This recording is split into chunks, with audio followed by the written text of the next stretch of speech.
Welcome. Before the stories begin, I wanted to give you an update on Chilling.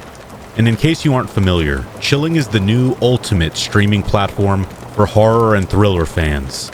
We have hundreds of full-length horror movies, which you can now stream on your TVs at home on Roku, Samsung, and Fire TV. Chilling also has a ton of the most terrifying short films I've ever seen. And I'm really excited to announce that we now have award-winning horror and thriller audio novels, a massive library of true crime, Chilling exclusive short stories, classic full-length novels like Dracula, and the most exciting update, we now feature creator content. Yes, we are now adding new creators from YouTube weekly. Some of them I know that you've heard of, some of your favorite narrators, myself included. That's right, all of my YouTube videos will soon be available to stream on Chilling, including my Chilling exclusive brand new series, Dark 12. This is a brand new series that you'll only be able to watch on Chilling, and every episode is 12 hours long, with a crazy amount of true scary stories in every episode, with louder rain. So this series is perfect for relaxing or falling asleep, all with no ads. I will be adding new episodes of Dark 12 to Chilling frequently. Click the link in the pinned comment to sign up for Chilling and start your free trial to check it out. It's only $5.99 a month for complete access to everything Chilling has to offer, with more movies, creator content, and novels being added every month. Don't forget to use my promo code SCARED for $3 off your first month. This is the ultimate location for horror and thriller fans. You're not going to want to miss these new updates and all of the new releases that are coming soon. Last thing before we begin, as always, there are only 3 ads in this entire video after the first 3 stories. You know I get them out of the way fast, so you can enjoy the episode without being interrupted over and over again. If you want to show me your support, please like the video and consider subscribing to my channel. Now, let's begin.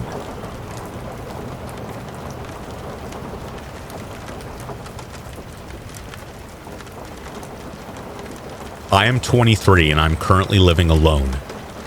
Sleep paralysis and night terrors are so common for me to the point that I can recognize them instantly and break free from them on my own.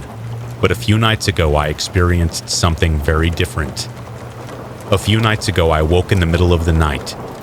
I reached for my phone and saw that it was roughly 4 a.m. I am a light sleeper, so waking up randomly like this has always been an annoying yet common occurrence. I sighed.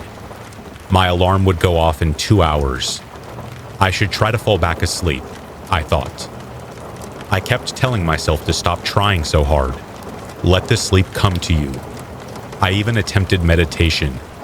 But the more I did, the more I began to feel my brain inevitably waking up, uncontrollably racing through all the tasks that I needed to get done the next day. I accepted this fact and decided I should at least rest my eyes.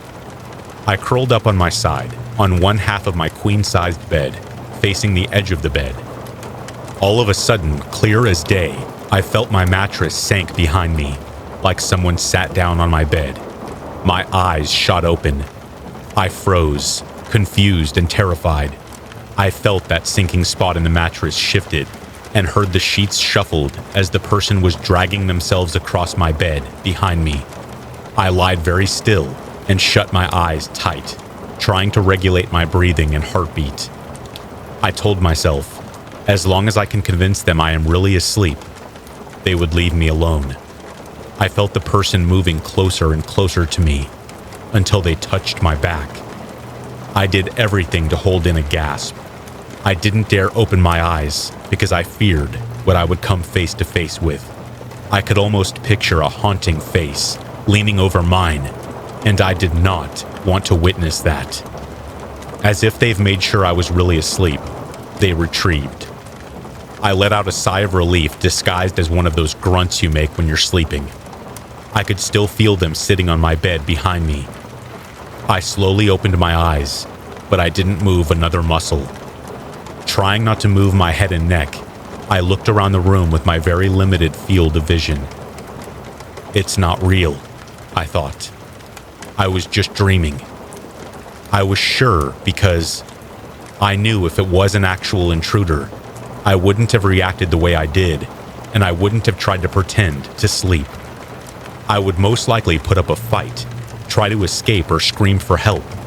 But why is that spot on my bed behind me still sunken in? I looked at the room again.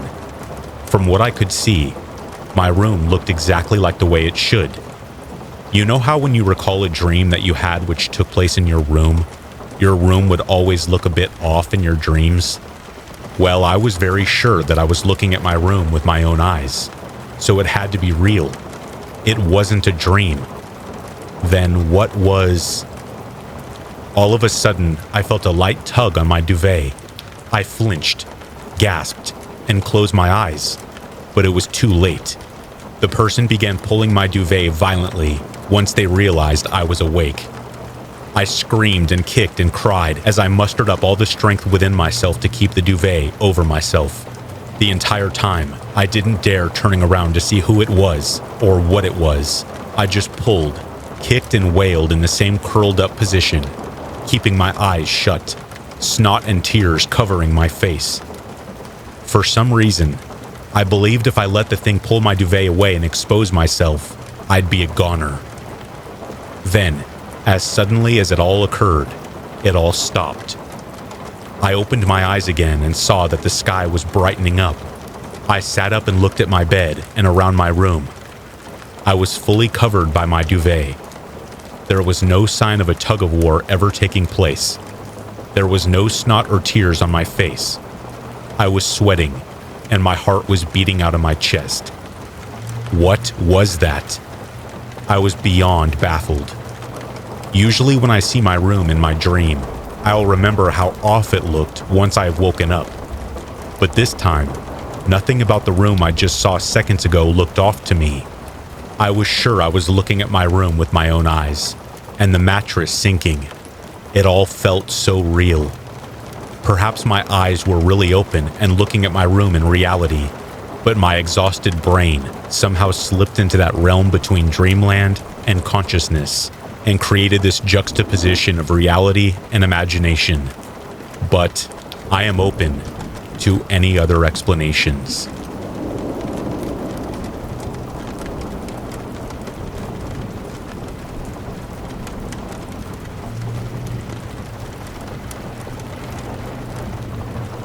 I made a best friend in high school named Ayla.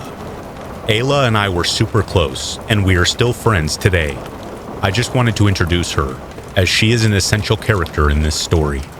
She was 1 year behind me in high school, and when I graduated, I decided to take a gap year before I went to college so that I could help her finish out and be there for her.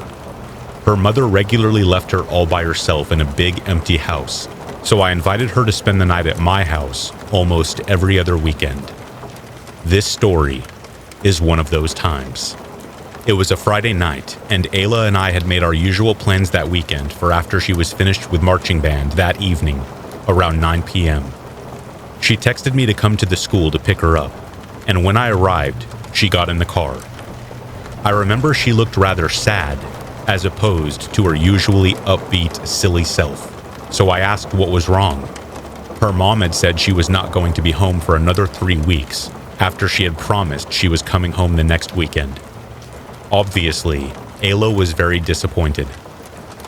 I asked her what she would like to do, and Ayla said she would really like to see her mother's best friend, who lived about 4 streets away from my house. It was around 10 p.m. at this point, and I was a little bit hesitant to drop by unannounced, because she may not even be home. Ayla did not have her phone number, and I lived in a bad part of town, but Ayla was so insistent, so we drove to her house. This person was like an aunt to her. We arrived on her aunt's road about 10 minutes later, and there was no place to park, so I decided to park on some gravel at the side of the road on the corner so that I was not in the way of incoming traffic. The gravel section was around a block away from her aunt's house, so we had to walk to get there. We began the short walk, and I got this really uneasy feeling, like something was not right about the place. Even though we lived in a bad neighborhood, you could usually hear cars driving by, people shouting, and dogs barking, even that late at night. On this night, you could hear none of those things.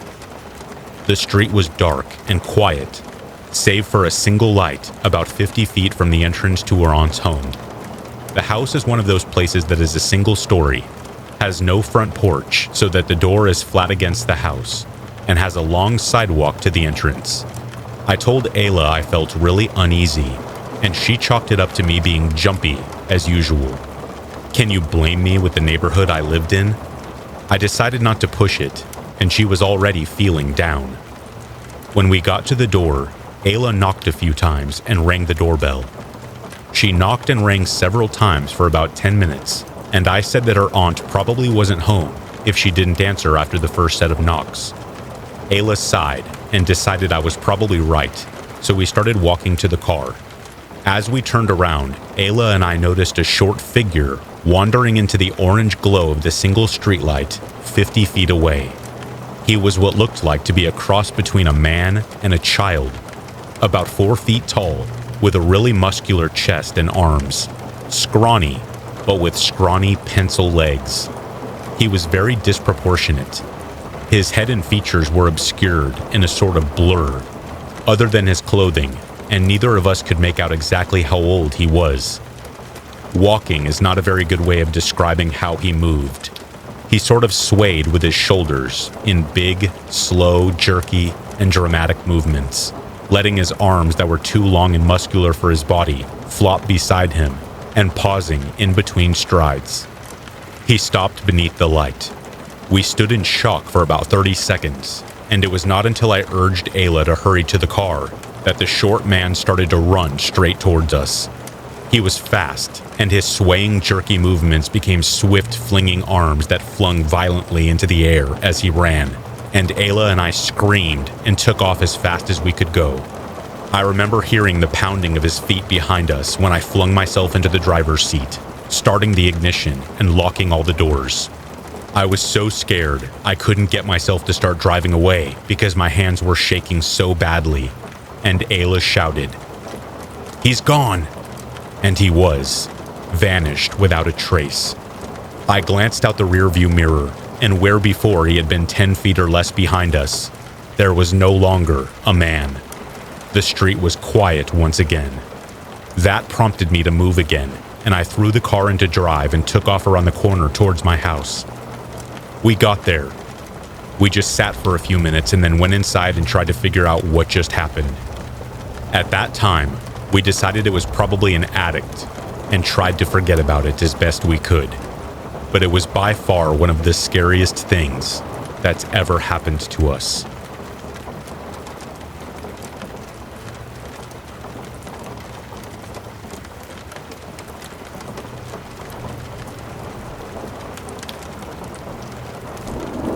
Growing up around the age of 13 or 14, my best friend's house was always where I stayed.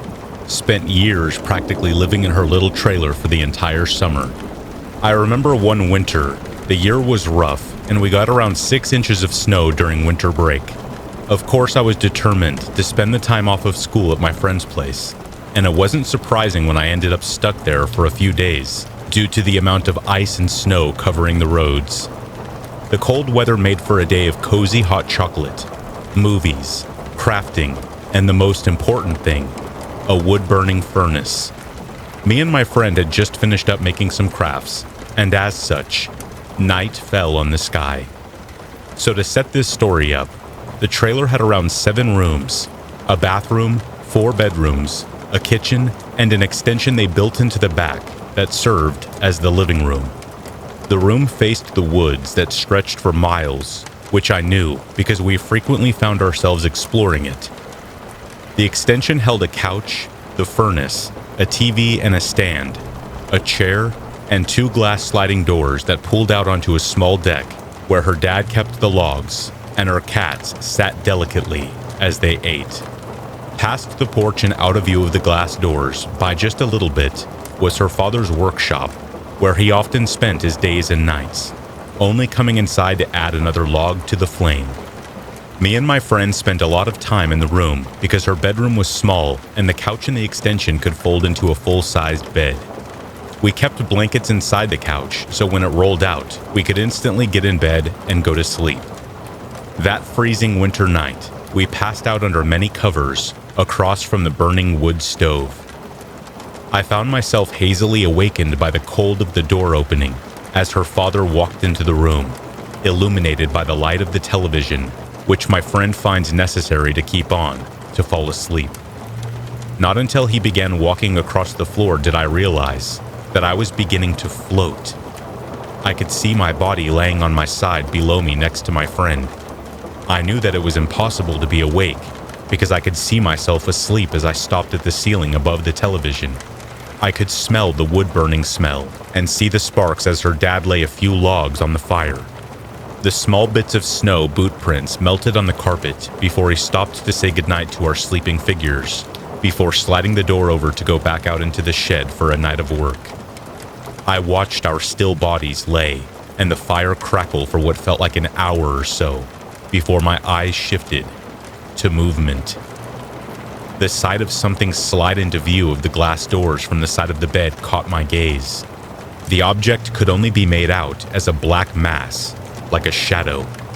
Despite the vivid colors of television light that danced across the glass, reflecting back, the figure was void of light. Somehow it looked like the spot sucked all the rays into the total darkness of a black hole that was only there in one spot and one shape. It was a few minutes of complete silence and dead staring at this mass before a shape began to appear. A hand, sliding into my line of sight and moving the handle to the sliding door. A slow, jerky movement turned the handle, and a creak sounded across the walls as the door slid along the frame and cracked far enough open for the darkness to slide through. The familiar cold climate greeted me as my body below my eyes shivered under the covers. The creature had to duck down and bend in order to fit into the glass door frame, which was well above the height of a person. Only as it moved past the reflecting glass did the mass begin to portray the figure of a man.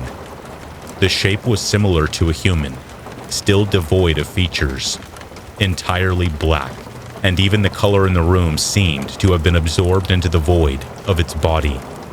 The thing walked unsteadily, as if it was unable to control its body, like a man with slinkies as feet. With each step, its length seemed to stretch and bend, like it was unable to control the way it portioned out. It bended back and forth, closer and farther with each inch, closer it stomped. As the figure began to illuminate, what appeared to be the dark shadow of a hat upon its head rocked back and forth. The figure abruptly stopped and vibrated as it straightened and reached the edge of the bed, where I laid, closest to the doors. His body stayed straight, but only the middle section bent, so the top part of its frame was facing directly down, face to face with my closed, sleeping eyes. The dark hand jerkily pulled up and made a formed line above where the eyebrows would be, if the face of the creature wasn't a black hole, as if it was helping shield the TV light to look at my features better. And just like that, it stayed for another hour perhaps. I could see myself shaking below, and sweat reflected pools of light towards me. It was as if my subconscious knew that this mass inflicted pure terror and stillness and worry into my body, and yet I could do nothing but watch myself, cold and shaking below. I had no hands to shake myself awake, to pinch myself from this nightmare. All I could do was stare and watch as this thing stared, not so much as breathed or moved the bed frame in the slightest, just observing me silently in the night. When my brain tried to rack itself around all I could possibly think of as to how something like this could exist, how was this real? Then, just as insanely and unrealistically as it had appeared, all of a sudden the creature straightened and hurriedly stumbled toward the door. The frame moved, opened and closed, as he slid sideways out of view of the porch door. A slam echoed outside as the workshop door opened, hitting the wall. The familiar boot steps walked onto the porch, stepping in the ghosts of where the creature's feet had stepped. The sound of the boots marched to the door inside. My friend's dad, unbothered, peered into the reflecting glass before sliding to open the door, adding another log to the wood stove. He left the room after completing his task and headed toward his room to sleep for the rest of the night. I watched as this familiar scene calmed my sleeping face, as the snow once again melted into boot prints on the floor, realizing that the thing had never left a mark in or on the carpet. I sat floating for hours as the daylight lit the room and the darkness faded before I slid back into my body below to wake. I sat up as my dream was vivid, and before I said a word to my friend, who was stirred by my abruptness, said that she had a terrible dream a few nights back, and she knew that I had seen it too. My friend spoke about a man who peered out of her closet and was gone when she went to check it out. I was baffled by this entire experience, but I have never had sleep paralysis like this before or after, and a mutual friend of ours had claimed to see the same man growing up in that house before we even mentioned our story while we were camping. I know it seems crazy, but I am convinced that the house, the extension, is built somewhere it shouldn't have been. The creature was not just a physical energy, it was full of dread and malice, and it was looming off of it as it stood near me. I just know that it did not want me to be there. It's been many years since I've been back to that house, and I don't talk to that friend as much anymore. I can only wonder if it ever came back.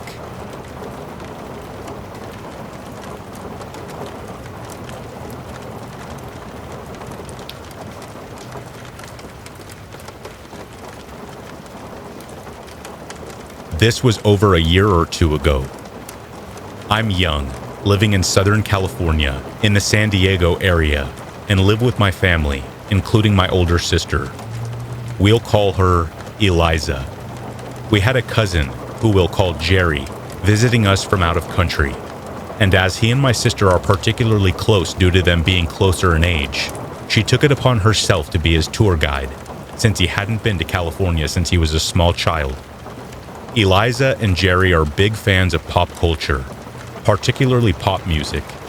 There was a fairly famous pop singer performing in Los Angeles, which is a bit of a ways away from where we live. Eliza was a particularly big fan, and she actually bought tickets specifically for Jerry and her so they could go during the visit. At first, I was a bit salty that I wasn't included in the invite, since I am somewhat of a fan too. But whatever. Not wanting to miss out on a fun day trip, I decided to invite two of my close friends, who we'll call Savannah and Eric, who were something of a couple at the time. I don't have my license, but both of them do, so that way once Jerry and Eliza go to the show, we could still drive around and do whatever. My sister drove the five of us to Los Angeles. She and Jerry in the front, with Savannah, Eric and me in the back. Despite being a casual fan of the artist they were going to see, Eliza and Jerry played the artist on repeat the entire time we drove. With traffic, it easily was a 3-hour trip. Mind you, the artist only had like 3 albums out at the time, and one of them was very loud and a bit depressing. My friends and I tend to like softer, more rock-type music, so you can assume we got tired of this pretty quickly. Not only that, but both Eliza and Jerry felt the need to screech the lyrics out the whole time. And unfortunately, neither of them had the most pleasant voice. Once we got in Los Angeles, around noon, we were all hungry and in need of a restroom. Being in Los Angeles, it's hard to find available, clean restrooms to use whenever. I suspect it's due to the constant use of the homeless, and thus many places aren't open to the public or available to use without purchasing something. So not only was the constant need to find restrooms a bit frustrating, but finding food we could all agree on was also adding to the stress. Jerry had never tried ramen before, since traditional Japanese food isn't easily found where he lives, so we did our best to accommodate him. However, Eliza is staunchly gluten-free due to health problems, and Savannah has a severe peanut allergy, which caused us to have a little trouble finding somewhere we could all eat.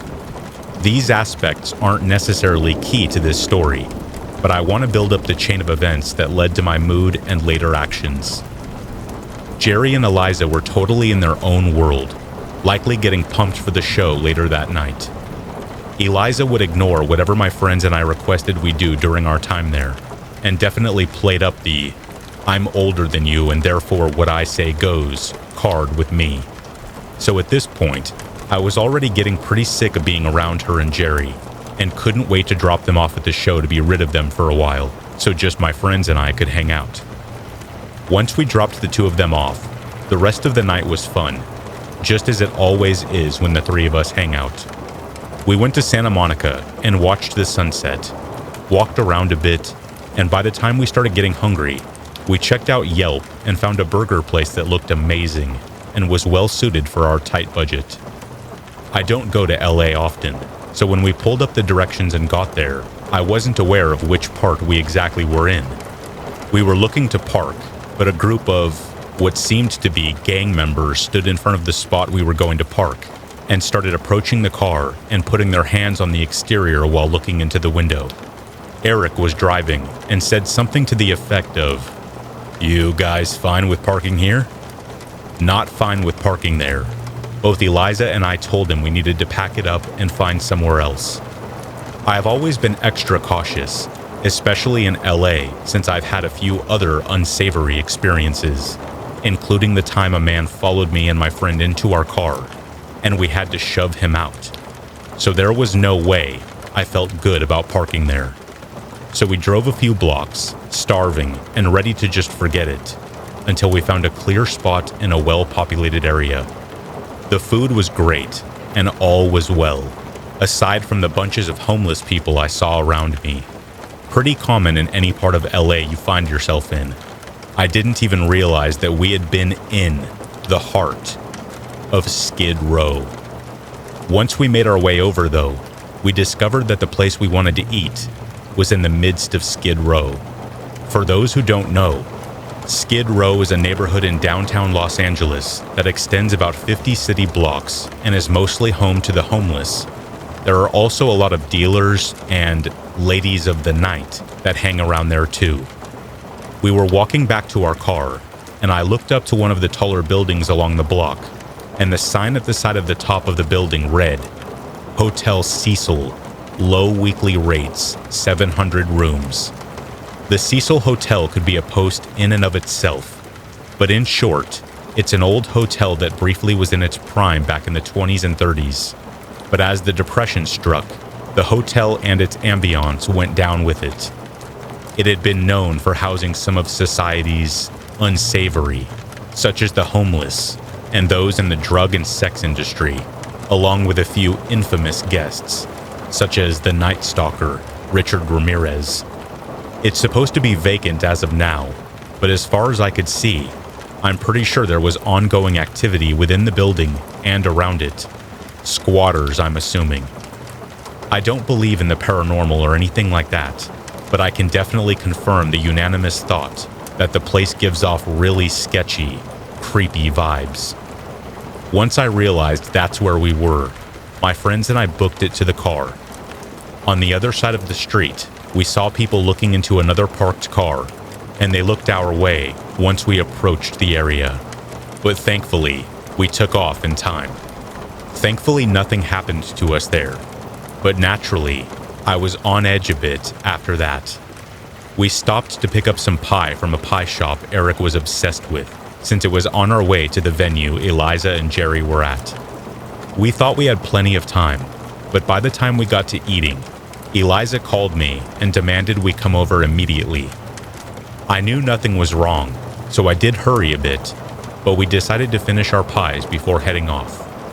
Eliza kept texting me with impatience, saying things like, "Waiting here is boring," and "Where are you? We're tired. We want to go now." Typical bossy older sister things. She was kind of a jerk to me the entire day, so I guess I used that to justify my jerkiness back. But then we had another bump in the road.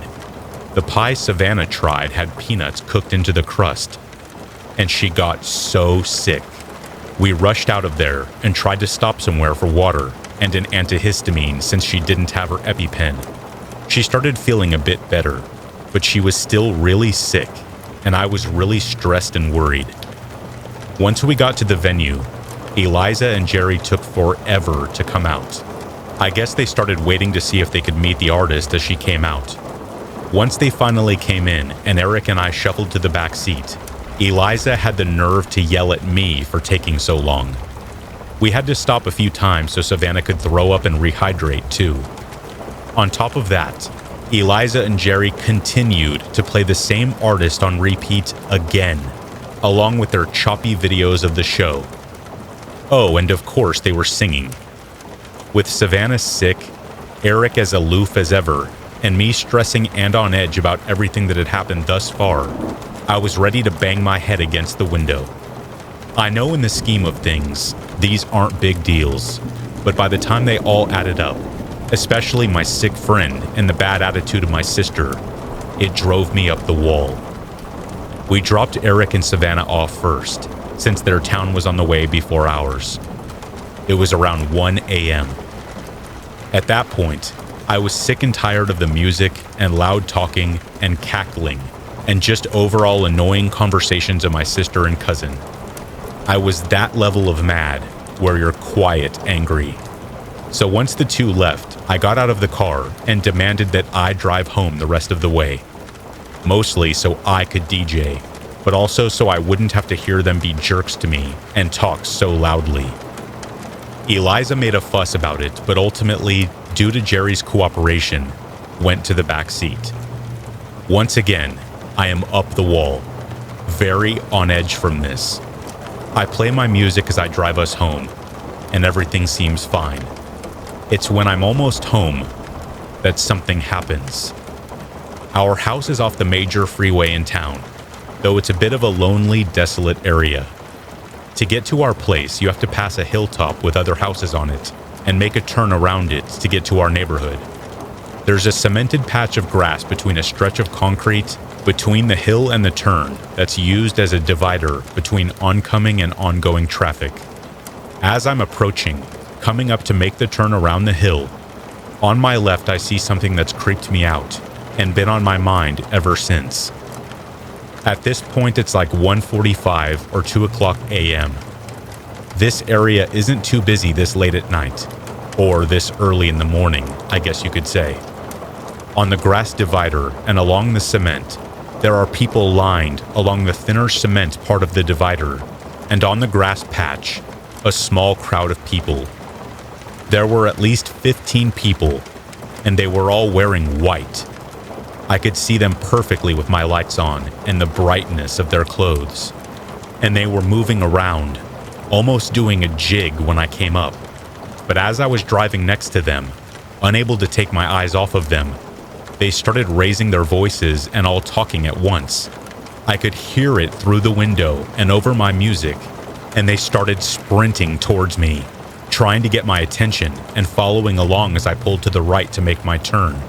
They literally were following me and talking at us. It was the most bizarre, creepy thing.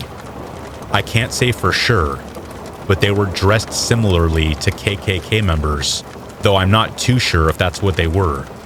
And I'm obviously having a WTF moment. I didn't have a clue about what I saw, but I knew I did see something. I scream and panic and ask Eliza and Jerry if they saw, and of course, they had been dozing off and groggily said no. But I know I saw, whatever they were. Some of their faces weren't covered, and I know I saw a man with a mustache, one of the many people, and they were rushing over, and I got the feeling they wanted me to stop the car or something. I know people sometimes create diversions or distractions like that for their own nefarious reasons, to target drivers. So I'm not sure what that was or what they were doing. The town I live in is small, old, and somewhat rural. We're known as one of the most conservative towns in the USA, so I guess it could have been something like the KKK, due to the way they were dressed. There are also some known observers of the occult in the area too, though not so common these days. Eliza and Jerry got irritated with me because I drove around the block past our own a few times, rather than immediately pulling into our street. I was pretty sure they weren't following anymore, but I just was so creeped out, I felt like I had to do something, just to be safe. I told our mother about this.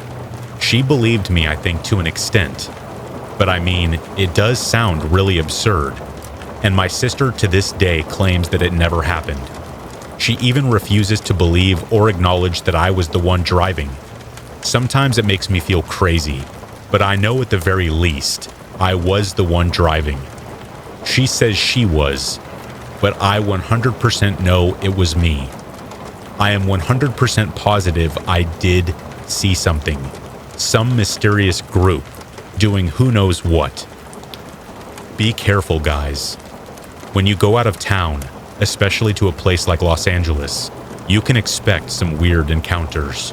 But the strangest, and possibly the most dangerous one, was just a little over a block away from my house, just lurking in the dark, waiting for some passing motorist to stop and talk to them.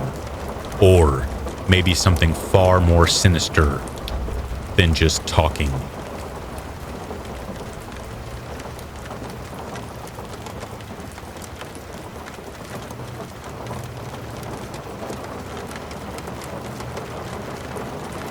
The events of this story took place around the autumn months of 2014. I am not sure what would have happened if my mom hadn't heard this person, but either way, I am grateful she did. To help paint a better picture of the events I'm about to describe to you, I must briefly explain the basic layout of my home. There are 3 entrances to my home: the front, side, and the back door, which was located in what was my bedroom at the time. The back door has a glass window that allows the perfect view of our quarter-acre backyard from my room. This might not seem like much, but living in Salem, Oregon, that's as good as you're gonna get. To access the backyard, you must first walk down the driveway on the left side of the house, leaving you visible to our next-door neighbors. This is also where our brittle side door from the 1940s lies. At the end of the driveway is our garage, and to the right of that, our backyard, as unfortunately there was no gate at the time. But this incident and several others like it led to us putting up a roughly 7-foot fence. So now that you know the basic layout of my home, you're probably noticing the potential for something sinister to happen. And happen it did, my friends. But one thing is for certain, it could have gone a lot worse. This particular incident took place in the early morning hours of 2 and 3 a.m., as I've always been a hardcore insomniac. I was watching YouTube on my tablet, as most 13-year-olds do, when I'm startled by a beam of light illuminating the garage doors in my periphery. Before I even turned my head to look, I had already come to the following conclusions. 1. The familiar circular beam of light was that of a flashlight. And 2. I had a weapon under my bed that I used for target practice just in case. I decided to wait and see who this light was illuminating from, as it wasn't uncommon for our neighbor to come into our yard looking for his cat. It's a good thing I did too, because the flashlight was attached to the end of a weapon, held by a uniformed police officer, complete with a ballistic vest, taser, baton, and radio. Confused, I leave my bedroom, expecting to see my mom sitting on the couch, watching her favorite TV show, Bones. Instead, I saw my mother on the tips of her toes, leaning over the kitchen sink, looking out the window, and peering, trying to get a view of the officer, slowly and methodically creeping his way up the driveway and into our garage. Yep, he was definitely here for us, I thought, as I began to ask my mom what was going on. Apparently, less than 15 feet away from my bed, a homeless person, on who knows what, had snuck into our backyard and accidentally kicked our glass recycle bin, alerting my mom, who was in the basement doing laundry. My mom tells me she then looked out the basement bathroom window, where she saw the person making the kind of stance that one would, trying to balance on a board. almost like the stance of a child would do when they are out of bed at late hours of the night, trying to be sneaky to fetch a snack. Regardless of their feeble attempts at being stealthy, my mom had seen them, and they must have caught on too, because by the time my mom went upstairs to retrieve her phone, dial 911, and an officer arrived, they were gone. The cop told us that no one was in the garage or the backyard, and I could almost feel the anxiety lift off my mother's shoulders. Even more so when the officer offered to send someone over and survey the house until sunrise. So just to clarify, yeah, someone who wasn't supposed to be here was here. And not only that, but if they had gone 1 or 2 more steps forward, there's no doubt they would have seen me, and I would have been none the wiser. You may be glad to hear that I'm much more cautious nowadays. I have since updated my arsenal. We have also installed several security cameras, a fence in the backyard, and a motion detector light.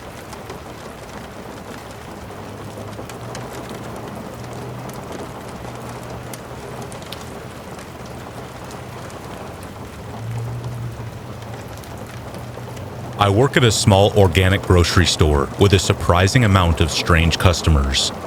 We get a lot of conspiracy theorists who, for some reason, always want to talk to me. Those people are weird and sometimes get slightly aggressive and uppity when I don't respond to their monologues they had prepared for me. But they don't scare me. I am lucky to work at a place with a wonderful group of managers who have no problem taking over a situation if it gets out of hand. The guy who scares me the most rarely ever actually talks to me. He's a regular there, one of the many of the homeless population who will stop in every now and then. Most of them are lovely people, if a little strange. This man works at a store nearby and lives in his car, so he'll often stop in multiple times a day. He has said a multitude of crazy things to my coworkers, unprompted and for ridiculously long amounts of time. He told one of my coworkers that because he wasn't white, he was the son of the Antichrist, and I heard him growl at my coworker once because he had to swipe his card again. Even customers have complained about him saying weird things to them. The worst thing he does is he'll just stand and stare at us, specifically the employees. Sometimes he'll just stand in front of the checkout lines, not holding anything, not wanting to check out. He just stands still and stares at us. It's starting to ramp up, and I am genuinely afraid of him. The staring and the weird comments were bad enough, but this is the incident that made me fearful of him. I had gotten work done early, so I was doing some grocery shopping around 8 p.m., an hour before closing. There were very few people in the store, and of course, our scary friend, we have lots of names for him, but I mostly call him Squinty. He's always staring with his eyes really narrowed, was wandering around again, slowly as he usually does. I swear to you, every time I looked behind me, he was following me into that aisle. Even if it was starting to hurt and I got the few things I needed, even if it was one he had just been in, he was waltzing right up behind me. My stomach was starting to hurt, and I got the few things I needed and left as fast as I could. Later on, I was convinced by a wonderfully kind manager to let him send in a report so they could look at the tapes. Ever since then, his behavior has gotten scarier. One night, he came in exactly at 8:45. He has been coming in nearly every day for years. He knows what time we close. He also knows that I almost always close in the evenings, and I usually work several days in a row.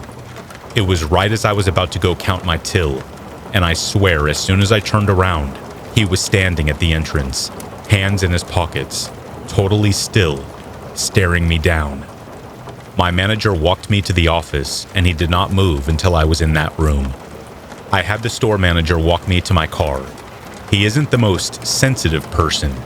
He wants to see the best in everyone, oftentimes against the wishes of his employees. But even he was telling me, he never comes in this late. As I was putting things into my car, he said, "Oh, that's weird." I look up and sure enough, there he is, standing by his car and staring in my direction. Once I see him, He slowly gets in his car and just sits in it, not moving. He didn't follow me out of the parking lot, but I still took turns and back roads to make sure he didn't follow me. I was feeling pretty good this week. He didn't come in very much, and when he did, my manager would see him and tell him to go sit in the cash office before he could even lay eyes on me, then come get me when he left. I felt safe and thankful for these wonderful people. Then, the other night, close to closing, I turn around to get some bags ready, and he is standing outside the window, right in front of me, staring at me, hands in his pockets, mask on his face so I can't see his expression, just his squinting, glaring eyes. I was shocked, and of course, at that moment, I had a rush of customers and no other workers around me to help. My manager was on break. The store manager was somewhere way in the back. I was the closing cashier, and I was all alone, except for the few very disinterested late-night customers that were now impatiently standing in my line. I kept going as he walked into the store.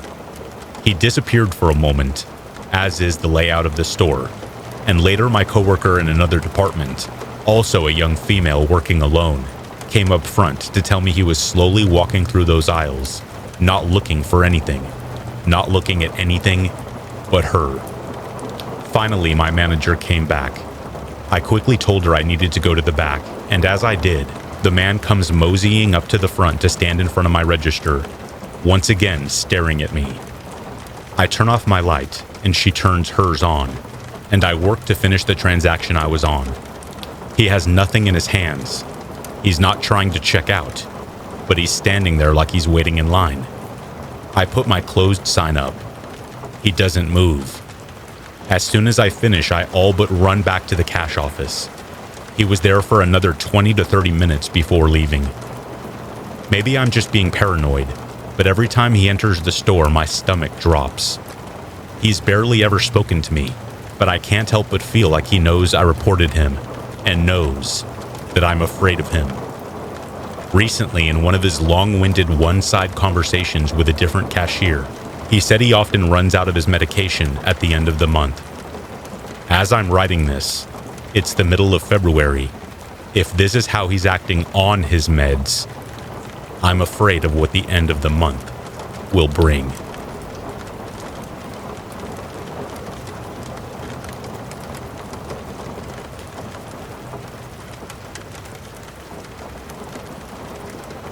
I have an aunt that lives in a haunted house. The house was built in the late 1800s. The house has a weird setup.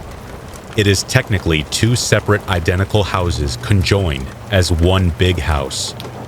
According to my mom, the house was owned by two women that were twins, with each twin living on their own side, and each side connecting through a staircase in the attic. Legend has it, the twins had an uncle that did bad things to them, that ended in one of the twins getting pregnant and having a baby. The other twin smothered the baby, ending in both of the twins taking their lives. Weirdly, almost every family member that has had the misfortune of sleeping over at that house has left with a story to tell. To my dismay, I have on two different occasions. The summer after I graduated 8th grade, my older cousin was getting married out of state. Not all the family from our state could go, so just me and my aunt went. We had a very early flight to catch, so she figured it would be better if I spent the night at her house. I asked if I could sleep in her room. When she asked why, I was direct and told her because the house was haunted. As usual, she shrugged it off and angrily disputed that there were no ghosts. She said, "If it'll make you feel better, you can stay in my room." As night drew near, I went to the bathroom to the medicine cabinet and took sleep medicine in hopes that it would make me fall asleep before my aunt. Sure enough, it didn't. My aunt dozed off, and I lay wide awake and scared, occasionally switching my eyes from looking at the TV to glance at the hallway through the open door. A couple of hours passed, and nothing happened. I started to let my guard down and relax a little. I got a little more comfortable in the bed, and out of nowhere, the closet doorknob started frantically rotating as if someone was trying to get out. I immediately sat up, wide awake and in panic mode. The remaining hours of the night I stayed awake, in fear, watching the closet door, not sure who or what was trying to open the closet. But to this day, I am happy nothing ever did. Years later, the summer after I graduated college, I spent the night over at her house again. Like the previous time, we were traveling out of town the next day, and my aunt figured it would be better if I spent the night at her house so we could catch our early flight the next morning. I unhappily obliged. As we retired for the night, I headed to the room where I would be sleeping, quote unquote. It was the room down the hall from my aunt's. I closed the door, put on my pajamas, and sat down on the recliner in front of the TV. I had already mentally prepared myself and had expected to stay awake the entire night. The beginning of the night, I browsed the web on my phone to pass time. A couple of hours passed, and nothing happened. As soon as the clock approached 3 a.m., I began to hear what sounded like heeled shoes walking. Whatever it was, walked up the stairs, down the hall, and stopped right outside the room I was in. I immediately jumped up, went to the heavy daybed in the room, and pushed it in front of the door to prevent whatever it was from opening the door. The walking continued, again and again. It would start from the base of the stairs, go up the stairs and down the hall, each time stopping right outside the door of the room I was in. Despite barricading the door closed, I was still scared. To lighten up the tense atmosphere, I turned on a channel that had stand-up comedy and tried to watch that. But I was still scared. The walking persisted for the entire hour. Eventually it stopped, but I kept the door barricaded, remained awake, and waited until morning to open the door. Needless to say, I have not been back to sleep over at my aunt's house, and never will again.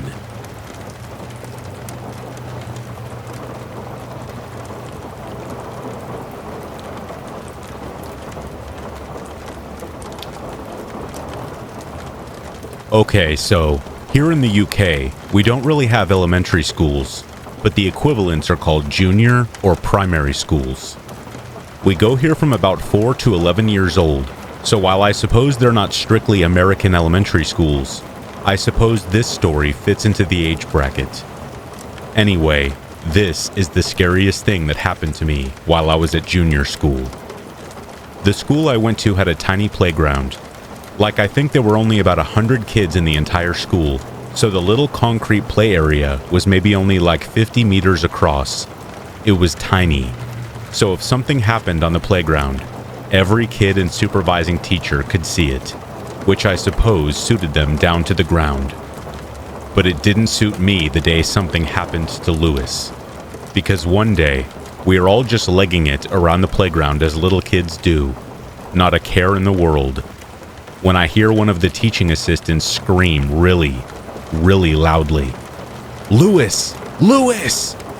I remember it was autumn, because I was playing with some fallen leaves when I heard the scream. Don't ask me why. I spin around, like every single other kid in the playground, after hearing that blood-curdling screech, to see the teaching assistant kneeling down by Lewis, who was just lying on the concrete, with blood pouring out of his mouth. Not a little drip. I mean a steady stream of blood that was just cascading out of the corner of his mouth and pooling on the ground beneath him.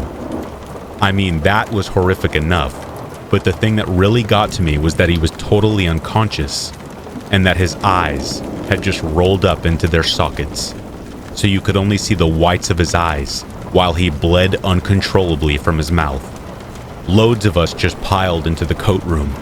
Some kids were crying, others were pale and in shock, and I obviously can't speak for any of the other kids, but I 100% thought that Lewis was dead. I had never seen any kind of injury like that before. At least when my friend Ewan broke his leg when he fell off a swing set, he'd screamed bloody murder until the ambulance came. I knew he was alive, even if it was really distressing. But Lewis was out cold, bleeding like a stuck pig, And his eyes. I didn't know eyes could even do that back when I was that age. Afternoon classes basically got canceled. The kids were just distraught, so no one was in any fit state to be concentrating on lessons. We were just kept in our classrooms until we were all called into the main assembly hall to hear the news about Lewis. We didn't get all the gory details, only that Lewis had taken a fall in the playground and had banged his head. We were told that he had been taken to the hospital and that he was okay, but that he would be out of school for a week or so while he healed up. Lewis was back before we knew it. We were all super relieved to see him. I remember the first day he was back, we all gathered around him as he showed off the big scar inside his lip, where he had fallen on his face. He had also lost a few baby teeth, which I guess was lucky, as he was about to lose them anyway, I suppose. That was definitely the most terrifying thing I ever saw during my childhood. I mean, I'm 32 now. It's been like 25 years or so since it happened, but I remember the whole thing as clear as day. It's just burned into my memory. Those eyes. The whites of his eyes. They're something I'll never, ever forget.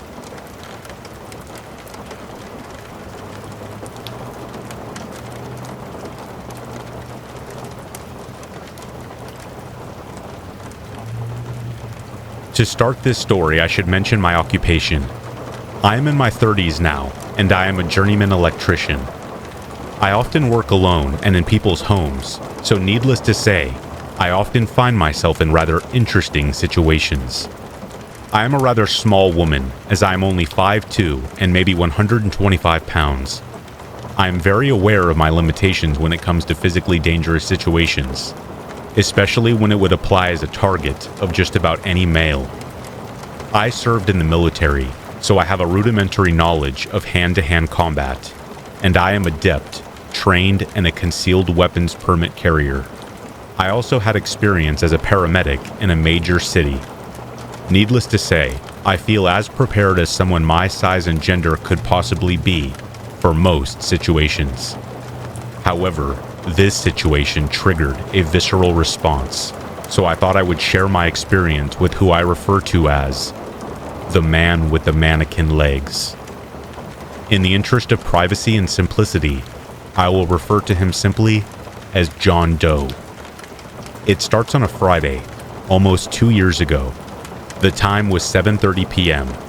I had already worked an extremely long day and was just ready to get home.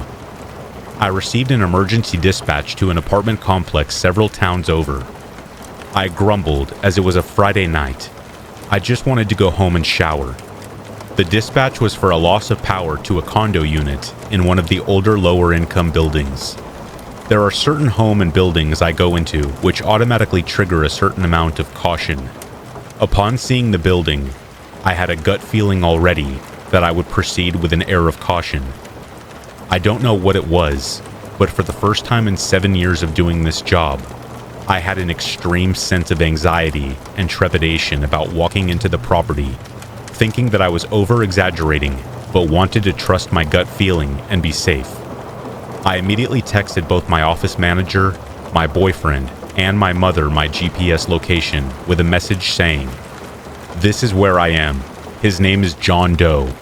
This is his address and unit number. If you don't hear from me every 20 minutes until I tell you I have left, please call me first. If I don't answer, please call the police." My company uses a dispatch software that tells them my location for every appointment, but my gut told me that I needed to make sure they knew where I was, that they needed to hear my gut feeling screaming as loudly as I could. When I rang the bell, a gruff voice of a man who smokes far too many cigarettes forcefully inquires as to who is there. I answer, stating that I'm the electrician who was dispatched. He hits the buzzer and lets me in. I walk up the stairs, and the first thing to hit me is the smell of the building.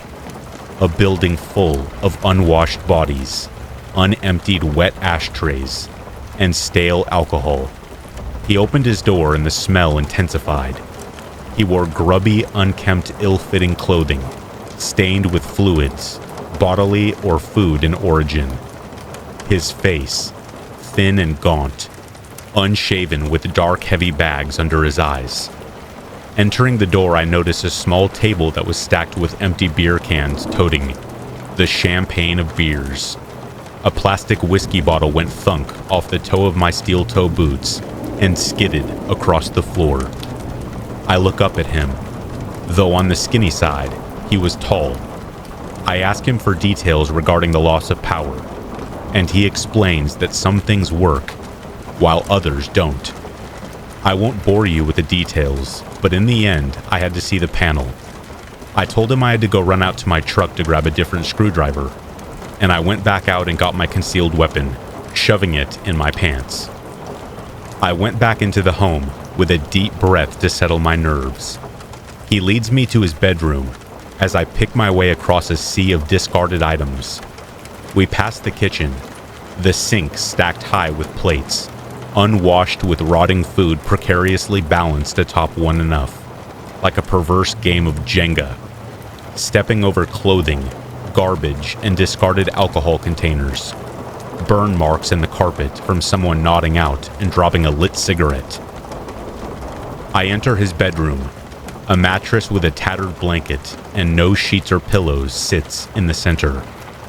If you ask any person who regularly goes into the home of others, one of the signs that something is off with the resident is a bare mattress.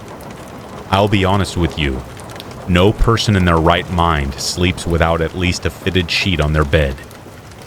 The furniture is all second-hand and distressed, broken in places, water-stained as if it were saved from some unknown curb, which was not sold during the estate sale.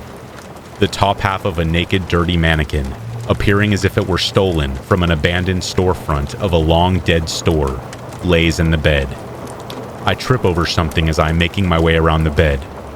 Looking down, I see two things that make me take pause. The more alarming of the two happen to be a set of legs from a mannequin, carelessly hacked from the top half with what looks like to be a very dull hacksaw. A hole crudely drilled between the legs, lines drawn at the natural human joints, like a surgeon marking amputation lines on body. It's hard-molded plastic, white in color, posed on the floor like it was modeling the latest fashionable footwear. While trying not to trip, I see a dimly flashing red light coming from the ankle of my creepy host. It's a Department of Corrections GPS ankle monitor. My breath catches in my chest as my anxiety increases. He leads me to the panel, which of course had to be located in the bedroom closet. I think to myself, of course, why wouldn't it be in the bedroom closet? I have to turn my back on him to make the repairs, which makes my hair stand on end. He watches me, smoking a cigarette and sneaking to the living room often to take a swig from a brown paper bag, occasionally standing over me to view my progress. He stands behind me, his hot breath on the back of my neck. Keep in mind, I am now in a closet, working in the back corner on an electrical panel, keeping my body turned as much as possible while still being able to complete my task. Which unfortunately wasn't enough, as I didn't see him come out of the bathroom on the side obscured from my view. The apartment had one of those bathrooms with a door to the hallway and a door to the master bedroom. "What's the problem?" he rasps suddenly, making me jump. "Well, sir, your electrical panel is failing. It appears that only half of the panel is working. That is pretty common for this model at the end of its life," I reply, keeping my tone even and unwavering. I leave, telling him that I need a different type of breaker in order to get him up and running temporarily. I was not about to spend the several hours required in his presence to replace the electrical panel, but without getting too far into it, I could shuffle the breakers around in order to return power to about 80% of the circuits in the panel. But he had a very old panel, and I had to go get some supplies to do it. I leave and head over to the supply store, all the while texting those who received my earlier texts regarding my apprehension of going into the home. I tell them that my gut feeling was perfectly correct, and I did not feel comfortable. My office manager told me that she would understand if I was not comfortable finishing the repairs, but I told her that I wouldn't dump that on another one of my coworkers. Although they were male, I realized that I had more of an ability to protect myself than they would have, although it didn't cross my mind till later that they would have been less of a target. I would go back in and finish my job. I returned, still with my concealed weapon, taking comfort in its presence, but being extremely aware that if he came up behind me and smashed me on my head, I may not have time to react, taking solace in the idea that I would be safe at least until I had restored electricity to the home. Why attack the electrician until the job is done, right? I make a few temporary repairs and tell him that I'll have to come back to finish the rest of it, stressing that this repair would probably only hold him over until the following week, or until the panel has failed in its entirety. The panel needs to be replaced, and I would send him an estimate to replace it. Realizing that this would be the most dangerous part of my interaction with him, I ready myself to get payment and leave. If there was a time for him to decide to act on more nefarious predilections, this was the time. I had already prepared the invoice. I think he notices me gripping my folding knife, my hand inside my pocket, ready with a backup in case I cannot get to my concealed weapon in time. As he had not done anything overtly threatening, I give him the benefit of the doubt, and he doesn't do anything threatening. His hands shake, and he fills out a check for the amount due. His hand shaking while holding the pencil, the kind of shakes you see in somebody who is an alcoholic or a drug addict. Again, not overtly threatening. He thanks me, all while eyeing me like a piece of meat. He watches me walk to my truck, following me to the apartment landing and to the main front door. I am almost running now, and I jump into my work truck and lock the doors. I finally breathe. I finally feel safe. Until I see him in my mirror, staring back at me from the rear section of my truck. Not threatening, just staring. I leave without finishing my paperwork and go a few blocks down. I stop and start shaking as the adrenaline slowly leaves my system. I reassure my family that I'm safe and tell my boss that I cannot go back to that address. Within 10 minutes of leaving, the office manager contacts me and tells me that he has already booked an appointment for me to do the panel the following week. I tell her that I have not even sent him an estimate yet, and if he can't afford it, to be prepared for a cancellation.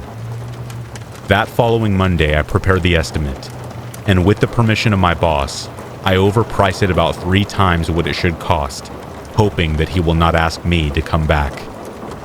No such luck.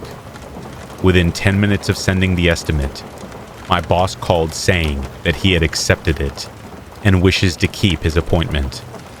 I told my boss I cannot go back to a guy who accepts an estimate that costs 3 times over what it should, especially when he obviously didn't have funds to spare.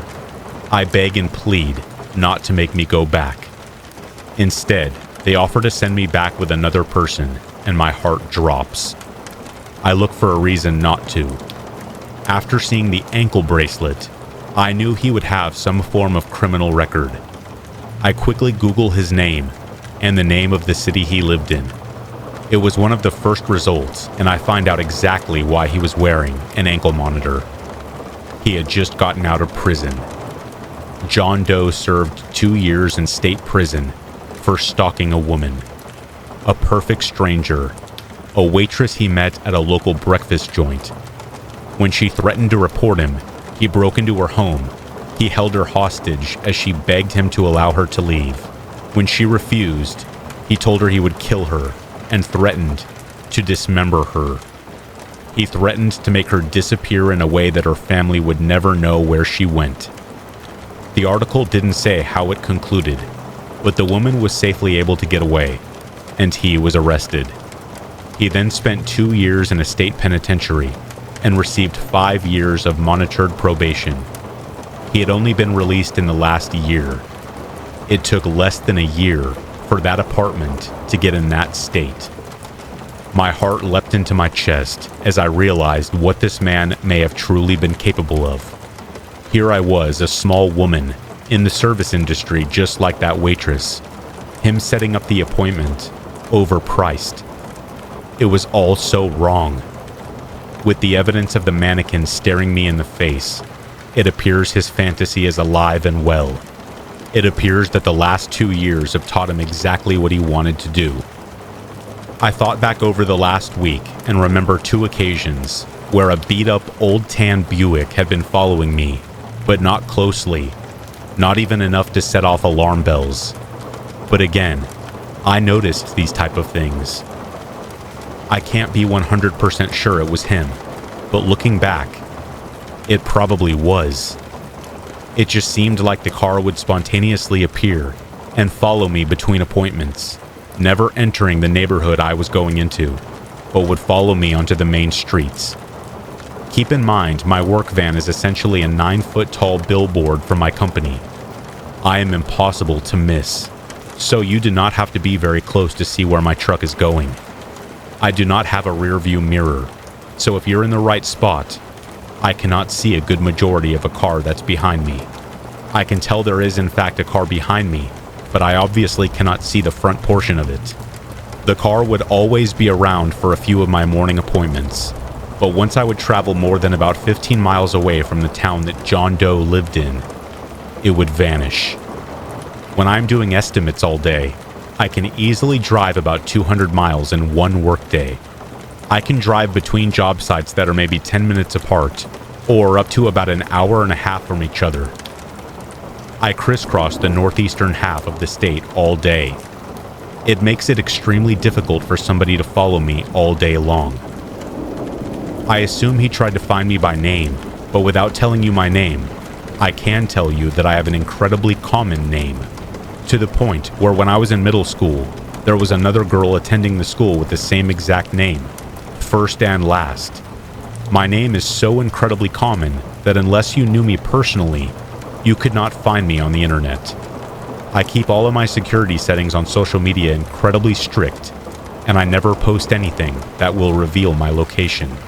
I even have this setting off in my phone that saves the location to a photo. I wouldn't say that I'm paranoid per se, but I learned very young what the world is actually like. That most people do not have your best interest in mind. I can thank the US Army for teaching me, but once something goes into the internet, it can never be truly deleted. I think this is why he was never able to find me, although I am sure he tried. He called my company almost daily for weeks to try to get me to go back out to work on his electrical panel. He even offered to pay me more money if I would come back. Luckily, I had shared all the information I had found with all of the office staff. I made sure a do not service was placed on his name and address. My company stood behind me and protected me, going as far as to make sure my name and photo were not on the website, that I was never tagged in any social media, and that my schedule was randomized with me never starting and finishing at the same town or anywhere near the same location. I was never booked within 10 miles of his address. Needless to say, my company never sent any technician back to the man with mannequin legs.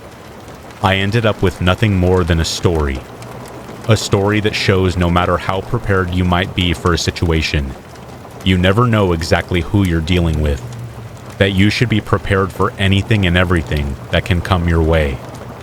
A story that stresses the importance of trusting your instincts.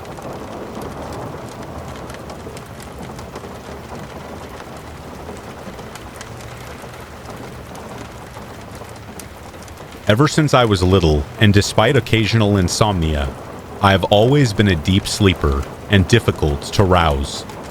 This has also been accompanied by my vivid dreams. I have never been able to harness the ability to lucid dream, as when I realize it is one, I become too excited and inevitably wake up completely, or just enough that I am not experiencing the dream, but watching it, as if it is a movie. That being said, I have never truly tried to learn how to lucid dream. This is because I heard lucid dreaming can cause sleep paralysis, and to me, my dreams are enough of an adventure as it is, and the terrors that come from sleep paralysis are just not worth it to me. I already suffer from night terrors and anxiety dreams, so the idea of having one of those while mostly awake and aware of my surroundings sounds like, well, you guessed it, a nightmare. Occasionally, when I'm drifting off to sleep, especially during naps, my body will be asleep, but my mind is partially aware and awake. This allows me to perceive the sounds around me or even conversations people are having. While unrelated, this is also when I am the most active with my sleep talking if you engage me directly. On the even rarer occasion, I can be having a dream and narrate to people around me what I am seeing. So, I live with my husband, and ever since my work schedule changed a few years ago, I have struggled to wake up earlier than 9 or 10 a.m. Occasionally when my husband leaves for work, I'll get up and let the dogs out to pee, let them back in, and go back to bed. In my sleepy haze, I sometimes forget to lock the door before going back to bed. If I'm not sure if I have or not, I'll usually get back up and go check.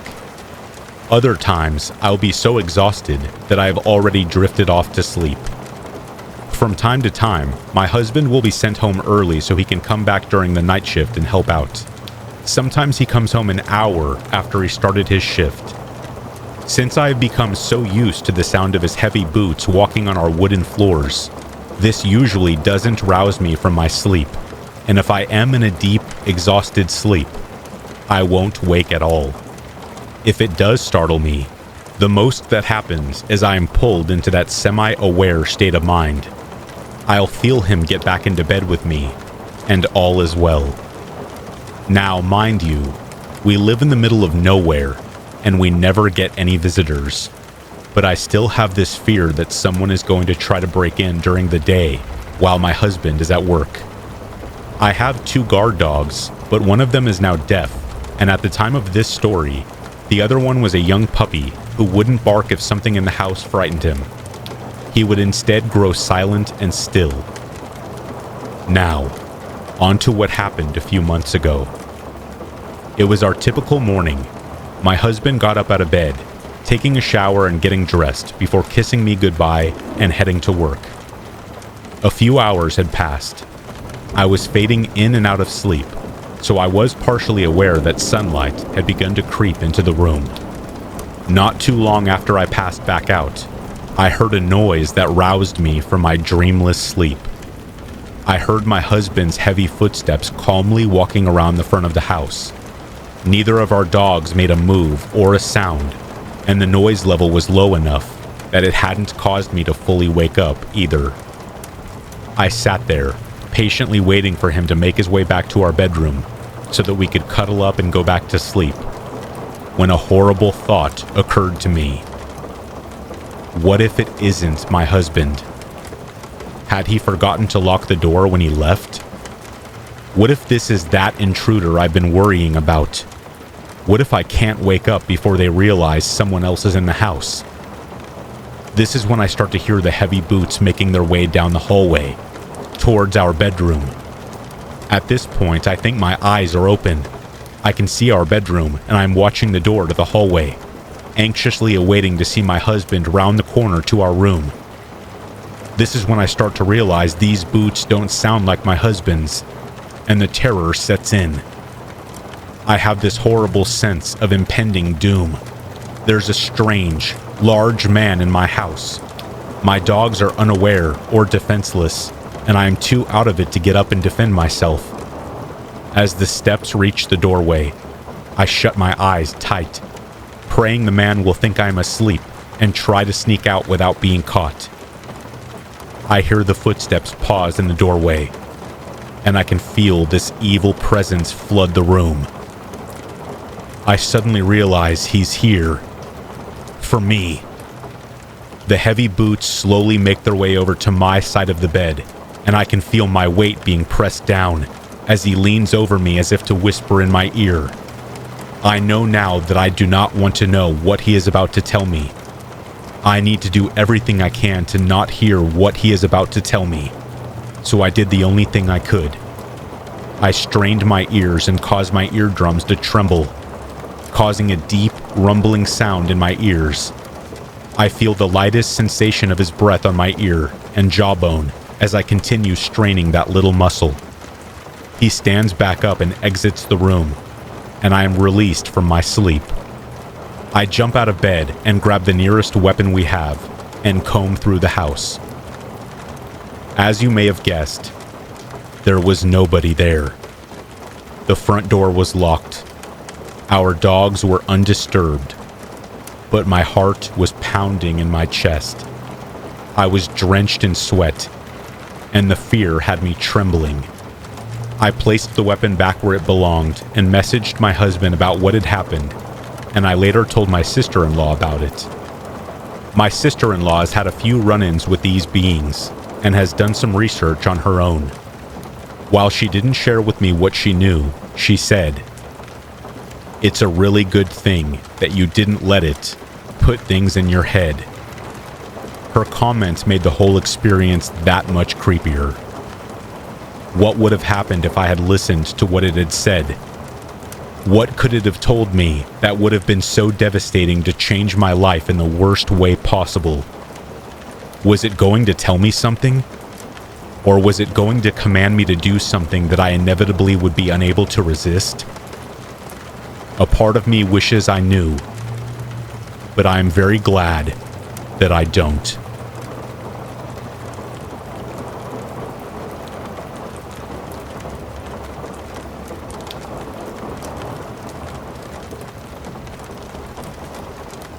I have had 3 sleep paralysis instances in total that I can remember.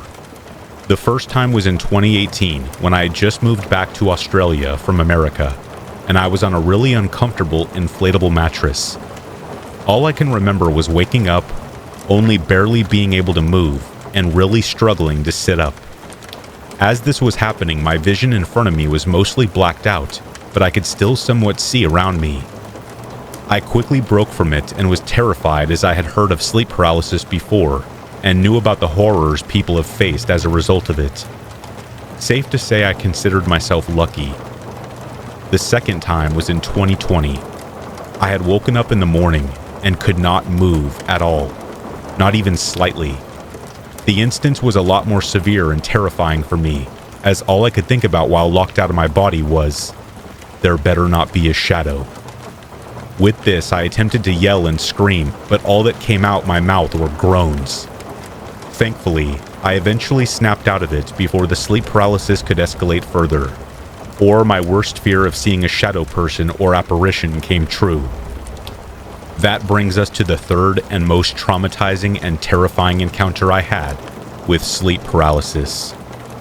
It was during 2021 and in the midst of a stressful time for me due to university exams. This may have been something that contributed towards it, but then again, who knows? This time was very different from the previous 2. I vividly remember dreaming of being in an unfamiliar house that when describing it to people, I usually connect it to having a very similar appearance to the house from the amazing world of Gumball. I know, weird connection to make, but that was my first thought when thinking over the appearance of the house. I remember in the dream approaching some photos on a wall in some living room space. They were photos of my family. Group photos and individual photos all scattered the walls. I was looking through them until I saw an unfamiliar face. It was a standalone photo of a woman who appeared to be in her 30s, wearing a white Victorian old-style dress, all on her own, staring into my soul.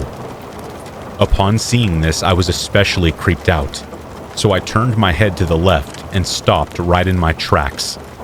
There she was, the exact same woman from the photo, just standing in the living room of this house, facing away from me. In my dream, I let out some sort of loud reaction, and all of a sudden her face snapped sideways, where her eyes were meeting mine, at which point I awoke instantly. However, to my horror, I quickly discovered I was experiencing sleep paralysis yet again. This time, however, I looked slightly to my side to see the woman, yet again, but actually standing on the other side of my room. Words cannot describe the level of pure fear and terror I experienced at that moment. As I began to try and scream and yell, the only noise that came out of my mouth, yet again, was some weird groan, not loud enough for anyone to hear. Things only escalated when the woman began to slowly approach my bed, while slightly kneeling down to meet her face with mine, all while she had a finger over her mouth, smiling at the same time, as if to hush me for my desperate attempts at screaming out for help, as well as mocking me for doing so. The terror of this was almost unbearable for me. I remember looking towards the roof of my room and seeing multiple white glowing apparitions moving in and out of my ceiling, all while this woman is constantly saying, "Shh." Next thing I know, it was all gone. I could finally move again, and I had never been more grateful to fully wake up in my entire life. I don't know if anything from what I experienced had any deeper meaning. I seriously doubt it too. Since all this, I have never been able to identify the woman with anyone I know, or anyone from my family that I never met, but still have photos of. I hope I never need to give an update with a fourth experience of this horrible phenomenon.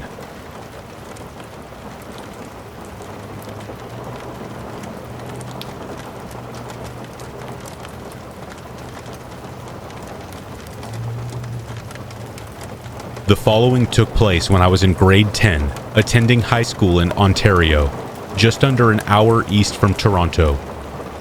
I am 30 years old now, and I have only mentioned this to a handful of people. It isn't the scariest story ever, but it definitely gave me and my friends at the time the creeps. Let's begin. During lunch hour, I never liked eating in the cafeteria.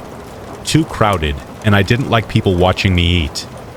I'm not too sure why now, but my friends felt the same way, so we either would go to one of our houses for lunch, or we'd discover someplace outside near our school where we could sit, eat lunch, throw a baseball around after, etc. We stumbled upon this creek behind some backyards with a few big rocks that could be used as a makeshift seating area. It was secluded enough that we thought it would be a cool place to eat our lunch and hang out for an hour. FYI, we were not trespassing in anyone's backyards. They were all fenced off, and the creek was accessible to anyone walking by. Including myself, there were 4 of us. We ate lunch, joked around, and started playing catch with a baseball in the mitts that we brought with us. I stood further into the creek, so near a bunch of tall trees that I think turned into a forest if you keep going. My friend threw the baseball. I missed catching it, and it rolled to the base of a tree a few feet behind me. I walked over to retrieve the ball, and sitting upright on the other side of the tree was what I think was a female with long, straight black hair, facing the opposite direction, not moving at all whatsoever. I noticed her right before I picked up the ball and my stomach dropped. I knew to play it cool so she wouldn't react and scare me, even more than I already was, so I picked up the ball and speed walked out of there and said to my friends, "Guys, let's go, we're going to be late." They were all saying how we had time and that we were going to be early, etc., but I looked at them with my eyes wide open, as if trying to communicate with my eyes, and again I said, "Let's go." Confused, my friends followed me out of there, and as we were walking away, I periodically looked behind us to see if we were being followed. When we were at a distance far enough I felt it was safe, I told them what I saw. They all believed me because they knew I wouldn't just randomly make up that to ruin our lunch break, and not to mention how much I hated going back to school early after lunch. Being curious, dumb teenage boys, however, we did return to that creek a few days later, and the person sitting behind the tree was not there. In my 30s, I have never had anything as unsettling as this happen to me before, and I still remember it as if it happened yesterday. Like I said, I've only told this story a handful of times, and it still gives me the chills to this day.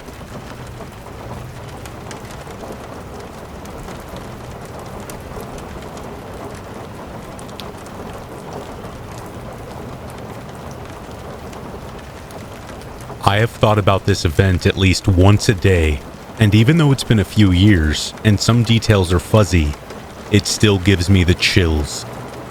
A group of us were sitting around chilling one January night when one of us thought it would be fun to have a bonfire, using the brown and dried out Christmas tree as the kindling. We were bored, so we all jumped at the chance of doing something, even if it was potentially illegal. Another of my friends made the comment, "It's only illegal if we get caught." And with that logic, we set out to find a location to bid the Christmas season goodbye. My friend, who we'll call Sheila, knew of a place we could head to and would likely not get caught by any police interference. The only stipulation was that we had to wait for the cover of nightfall.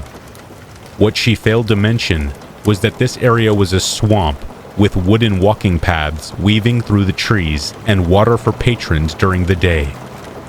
Driving up and not seeing any lights, this didn't look like a place that would be open during the night.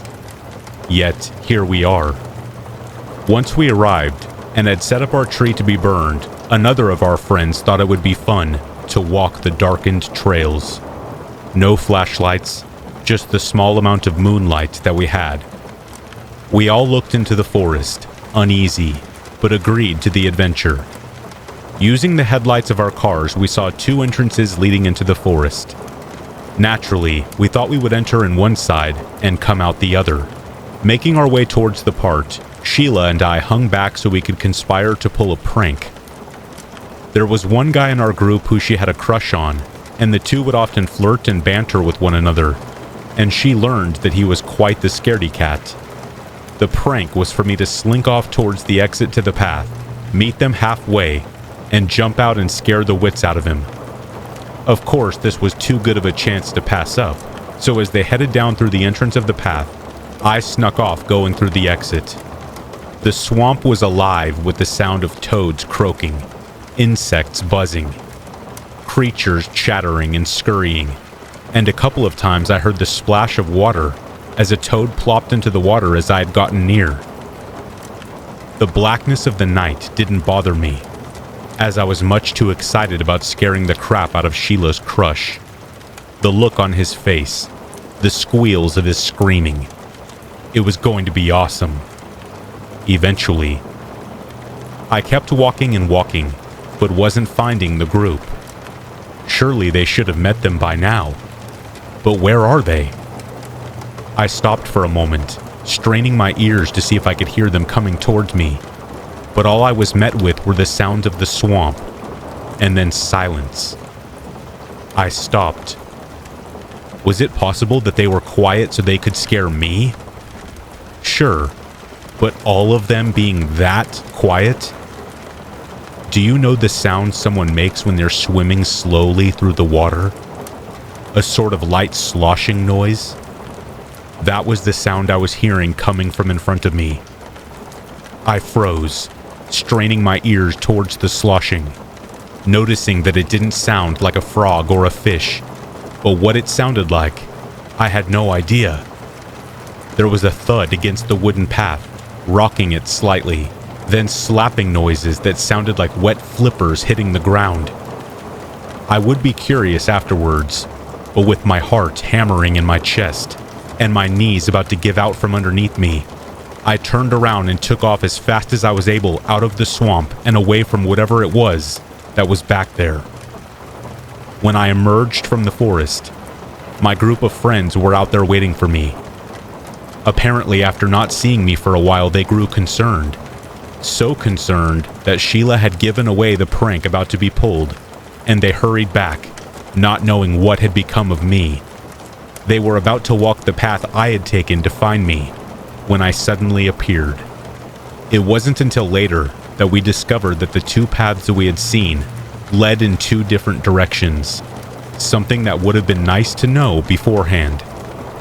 As for what was in that swamp, I have no idea, and none of my friends believed me, thinking that it was just a frog or something.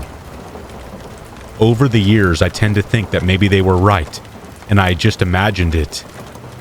But that didn't remove the fact that this was one of the most terrifying experiences of my life.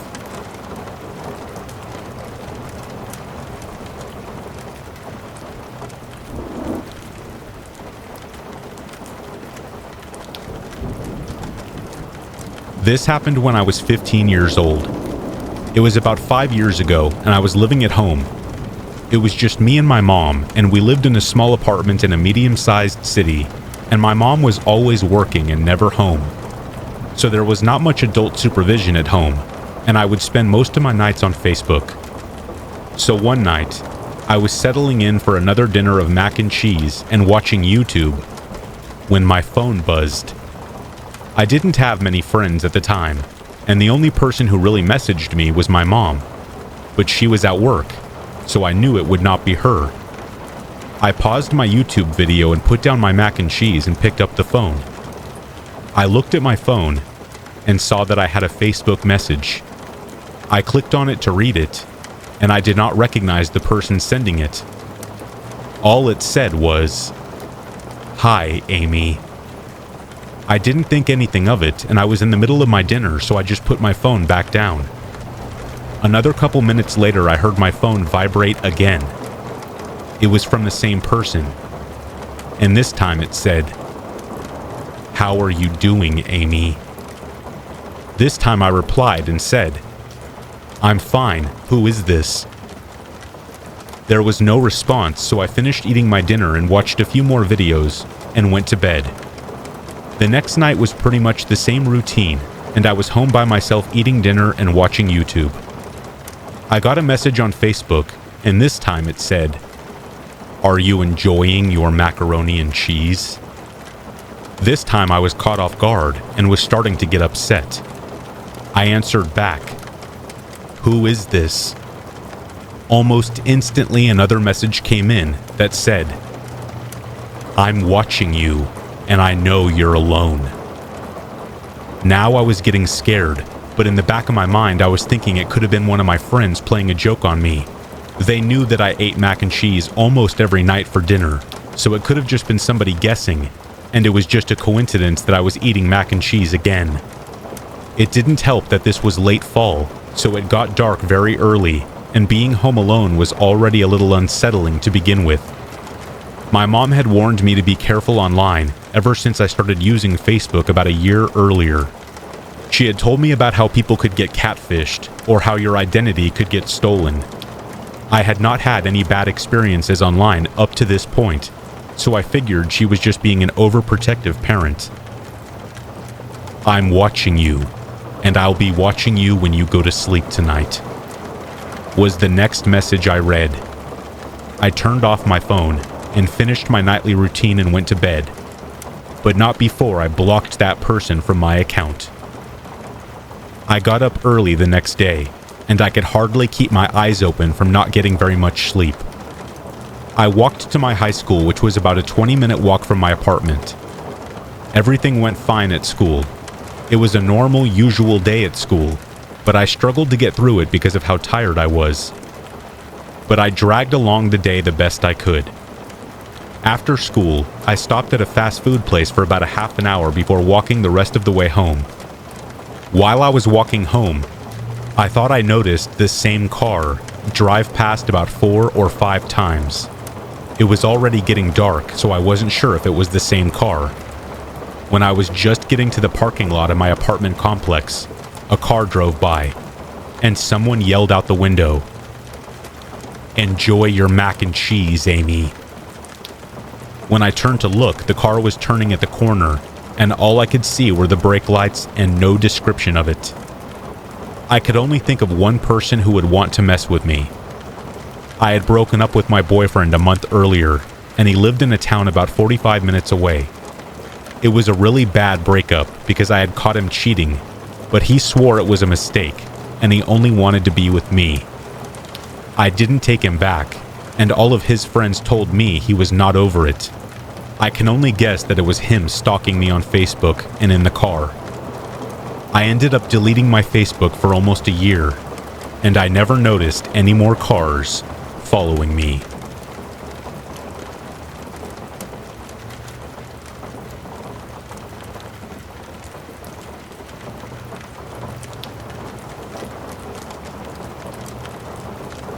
I want to start this story off by saying that for the sake of confidentiality, all real names will be replaced with fake ones. Me and my friends had a phase when we were around 18 years old where we were fascinated with the idea of exploring abandoned locations, usually disregarding how dangerous or risky the area is.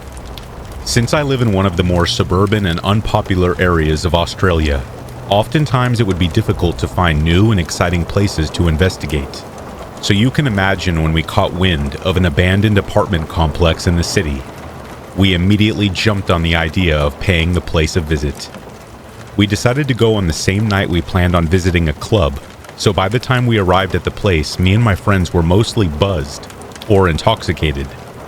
Looking back on that, it was a really dumb idea, but we were dumb new adults. This would be a good time to introduce my friends. We have Don, a well-built guy who was the leader of most of our expeditions. Connor, who like myself loved exploring and usually followed what Don would say.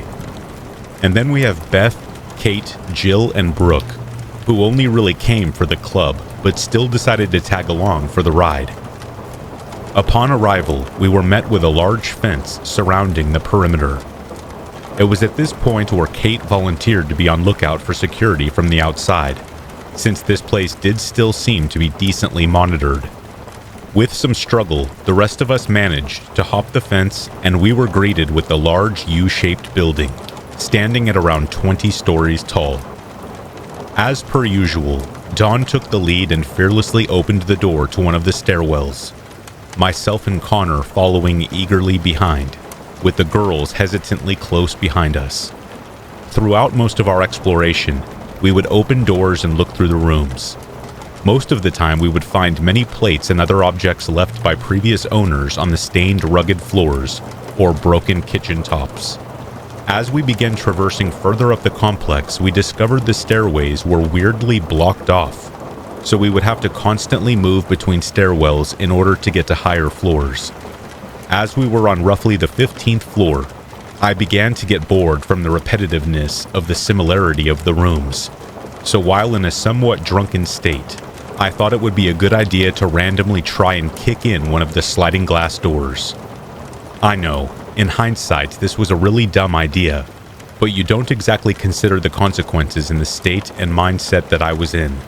Either way, my pathetic attempt at this kick failed, and I was promptly scalded by the others for the noise it made.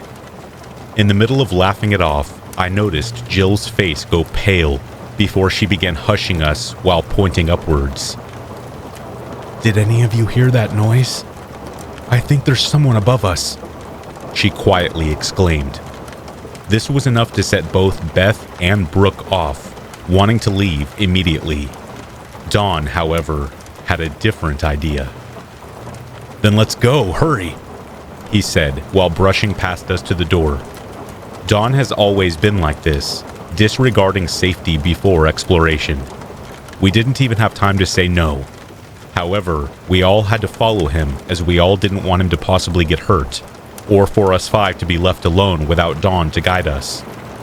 Reluctantly, we all quietly chased after Dawn, who by this point began peeking through the doors and windows to each room on the floor above. We were about halfway through the hallway when we saw security flashlights on the bottom floor, along with Kate's message alerting what we were seeing. Crap. The sound of the kick must have been too loud, and now the bottom level is on high alert. Simultaneously, as this is happening, we hear a large thud in one of the rooms right next to where we are standing. Don froze. I guess he must have initially thought that Jill was joking and tried to play it off as such to freak out the rest of us. Yet I had never seen him so reluctant on an exploration before. We all heard it this time. As we approached the door, we continued to hear slight shuffling from the room. This was enough to send Jill, Beth, and Brooke to the other end of the walkway, begging us to leave.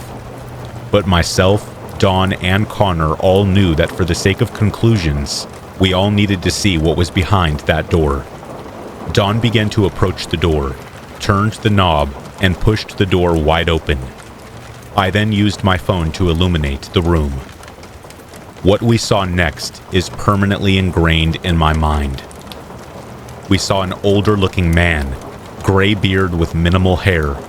cuts all along his right arm, holding a reflective object, resembling a shard of glass or a knife, with the most crooked and twisted smile on his face. The crimson red liquid was splattered all over the carpet, and next thing I know, Dawn and Connor have already begun fleeing the scene. I too followed closely after them.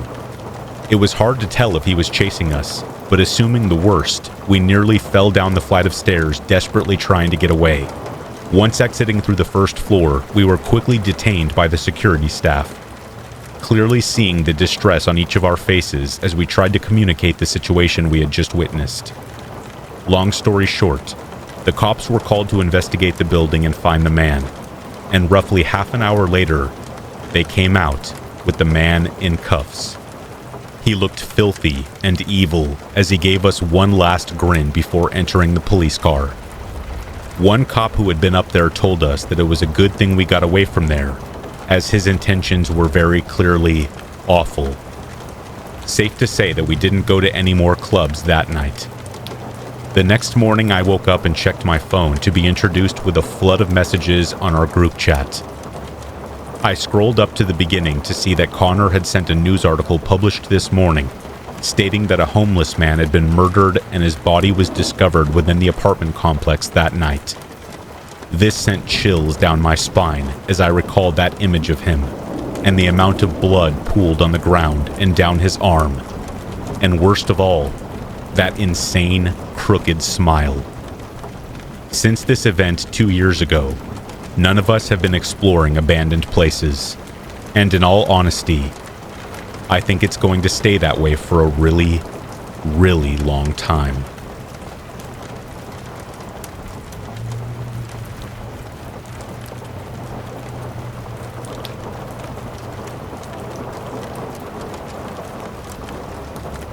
I just want to start by saying that I live in northern Ontario near a very small village that I'll leave the name out of for privacy reasons. My friend and I, both 14 at the time, who I'll call Steph, wanted to hang out once school was out. At some point during summer break, she messaged my mom through her mom's cell, since we both didn't have phones at the time, asking if I wanted to hang out. I thought it would be fun and agreed to meet up with her. She lived a little ways out of town, but we made plans to walk the 20 minutes to get to town and hang out there. I arrive at around 2, and we began our trek. Most people are always saying how small and innocent their area is, and how nothing happens. But this town is quite the opposite. It's actually a hotspot for trafficking, drugs, drug busts, assault, you name it. Regardless, our tiny 14-year-old brains thought since we had never actually witnessed any of that, we should be safe to walk around town by ourselves. Right? Wrong. We were so wrong, and you will soon find out why. We finally reached our destination and found a convenience store where we could buy some candy and sit on the curb. You know, regular kid stuff. Another friend of mine lived in town, and Steph decided it would be a perfect opportunity to show me where he lived. We are weaving our way through the back roads when we get to this really sketchy rundown street. We pass an auto shop with the garage door wide open and see a man working on a vehicle. I nod politely and we continue on our way down the street, passing by all of the seemingly empty houses because it's the 21st century and no one goes outside anymore. We come across a house with an old disheveled looking man in the yard. He looks to be around 50 or 60 with completely white hair, a very long and equally white beard. We only noticed him because of how odd he was sitting, like he was sitting normally in a lawn chair, but the back of the chair was on the ground and his legs straight in the air. Just then he spotted us and called towards us. "Can you come help me?" In a loud, demanding tone. We stopped and looked at each other, and I moved to go over to him when Steph put an arm in front of me. I look at her and say, "I think he fell over. We should help him." And she tells me there's no way at our size we could lift him up. The man starts screaming at us to get over there, and it no longer sounds like he wants help. My heart starts racing, and I look around frantically because I want to help him, but my gut feeling says this situation is very off. Why can't he just roll over onto the grass and get up? There's no wheelchair or walking stick in sight, so I'm doubting he's paralyzed. He's continuing to scream at us, saying, "Get over here now!" I suddenly remember the man in the garage just a few meters down the street, and I tell Steph if he really needs help, we should go get that man. She agrees, and we tell the old man that we're getting help and we'll be back in a minute. We race down the street as fast as we can and stumble into the garage, huffing painfully and trying to get out the words. "There's a man down the street. He might be hurt. It looks like he fell." Without question, the man in the shop follows us to the property. We halt in front of the house, confused, and he looks at us with question on his face. The yard is empty, the chair is gone, and the old man is nowhere in sight. We were gone for not even a minute. Even if he did get help in that time, they wouldn't have had time to disappear so quickly. We told the mechanic guy that he was just here, screaming at us to help him. He explains that maybe the guy got up himself and just walked inside, and though I doubted that theory, I nodded my head in agreement. He later gave us some water bottles, and we thanked him and went on our way. I still think about it to this day, and every time I just become extremely perplexed with the whole situation. Where did he go? I still live near that town 7 years later, and I go to town at least 3 times a week, yet I have never once seen him. Maybe he really did just get up himself, but the tone in his voice is what put me off. And why would someone happen to have a lawn chair directly in the center of their yard facing their house? It makes no sense, but nonetheless, I hope I never see him again.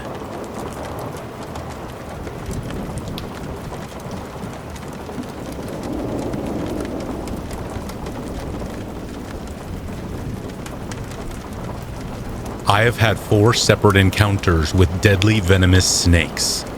It's like I attract them or something. My first encounter was when I was a little girl. I lived on a farm and was sent out to collect fresh eggs for breakfast. So I get my egg basket and walk out to the chicken coop. Little did I know, there was a deadly predator in the coop I was entering. I picked up the first hen, got her eggs, patted her head, and went to the next box. When I stepped up to the next sitting hen, it felt like someone had hit me in the back of the leg with a baseball bat. I screamed and went to turn around, and that's when I saw the snake slithering off. My granddad came running out to see what was wrong. I told him there was a snake and that it had bitten me. He got a shovel and took care of it. Turns out it was a rather cranky and large western diamondback rattlesnake. I spent several weeks in the hospital, almost died a couple of times, but here I still am. So fast forward several years later, I am probably 9 or 10 years old and sitting with my uncle and brother in a fishing boat, trying to catch something for a fish fry. We were out on a friend of my uncle's property, a big, huge pond full of fish. I wasn't really super excited sharing a boat with my brother, so I was a little sullen. I brought my portable Walkman to drown out the boys, and sat down on the bottom of the boat to get comfy and wait till this all was over. I was jamming to my tunes and must have drifted off. The next thing I know, over the music, I can hear my uncle screaming at me, so I turn the tunes down, look up at my uncle, and he has this look on his face, like I have never seen before. It was pure, unadulterated horror. So I'm sitting here too terrified to move because I have no idea what has gotten him so upset. And that's when I feel something touch my hair. Just a small little flicker, but I still don't move.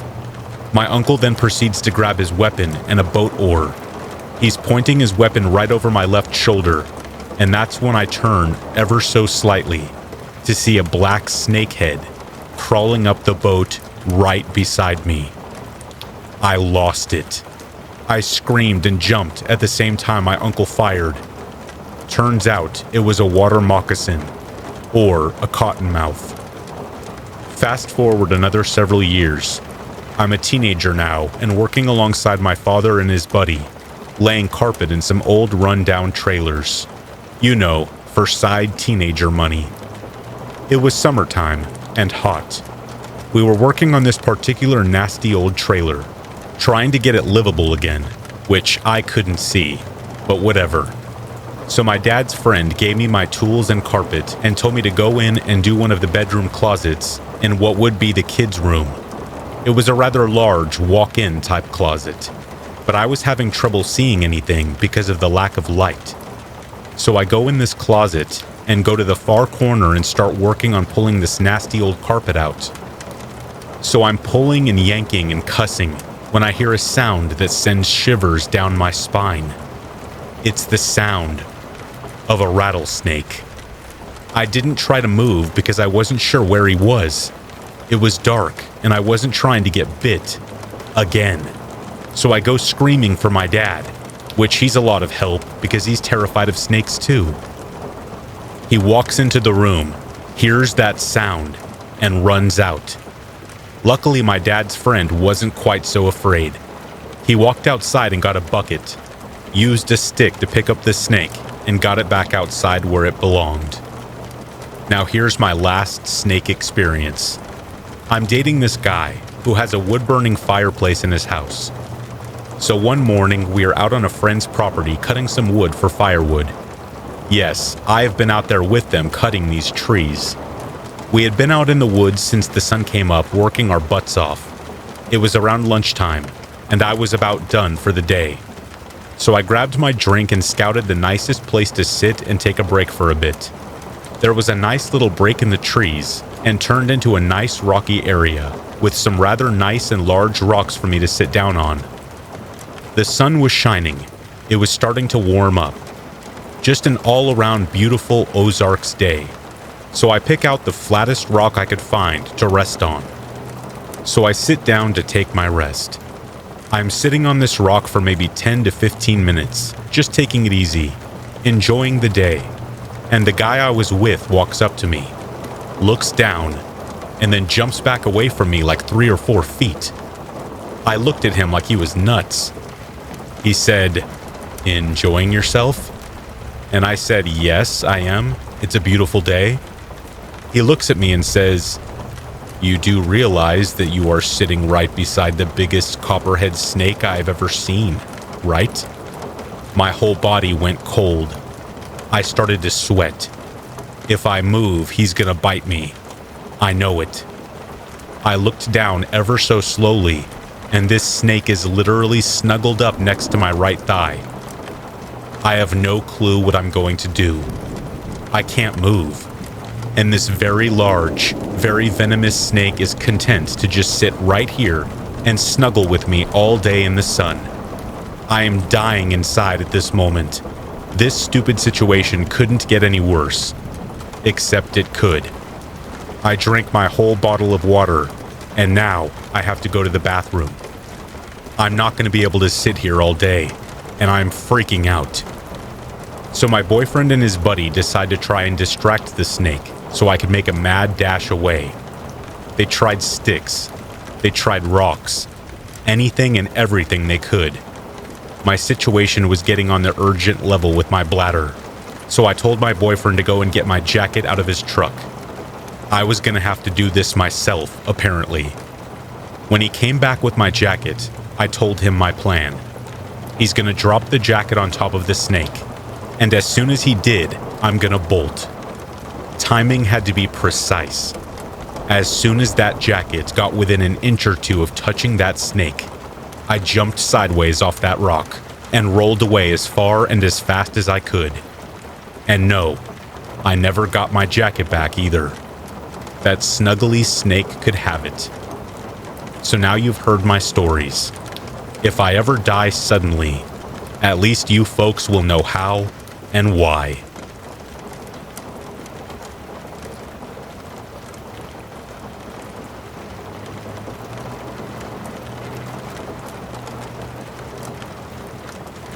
Around the age of 4, when I was living in Sunrise, Florida, it was known within my family that my aunt's house was haunted. I spent quite a bit of time there as a kid, as she would babysit for me. I always had a good time with her and have fond memories of being at her house. I was spoiled by my aunts and uncles since I was the first baby. She always got me the best toys, had the best snacks, and I loved hanging out with the kids who lived next door to her. The oldest, Luba, and her little sister, Happy. Now that I'm an adult, I understand how strange those names are, but never really occurred to me as a kid. They always seemed to be there when I was there. I have vivid memories of all of us all sitting in my Little Mermaid tent, laughing and playing house. My aunt had 2 dogs that would just sit there while we brushed their hair with Barbie combs and put bows in their hair. We called it dog makeover. We often did typical kid things. Luba and Happy were such pranksters. Sometimes they would move the dog's food bowls across the kitchen or turn on a toy so it made noises, hide it, and run away just to laugh at my aunt going nuts looking for it. She always seemed confused by the silly pranks, and as kids, that just made us laugh. One time, we were hanging out in the tent while my aunt had been vacuuming the living room. We turned off the vacuum and walked away to do something in another room. We had convinced ourselves that if we turned it on and it stayed in one spot, that it would suck all the way through the other side of the earth. So, Luba ran over to the vacuum, turned it on, and ran back to the tent. We peered out the plastic window of the tent and laughed while my aunt threw up her arms and yelled my name out in frustration. I always remember thinking it was always me who was catching all the blame, but figuring that my aunt just didn't want to yell at the neighbor kids. Over time, Luba and Happy showed up less and less. I thought they were either at school or busy and weren't able to come over as often. After all, we were all getting older, and I also was not at my uncle's house as often. After so long of not seeing them, I chalked it up to the fact that they had moved away. Eventually, my aunt had her own kids and raised them in that house until they were around 4 or 5 years old before they moved out of state. Life had gone on as it does, and Luba and Happy were just a fond memory that I would often think back on and wonder how they were doing or where they were at in life. Fast forward to 10 years later. I am about 14 or 15 years old. Our family had all lived in different states at this point, so when we would gather around the holidays, we always had catching up to do and walks to take down memory lane. A conversation came up about childhood friends between my mom and aunt, and all the memories of Luba and Happy came flooding back to me. I was thinking to myself, I wonder if my aunt might know where they're at now. So I chimed in and asked her if she remembered Luba and Happy. She contemplated it for a moment. You could see her trying to think about it. She asked me with a very confused look on her face, Luba? Happy? I have never known any kids with such strange names. I went over everything I knew about them. You know, the neighbors by your house in Florida, the ones always messing with you and you would blame me. My mom snapped her fingers and said, "Oh, at the haunted house?" I was very confused when she said this, as I had no knowledge of her house being haunted. My aunt, still looking confused, responded, "That house was definitely creepy. I don't remember any kids ever being there other than you and your cousins. You had imaginary friends?" I was absolutely certain that these friends were not imaginary. After all, I knew as a kid that other kids often had imaginary friends, and I would wonder how is that even possible to create an image of a whole person in your head. I insisted that they were actually there. I knew they were there. But she seemed very set on the fact that they were not. Her and my mom started to go back and forth. Remember the dog bowls would just slide across the kitchen floor, or the toys in the other room turning on at the very bottom of the toy box? I literally just sat there and could not believe what they were saying. I thought for sure they had lost their minds due to old age. Those kids were there. They moved the dog bowl and played all the pranks. I saw it with my own eyes. My aunt told me there was definitely a lot of creepy things that happened in that house. At first, I thought you had been behind all the things turning on and off or moving around because I had to rationalize it. I realized after some time that something weird was going on, but decided to ignore it since I don't really believe in that kind of stuff anyways. My jaw was on the floor, folks. I was so creeped out. I was so confused. I had imaginary friends? What? My family was all in agreement about the ghosts in the house, nodding and reassuring each other. I finally said out loud, "So I had imaginary friends named Luba and Happy. I need to be in therapy." About this time, my cousin had rounded the corner to the dining room we were all sitting in, and in the giddiest voice said, "Luba and Happy, they were my friends." We all kind of looked at her in silence and then looked at each other before someone blurted out, "Wait, you saw Luba and Happy too?" Without missing a beat and not realizing what the big deal was, my cousin confirmed to us, "Of course, they were always at my house and always in my playroom. They used to play pranks on Mom." Everyone sat in shock. Nothing made sense. All the kids in my family who had set foot in that house over the years knew Luba and Happy. I don't think the odds are that great of having the same imaginary friends your cousin did years apart. We filled my cousin in on the haunting of the house.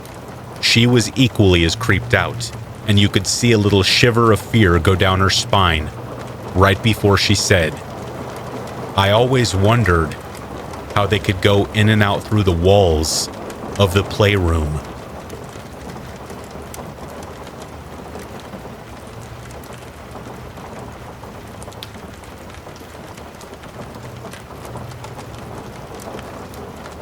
This will be the first time that I'm sharing my story. I have never told anyone about this before because I'm scared of the way people will react. But here we go. This event happened back in 2016 when I was 26. Me and my best friend, I'll call him Tanner, were out drinking at your typical Irish pub. Tanner was there with his girlfriend, who I've also been friends with for a few years. I'll call her Sarah. Me and Tanner started drinking early, and Sarah got there later, around 9 p.m. I remember Sarah being mad at me for letting Tanner get as drunk as he was. Sarah chilled out after I ordered a few rounds of tequila for us, and we resumed having a good time, laughing about all of the funny times that we have had together. Me and Tanner originally went to the pub to watch a live band that we have seen a bunch of times perform, but for some reason, they never ended up showing up. So we just continued to drink beer after beer and shot after shot. I admit I was really drunk, but I can say for a fact, drinking alcohol had nothing to do with whatever was about to happen to me. Tanner and Sarah started arguing about something. I can't remember what it was, but it was probably something stupid, because those two were always getting mad at each other over nothing. Tanner ended up saying something like, "Fine, we'll just go home right now then." And I remember feeling bummed out that my best friend was gonna leave when we were having such a good time. I convinced them to stay for one more shot on me.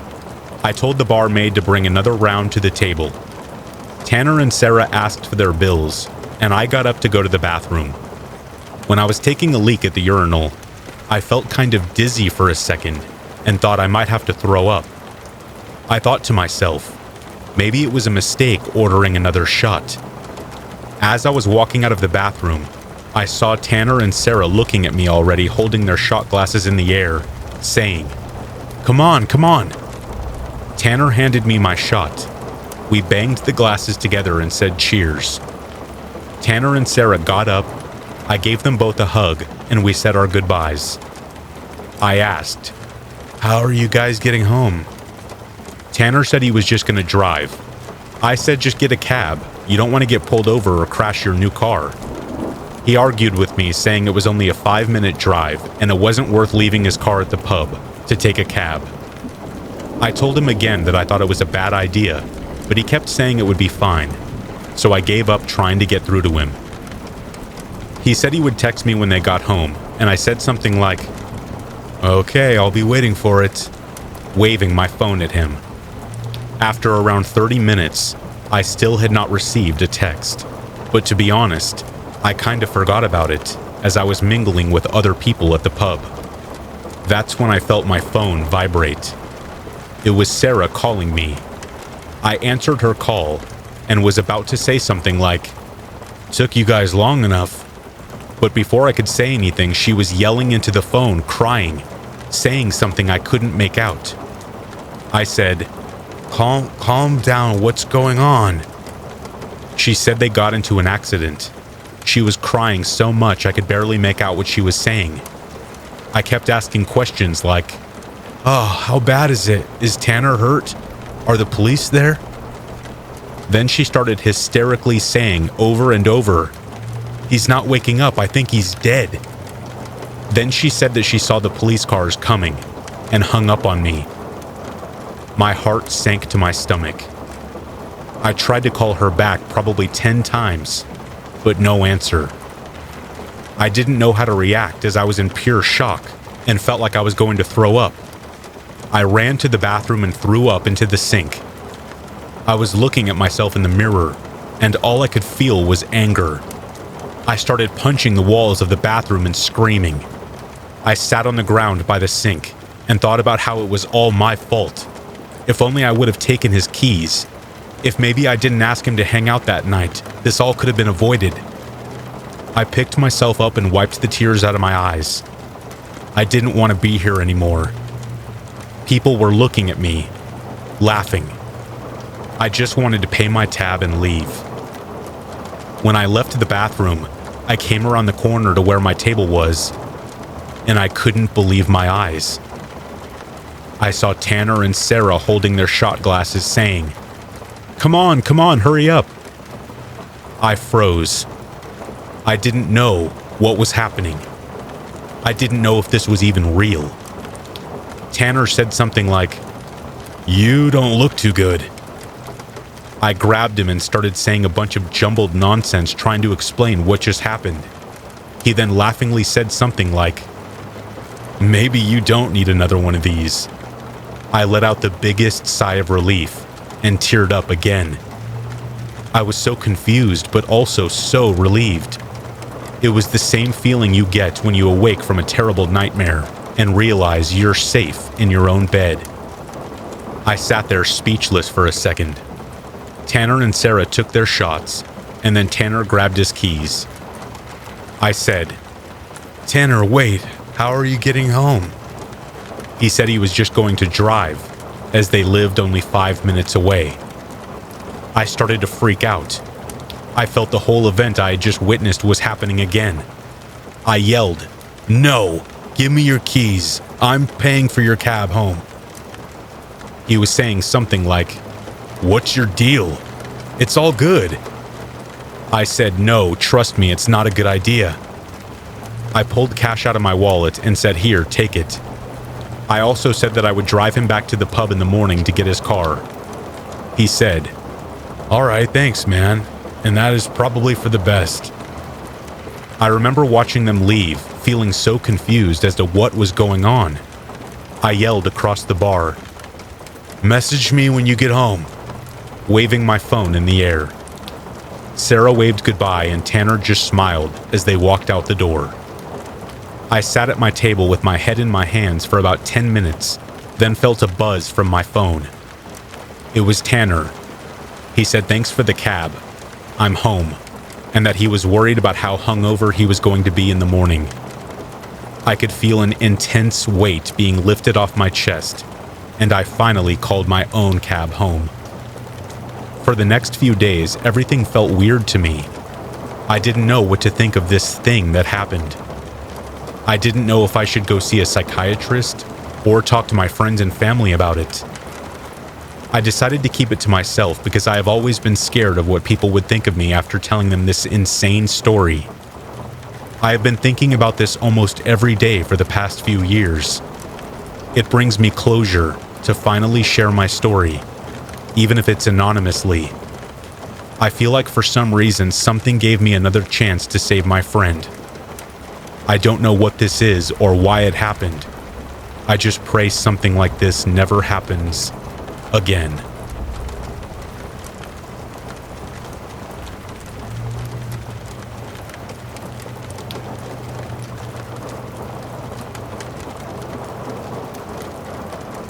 I live with my mom and dad here in Escambia County here in Florida.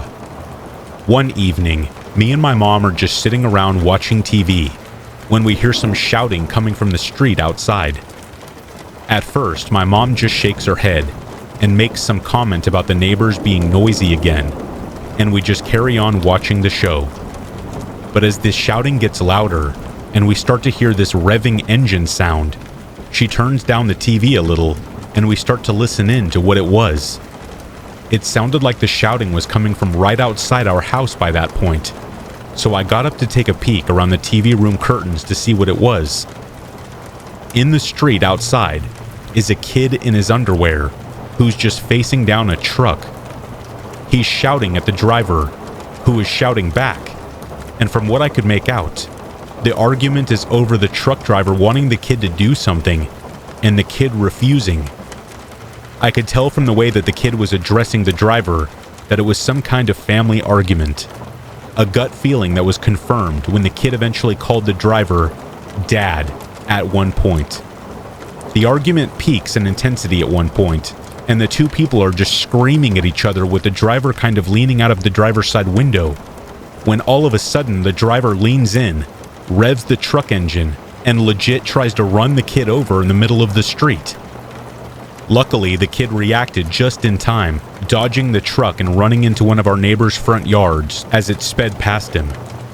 My mom, who was also watching by that point, gasps and says, "Oh my gosh," and we watch as the truck does a U-turn in the street, preparing to make another pass on the kid.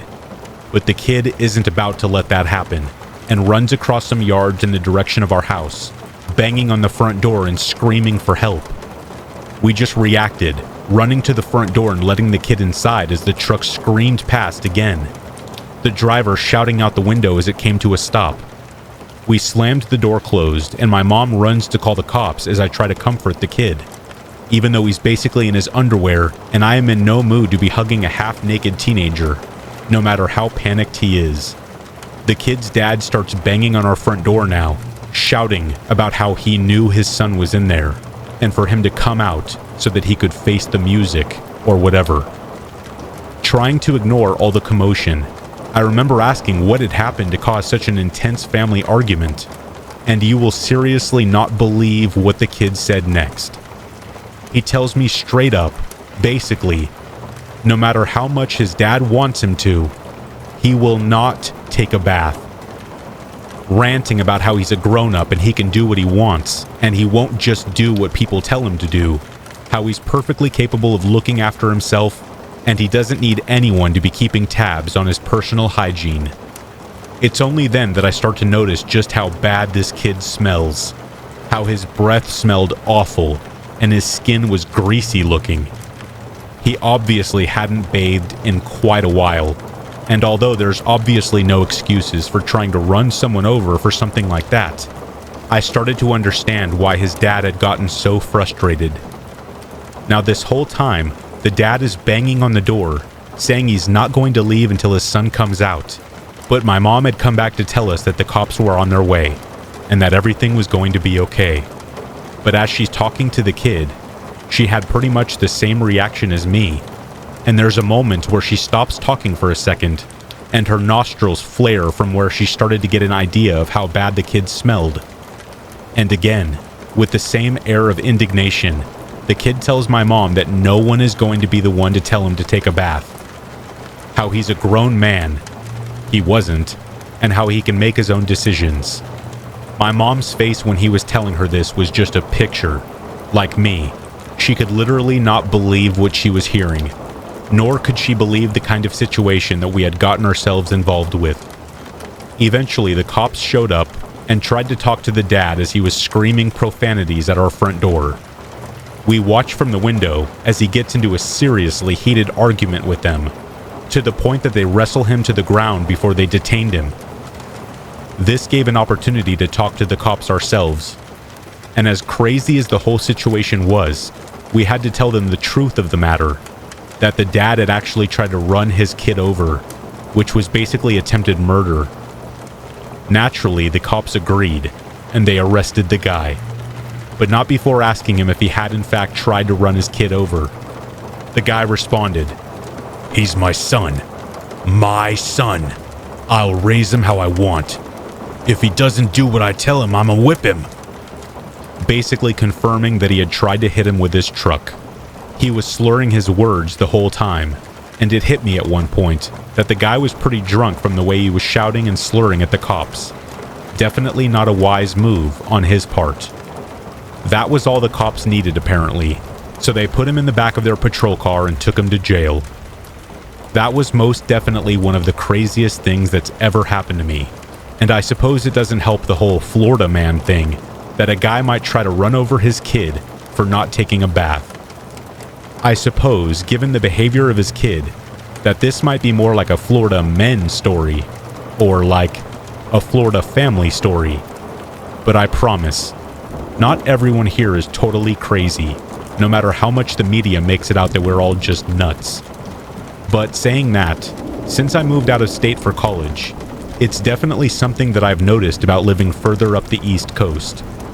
Sure, there's crazy people everywhere, but the concentration of crazies in Florida is definitely higher than most other places. I'm just glad the situation that night got resolved, and as weird as it was, the outcome was considerably more preferable to just watching a half-naked kid get murdered by his own father. I would much rather just smell some body odor than watch someone die. That's for certain.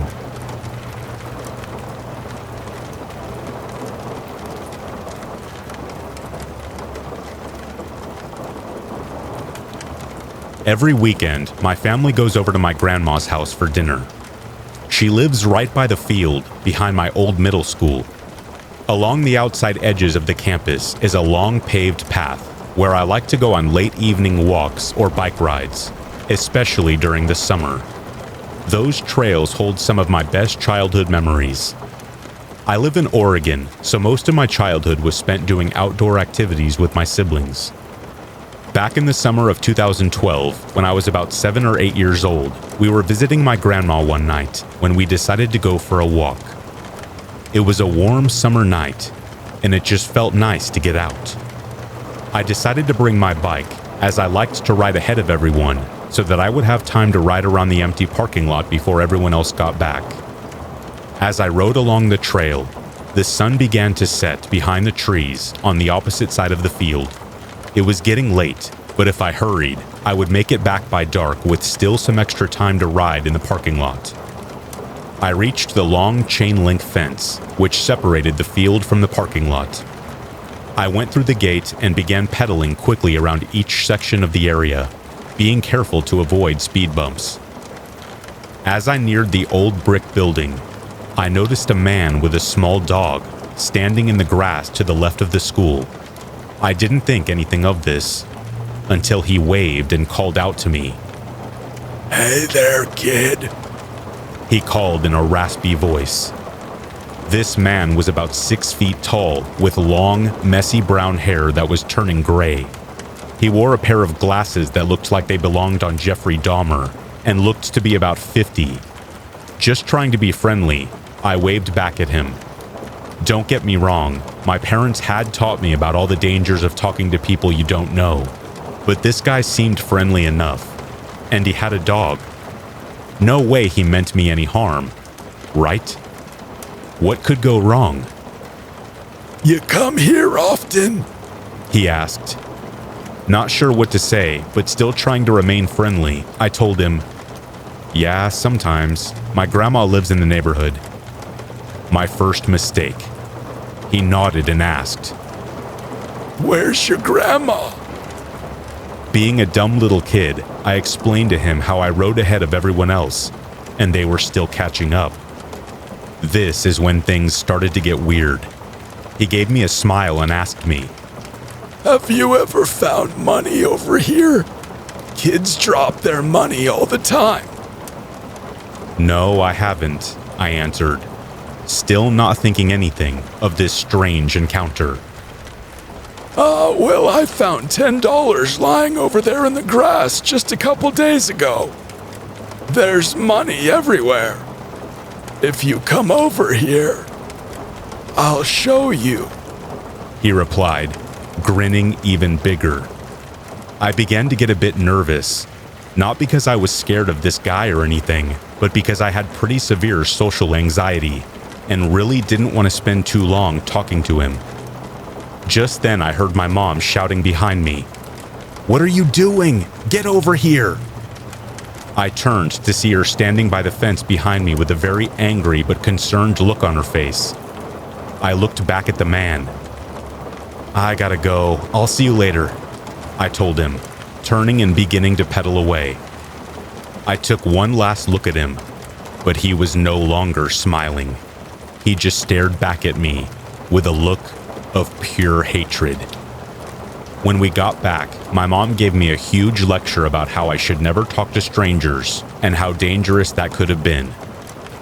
Looking back on the situation, I don't know what would have happened if my mom hadn't showed up, or if I had actually gone with the man to look for money.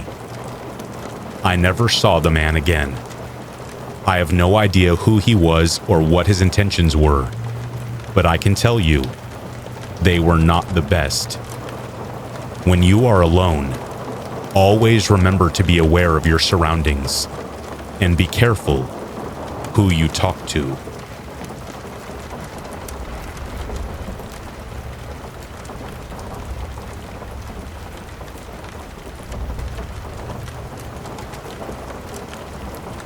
So, back when I was living in El Paso, Texas, my mother and I rented out a very small apartment, 2-room and 1 bath. It worked out well since it was only her and I. I think I was around 8 years old, but my mom had to work graveyard at a truck stop. She trusted me enough to let me stay home alone and gave me the basic instructions like do your dishes and go to bed at a reasonable hour. So one night, she kisses me on the forehead and leaves. I had been watching SpongeBob SquarePants, and it was really, really late. I think it was about 11 p.m. at that point. At that point, I hadn't listened to my mom's instructions. I didn't do my dishes, and my bedtime was 9 o'clock. So I decided to go to bed, forgetting to check if the doors were locked. So I go to bed, and instead of sleeping, I read Alice in Wonderland. Not sure how much time passes, but I fall asleep. When I wake up, my book is on the floor and my nightlight is on. I remember being confused as to why I was awake, so I decided to be brave and check it out. I walk around the apartment, wondering if my mom got home early and accidentally made a noise, and that's when I realize the front door is unlocked. Not too concerned, I walk toward it to lock it, but when I go for it, it's almost as if someone is twisting it the other way. The door won't lock if it's being held like that.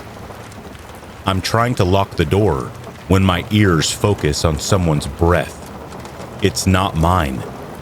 I freak out and start to push on the door, convinced there's someone out there.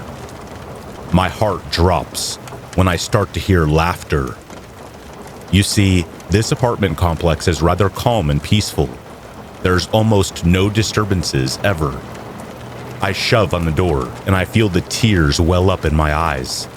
The laughter turns into unintelligible words, and although I can't make out what they're saying, I know it's a man. He had a deep voice and it sounded really raspy. The tone of his words sounds sharp and angry, so I start audibly crying while saying something along the lines of, "I'm calling the cops." The laughter starts again, but the resistance stops. I lock the door as fast as I can and run to my room, locking the door behind me. I end up reaching for my phone and calling my mom. Through tears, I'm telling her what happened, and she's trying to calm me down, telling me that it'll be okay. She's telling me that she's coming home. When I hear it, tapping. It sounds like tapping on my window. and I can hear the laughter again. I'm crying louder at that point, telling my mom, begging her to come home now. This is where the story gets blurry. I remember hiding under a blanket and crying until my mom burst through the door yelling for me. I don't remember when the tapping stopped or when the laughter faded, but I remember my first glimpse of true fear. We called the cops, and they said they couldn't do much. We ended up dropping it, and my mom called our landlord, begging to move us to a second-story apartment. Luckily, we were able to move the next week.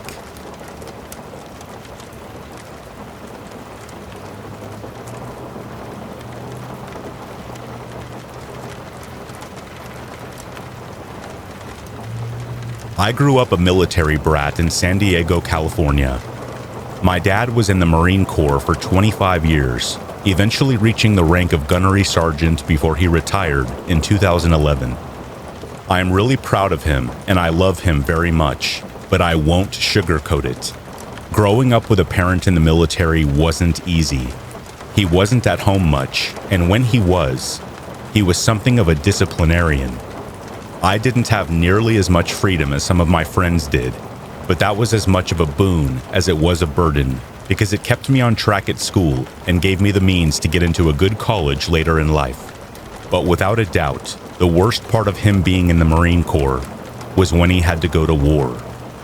Although he wasn't part of an initial invasion force, Dad was deployed to Iraq in June of 2003.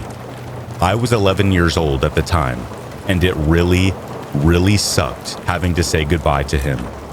No matter how much he tried to assure us that he would be okay, I was old enough to be acutely aware that it might well have been the last time I ever got to talk to him.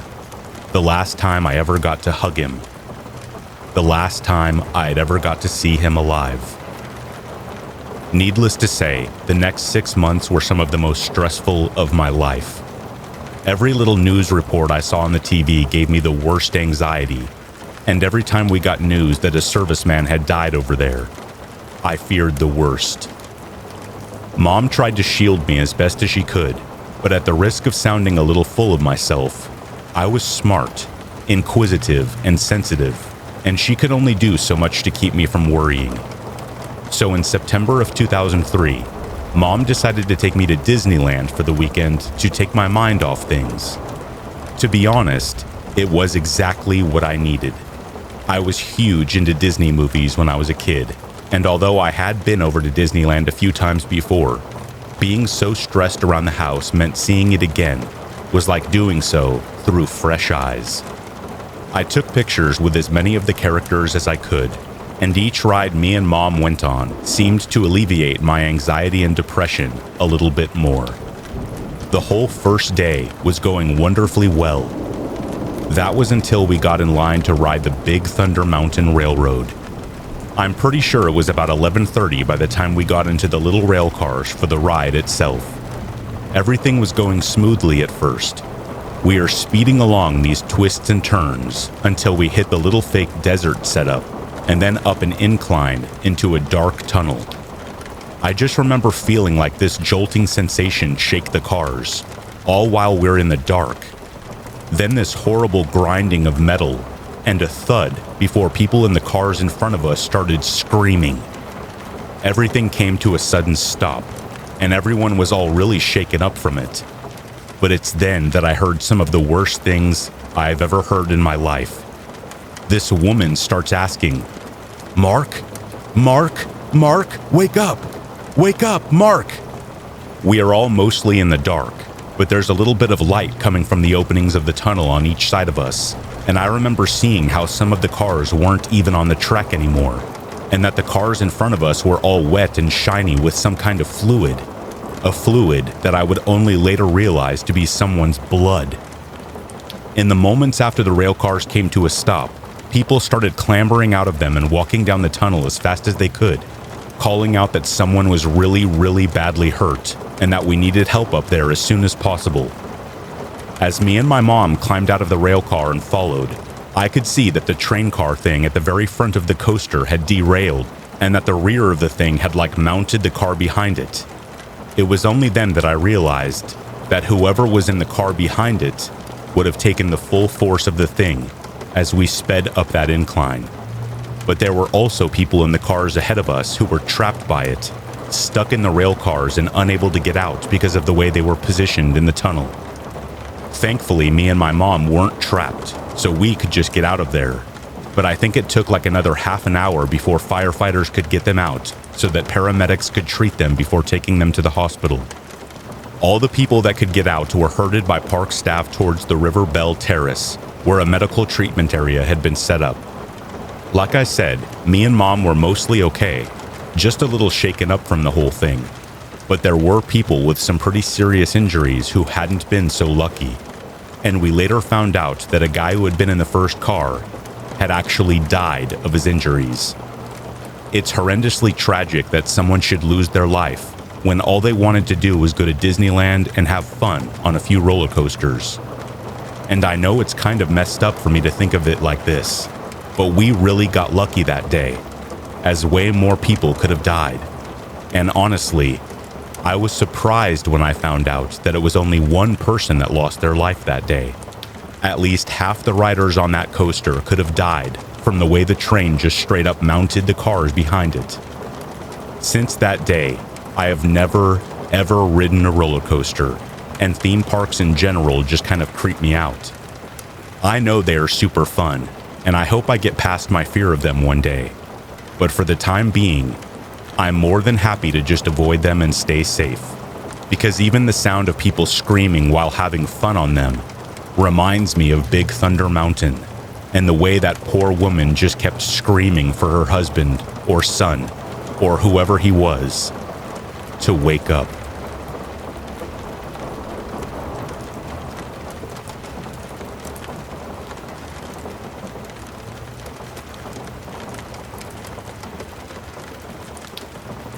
On Thanksgiving weekend of 1950, a brutally frigid nor'easter storm was battering the coast of Massachusetts and was particularly harsh on the small town of Marblehead, near Salem. Beryl Atherton, a 47-year-old elementary school teacher who had 25 years of service under her belt, was home alone with her dog, Esky, a white Spitz who was her constant companion. Since the death of her father, Esky was about the only company she ever kept, and Atherton was a self-described spinster with no close friends or family. It is said that her favorite pastimes was watching old movies, and she would drive to the movie theater in Lynn to catch a show, but always went alone. With the freezing winds lashing at her drab, clapboard cottage on Sewell Street, Beryl ran a few final errands before her small town was due to be snowed under. She made a run to the grocery store to pick up vital supplies, including a few extra cans of dog food for Esky, before she took a few bags of garbage out to the trash cans outside her home at around 6 p.m. that Saturday evening.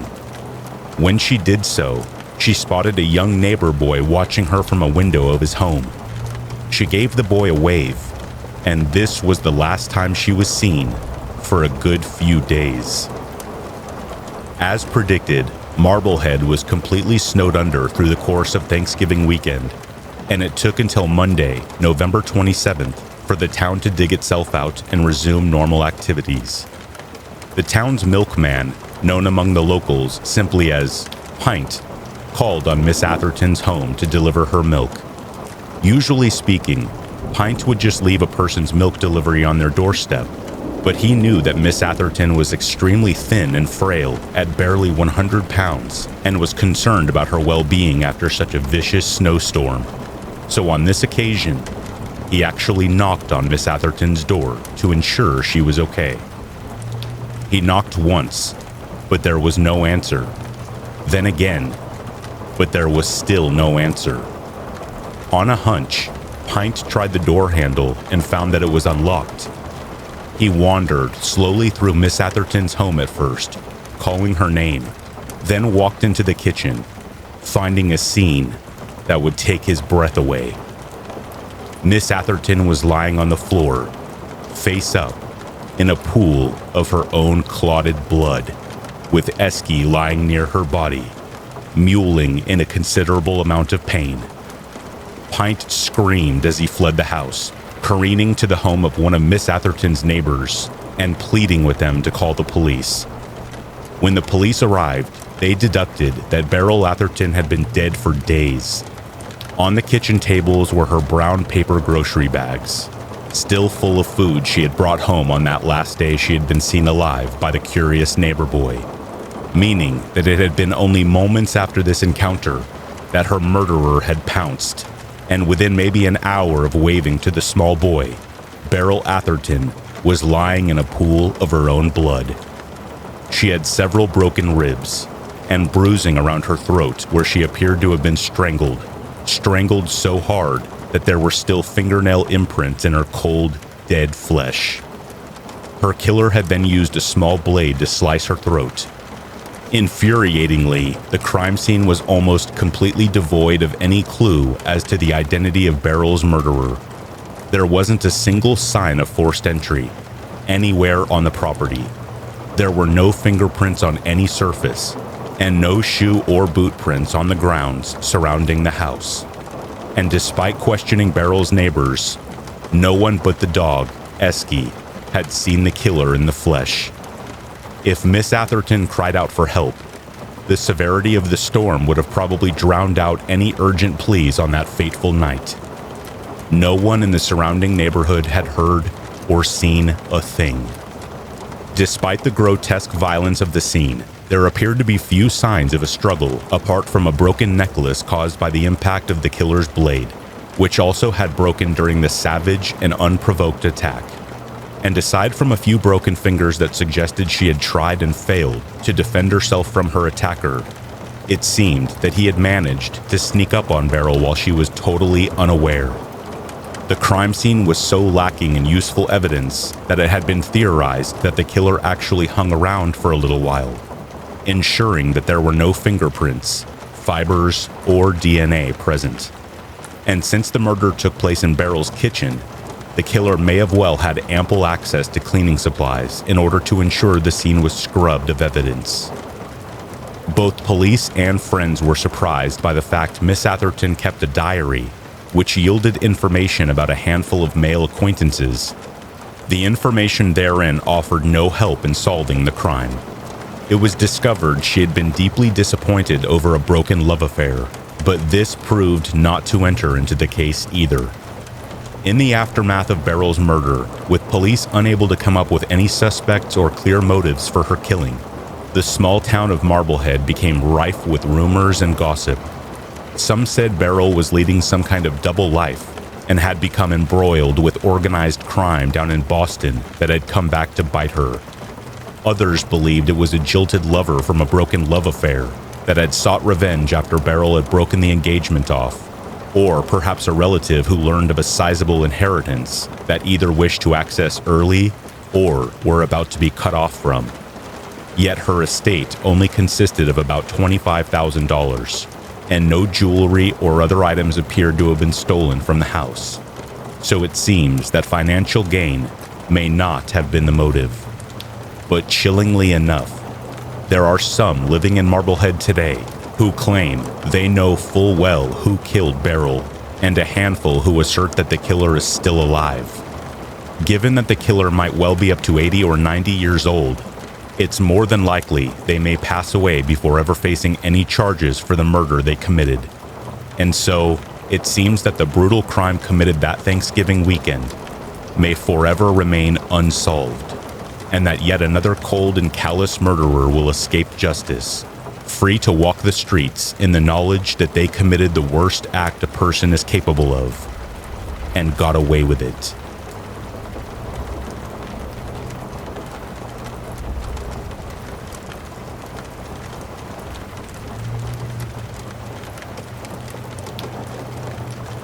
Myself, age 6 or 7, and a 16-year-old neighbor, babysitter, were sleeping in my father's trailer in the living room, which had a bar dividing it from the kitchen and blocking most of the kitchen from view.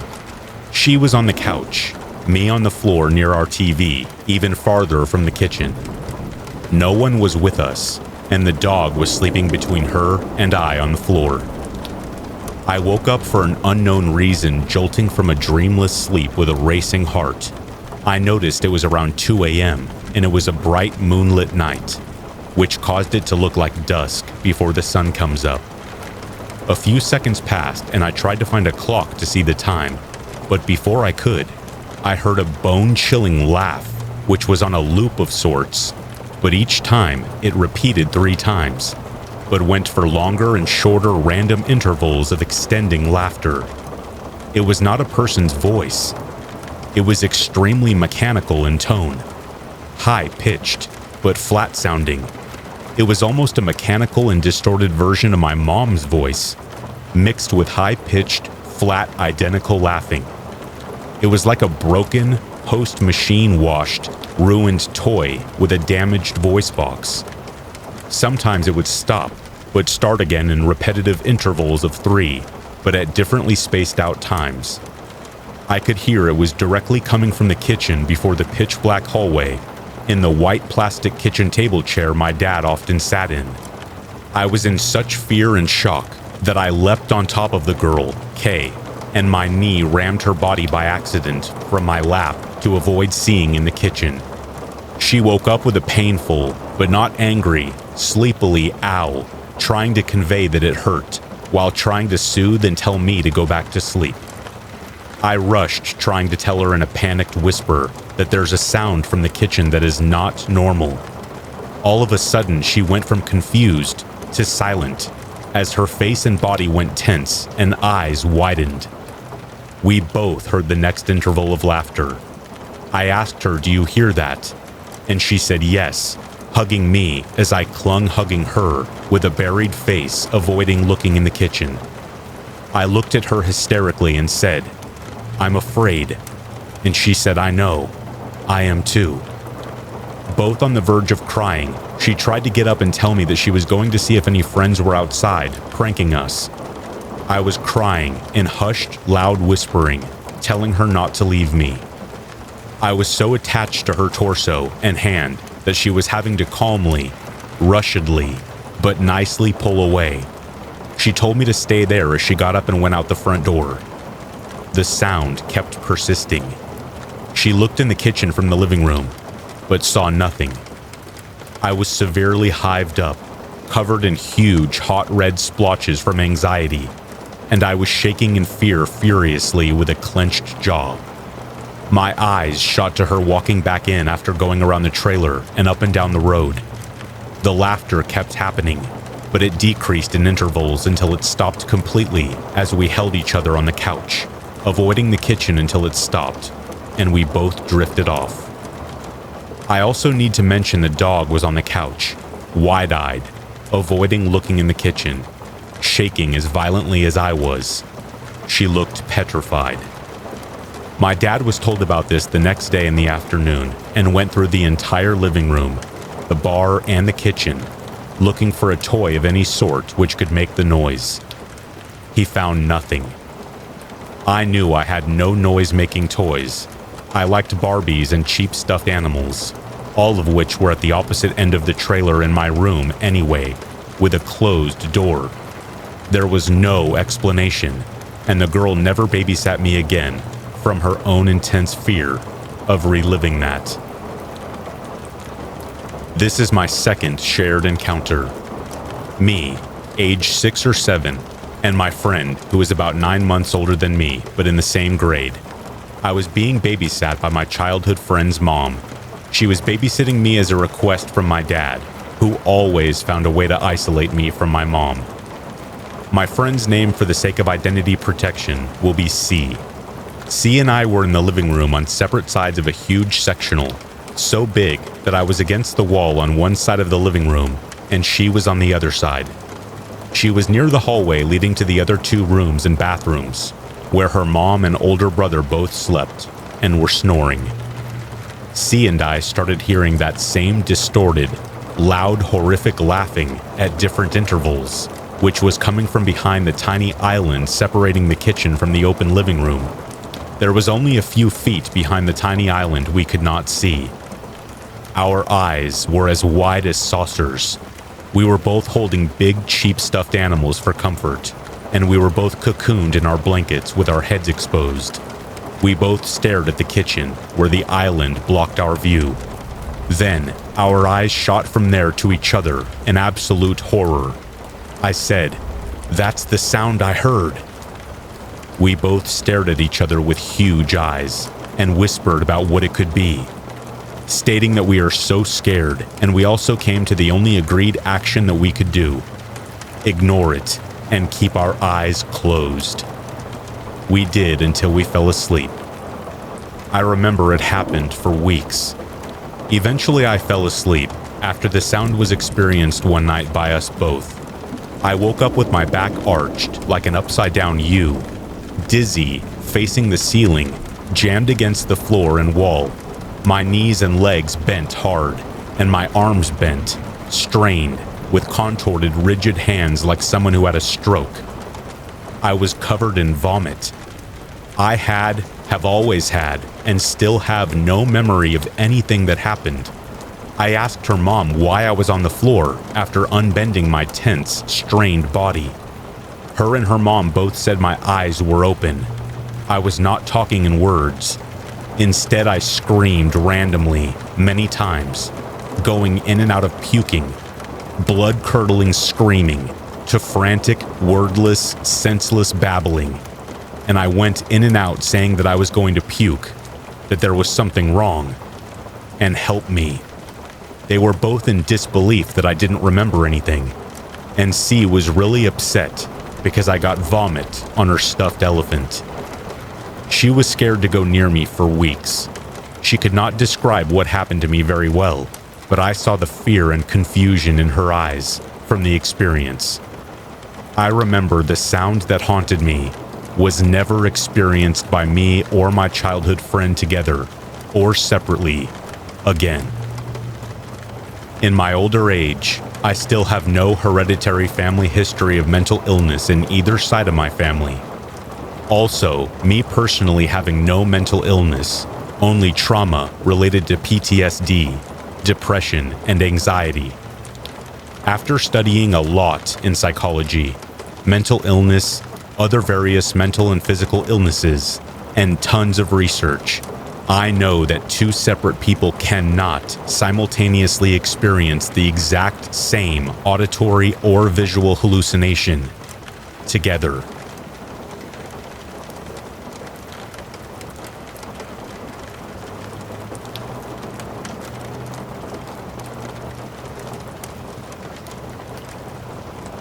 Back in 2015, I was lucky enough to win a 2-day yacht tour that was being raffled off by a local boat rental shop. This was a short cruise with meals provided and a captain to charter us around. I never win anything, so when I entered the contest, I really didn't think I had any chance of winning. I was imagining thousands of entries, and only 2 entries were chosen. I was actually shocked when I was notified I won.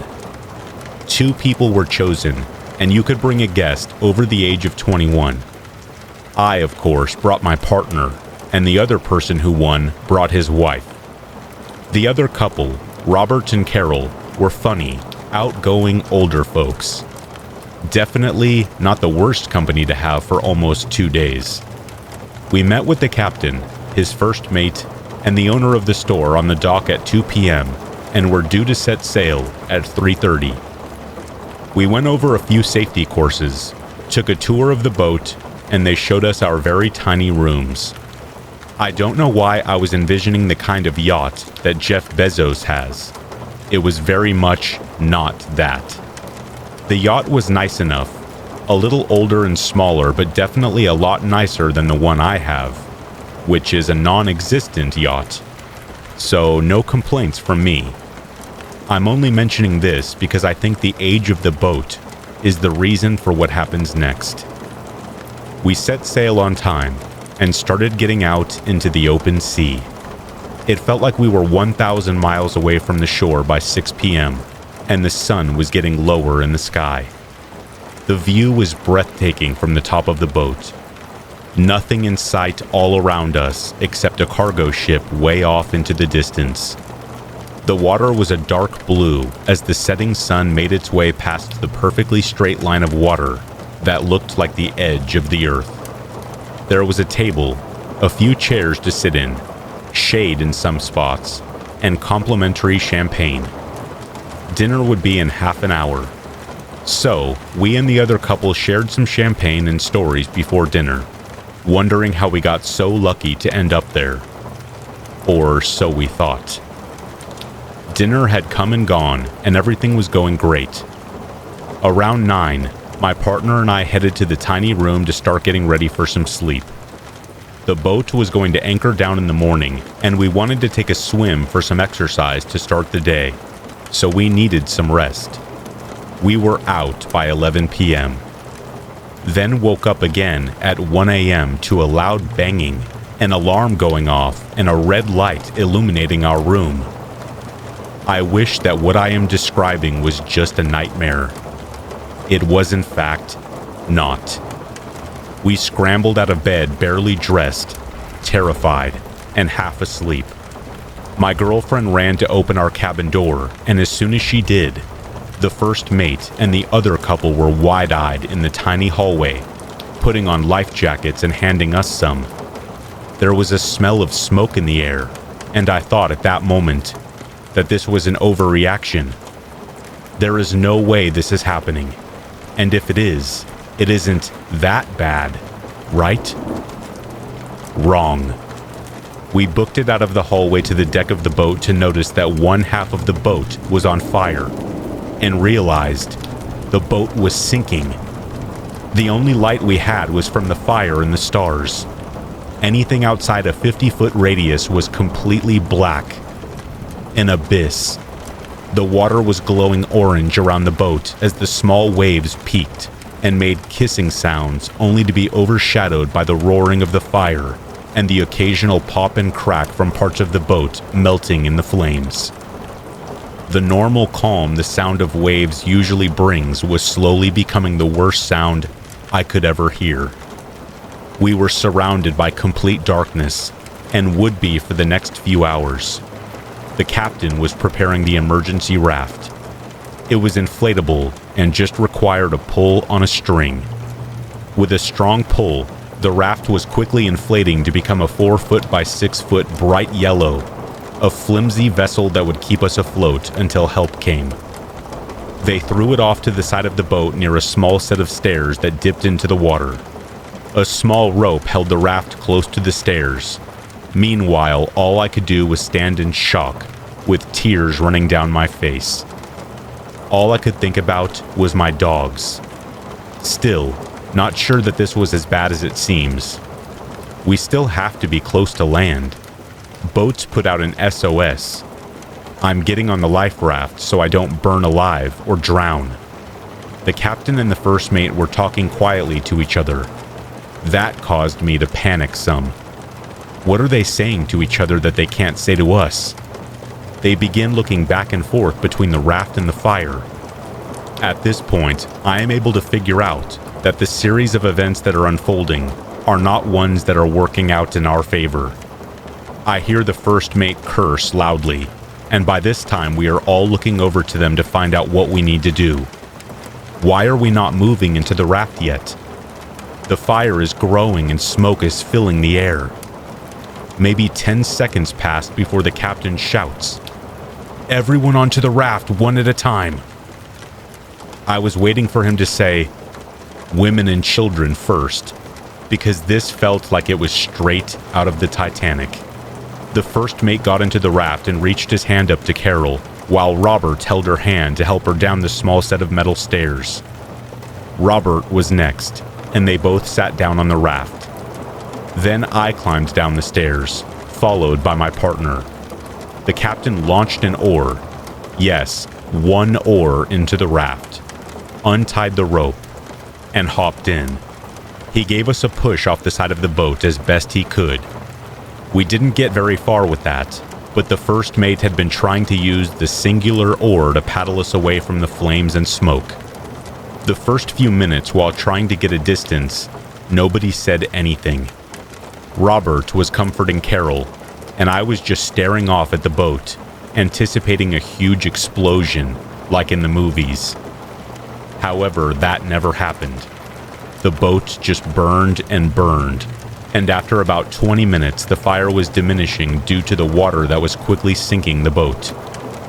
This seemed like an actual nightmare, and I didn't even know at that point that it was only going to get worse.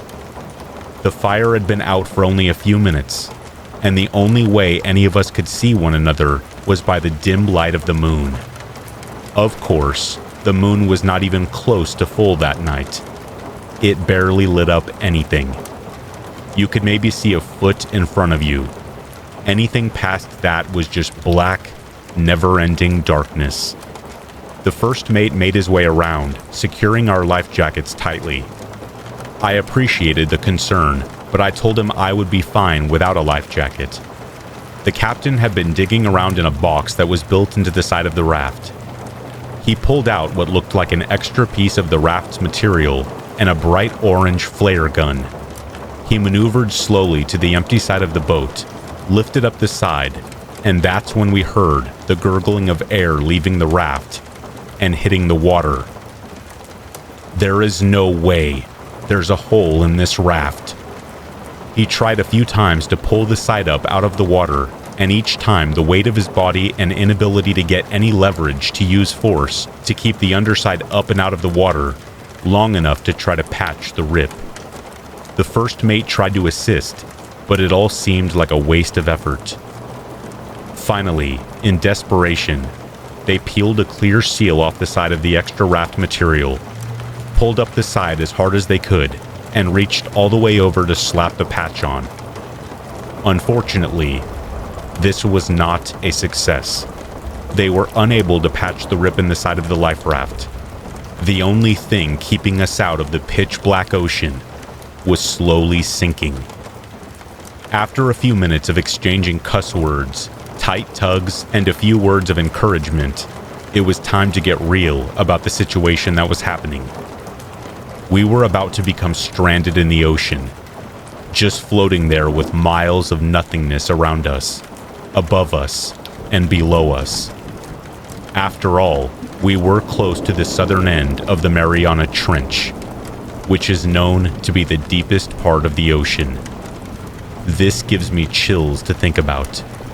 Miles away from the next sign of human life. The raft was losing its air, and the inflated sides were becoming soft to the touch, squishing easily under the pressure of my hand. The flare gun went off. It was a silent star shooting way up into the sky, and then a pop like a firework. The light was so bright from the flare.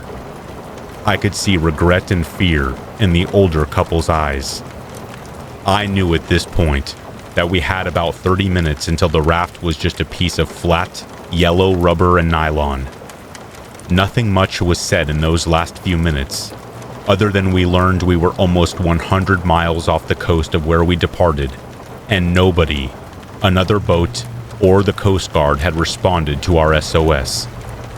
Luckily, we knew that the area of the ocean we were in was considered a high-traffic area for cargo and importing ships, so it was unlikely that we would never be found.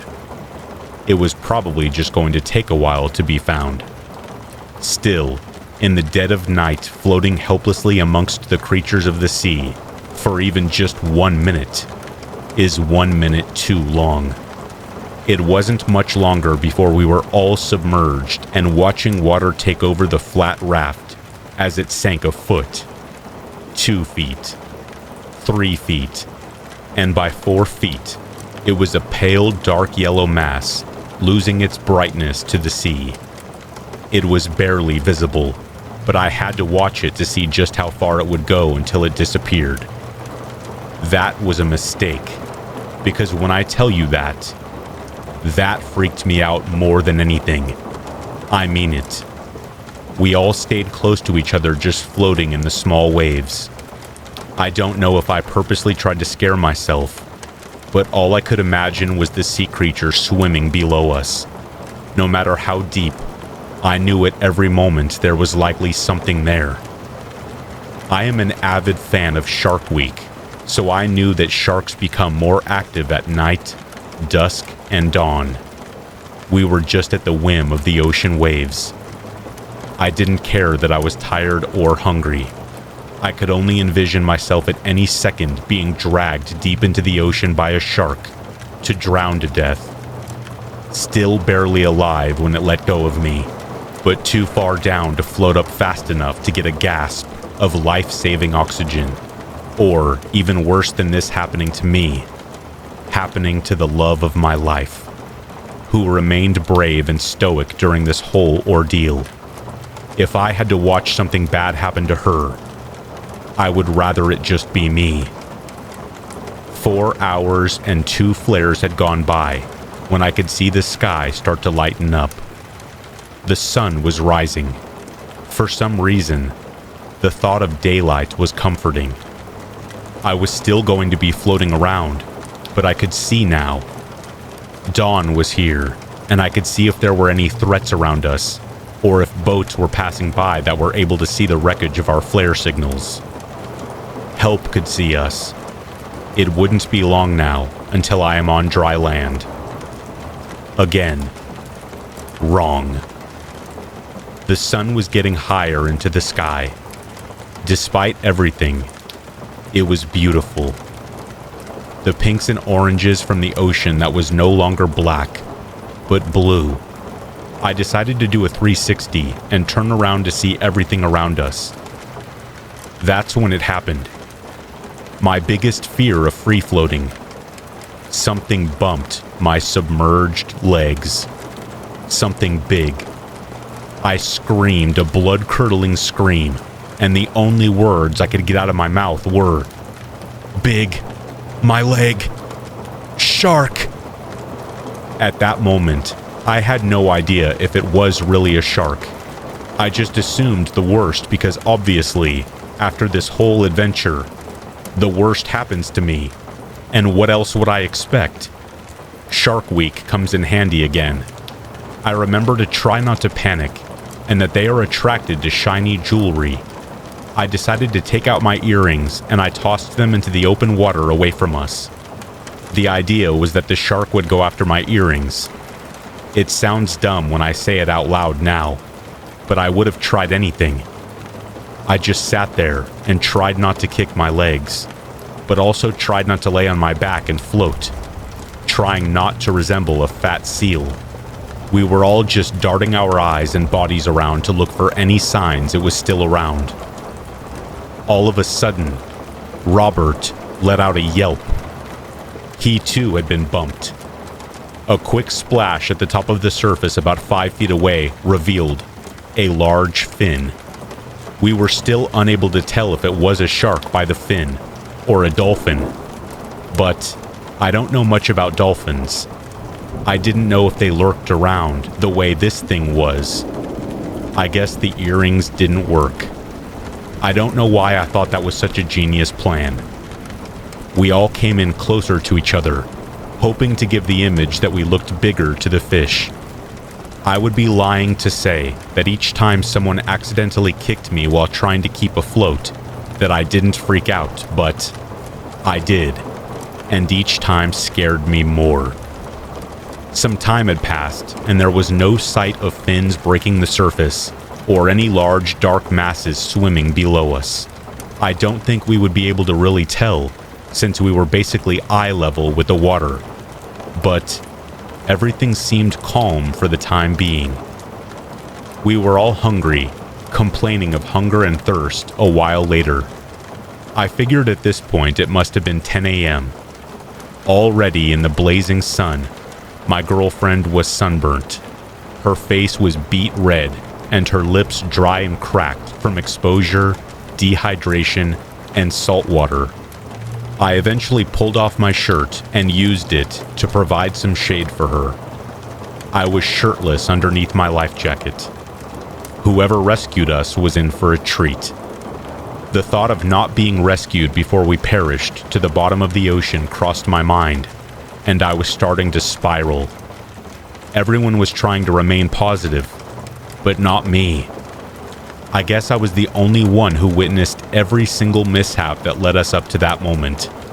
Screw toxic positivity. Screw good vibes only.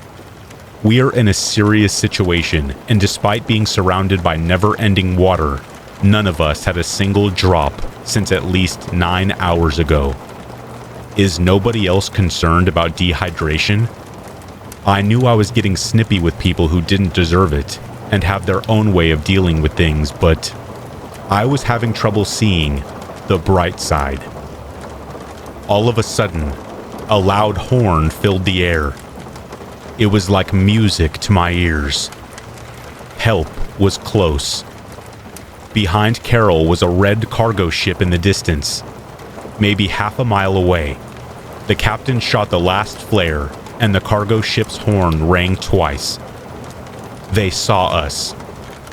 They were coming. The mood shifted, and all the fears of megalodons and third-degree sunburns were gone. There was a collective sigh of relief. Immediately, I started planning my move for when we got to land. I was going to hit up a drive-thru, slam a gallon of Pedialyte, take a Xanax, and hold on to my partner and our dogs, and vow to never set foot on a boat again.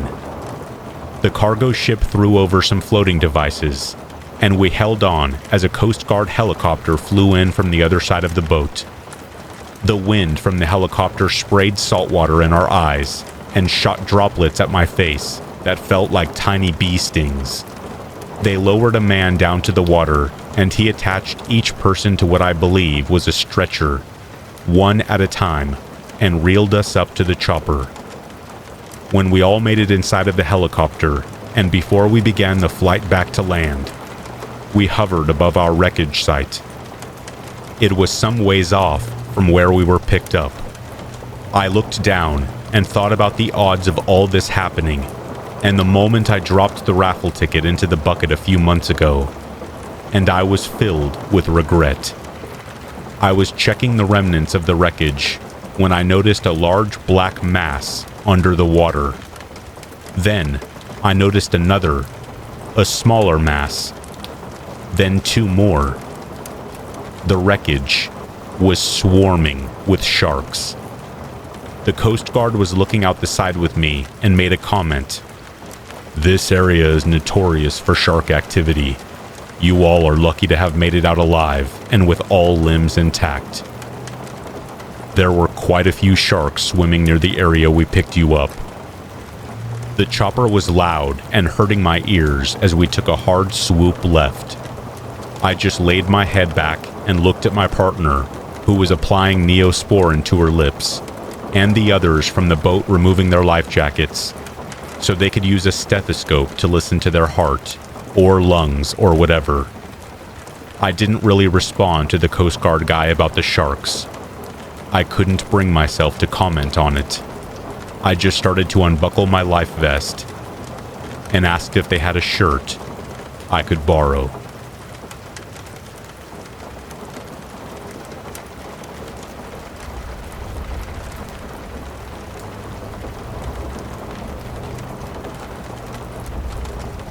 When I finished college, the Great Recession was at its height. Despite graduating with a high GPA and good internship experience, it took me 2 years to find a full-time job in my field. During those 2 years, I felt isolated, adrift, and lost. In retrospect, it makes sense that this was when I brushed up against what may have been my first ghost. Newspaper articles at the time were full of stories of boomerang kids, young adults who moved back home to ride out the economic hardship with their parents. I couldn't stand for that to be me, though. I had just broken up with my boyfriend, and I didn't think I could handle the pity, the claustrophobia, and the further sense of failure I would feel starting my adult life in my childhood bedroom. Instead, I worked 3 jobs to make ends meet. I could pay the rent, but I swiftly fell into a state of depression. I kept odd hours, and it was difficult to find time to see friends. One of my jobs was with a youth psychologist. I was paid to transcribe recordings the psychologist made of his evaluations of patients. Because of confidentiality concerns, I'm not going to talk about anything specific that was in those recordings. One thing I noticed, though, was how many of the kids grew up in small, dying towns in the rural areas of our state. I lived in our major city and hadn't spent a lot of time exploring outside of it. Out of loneliness and depression, I started using my free time to drive. Sometimes it was aimless. Sometimes I drove near the towns where the kids in the recordings were from. I passed ghost towns and isolated mountain ranges and old mines. Once I got my car stuck in the mud outside an abandoned cemetery and had to hike back to the road to flag someone down who could help me. The emptiness of those places seemed to cling to me. Sometimes I could stop my car in the middle of the road, take off my shoes, feel the hot asphalt under my feet, and stare at the horizon for an hour before someone else passed by. Even when I got back home, it was like I couldn't wash the desert off me. I felt changed. There was something else I noticed about the psych evaluations, too. Almost all of the kids talked about the supernatural. They had ghost stories, UFO stories, and a few even had skinwalker stories, all from these areas that I had been driving through. I was never a believer in the supernatural, but after having spent time in the places they lived and felt that eerie loneliness for myself, I could see why they felt that way. There's a major river in the southern part of our state that seemed to appear in a lot of kids' stories. When I was in an independent bookstore one day, I found an older book full of stories and legends about the river. On a whim, I decided to buy it. Most of the stories were forgettable, but one that stuck out to me was a journal entry written by a miner who lived in the area in the 1800s. He said that one night in camp, he looked over toward the river and saw a group of ghosts walking out of the water and onto the shore. There were no details beyond that, no description of the people he saw or any indication of how he knew they were ghosts.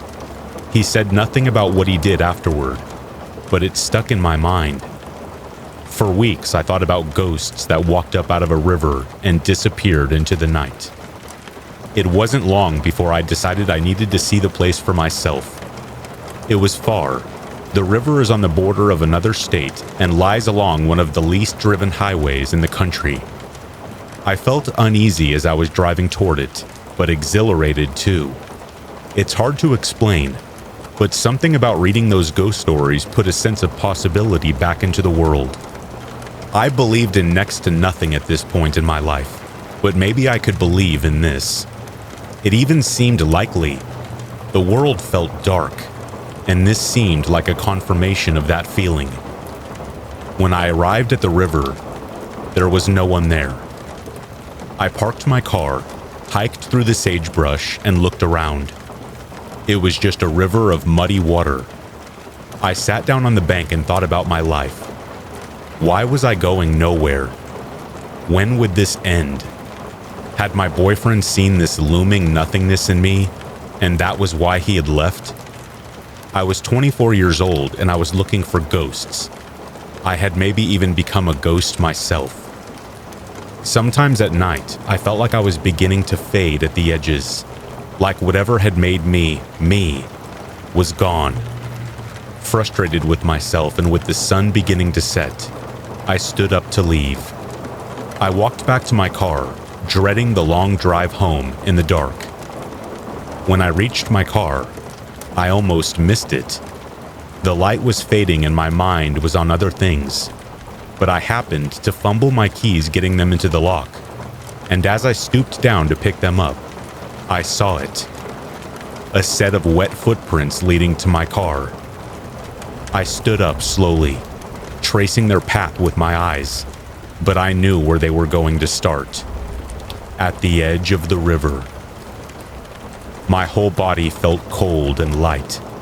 It was the biggest moment of unreality I've ever experienced, and it washed over me like a wave. The footprints were half faded, but very definite outlines of what looked like cowboy boots leading from the river and right up to the passenger door of my car. Then they vanished. There was no sign of where they had gone, And no sound either, just the buzz of insects at the water's edge. I didn't wait around to see anything else. I jumped into the driver's seat, started the engine, and peeled out. I made sure the doors were locked, but somehow I knew it hadn't been a living person who had made those marks. I had hiked out a little bit, but I would have noticed if there had been someone else there, especially if they had approached my car, which was on higher ground and more visible. The adrenaline kept me going the entire drive home. When I got back, I called my friend, and we talked for an hour about unimportant gossip. I ordered takeout from the most basic, normal-sounding restaurant I could think of. I put a sitcom on in the background. I don't think I slept at all that night. And shortly after, I was offered a full-time salaried job in my field in a much bigger city. I moved that summer, and I haven't been back to that river since. I also don't feel comfortable in the desert, or in any isolated place. I prefer the busy noise of the city, where I can surround myself with friends, and it's difficult to get too lost in my own thoughts. But I know now. I know there are ghosts.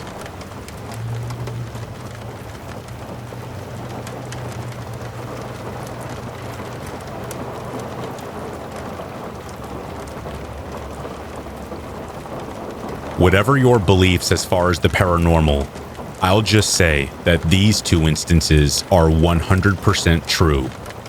I experienced them.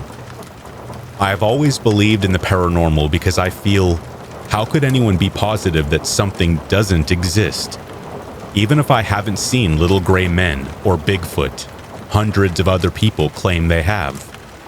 Even so, I have been blessed or cursed with a very practical, analytical mind. I watch real ghost hunting shows with a grain of salt, always asking how this could have been faked. Many times it is fake, but not all. Many things have happened to me that I dismissed as something else, so I'm only telling you these that I can't dismiss. My first experience occurred at a famous seaside restaurant in California. It's been featured on numerous ghost hunting shows, as well as on Unsolved Mysteries. I lived about 30 minutes from the place, but I hadn't been there. I finally got to have dinner there with a boyfriend. I was fascinated, asking the employees about their experiences with their infamous specter. See, I was happy to have a paranormal experience, as long as I wasn't alone. At some point in the evening, I had to use the restroom. I asked my boyfriend to walk with me after I realized the restroom was outside the dining room and down a long, deserted hallway. He didn't want to wait right outside the women's room door, but he waited near the entrance to the hallway. So I was in there, alone. Just my luck, no one else had to use the restroom. I went into the second of two stalls and did my thing, and suddenly, the hairs on the back of my neck began standing up. I didn't hear anything. It was just a feeling. So I told myself that I was just being paranoid because of the dark, scary hallway, and I'd psyched myself out. Still, I was very relieved when a minute later someone else came into the restroom, and I was no longer alone. She went into the other stall, and I came out of mine and washed my hands. That's when I noticed there was no one in the other stall. The door was resting open as it had been, clearly empty. There was nowhere else anyone could go in the small restroom. Yet I had heard all the noises, the outside door squeaking open and closed, footsteps, and someone closing and locking the stall door right next to me. Yet I was completely alone. Heart beating out of my chest, I ran out of there, down the hall, and into my boyfriend's arms. Months later, I learned that the women's restroom was one of the most haunted places in that building. I'm glad I hadn't known that before I went in there, or I never would have been able to relieve myself. This next story happened in a house I had bought with that same boyfriend. It was a small house built in the 40s. There was nothing creepy about the house, but it wasn't long before we had some strange little things happen. I heard a man clear his throat behind me when I was home alone. Some items I'd put on the floor and leaned up against the wall got knocked over. Little things like that. But the weirdest thing that happened to me in that house were the knocks. They always seemed to happen when I was home alone. In whatever room I was, there were 2 loud knocks on the window. It sounded exactly like someone outside came up to the window and knocked on it. Always 2 good, loud raps. The first time I was lying in bed one morning and I heard 2 knocks on my bedroom window. A quick knock knock. The thing is, my bedroom was in the very back of the house facing the backyard, and the backyard was not accessible except from inside the house. It was a fully fenced, very long backyard, and anyone who came from the street in front couldn't get to it because it was a very narrow passage that we had blocked to keep anyone out. I had been awake when it happened, so I got out of bed and went to the window to see who it could have possibly been. Of course, there was no one there. There was no one anywhere in the backyard. The next time it happened, I was in the kitchen, home alone again, and there were 2 raps on the kitchen window. It was daytime again, and our kitchen faced the carport. Of course, there was nobody there. After a few more times, I told my boyfriend and my older son about it. Neither of them believed me. They teased me about it, saying I kept dreaming that people were knocking on the windows. So one day, while I was taking a shower, the knocks happened right on the shower window. It was so close to me and so unexpected, I actually jumped. This time, I was not home alone, so I thought maybe my boyfriend or my son was playing a joke on me, so I kind of laughed it off. I knew that it would be hard to get to that window though, because it faced the blocked, narrow side of the house, and right outside of it were rose bushes with thorns. Later, they both swore they hadn't done it. They were very serious, and I could tell that they were telling the truth. They also said they had not heard the knocks, so they still didn't believe me. Only one time do I remember it happening, at night. This time, I was in the 3rd bedroom that we used as an office, in the back of the house. It also faced the inaccessible backyard, and it was late and dark. My curtains were closed, and I was doing something on the computer. When the 2 loud knocks hit that window, I was too scared to look out the curtains. This only went on for a few months, but it happened a lot, and every time it occurred in whatever room I happened to be in at the time. I never heard it from another room. No one else heard it either, until one night. On this night, I had gone to bed, and my boyfriend and my son were in the living room watching a movie. The next day, they told me that at about 1 a.m., they heard 2 quick, loud knocks on the living room window. There was no knock on the front door, which was right next to the window. They looked out the window, and of course, no one was there. It finally happened to someone else, in a room that I did not happen to be in. And after that, they finally believed me.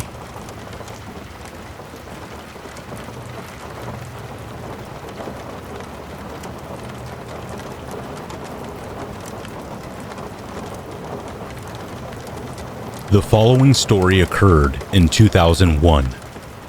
During this time, I remember it being cold, and we finally decided to pack up our Christmas decorations. My sister and I were 2 rowdy teenagers living in a single-parent household. Our father had passed away a few years back, so our mother took on the full responsibility of raising us by herself. My mom worked as a flight attendant, which made her time with us very limited. However, we understood why.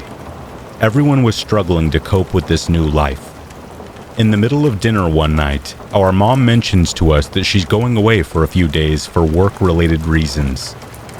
My sister Cleo sighs in disappointment and places her fork on her plate. I quickly pinch her arm and remind her to have a better attitude about everything. Cleo is my younger sister. At times, she can be very disconnected from reality. She didn't understand that she wasn't the only person that had to sacrifice things. After my quick scolding, Cleo readjusts herself at the dinner table and apologizes. Mom smiles and continues to explain. Since she was leaving for a period of 3 days, our mom felt more comfortable with us staying at our aunt's house until she got back. Cleo and I look at each other in astonishment.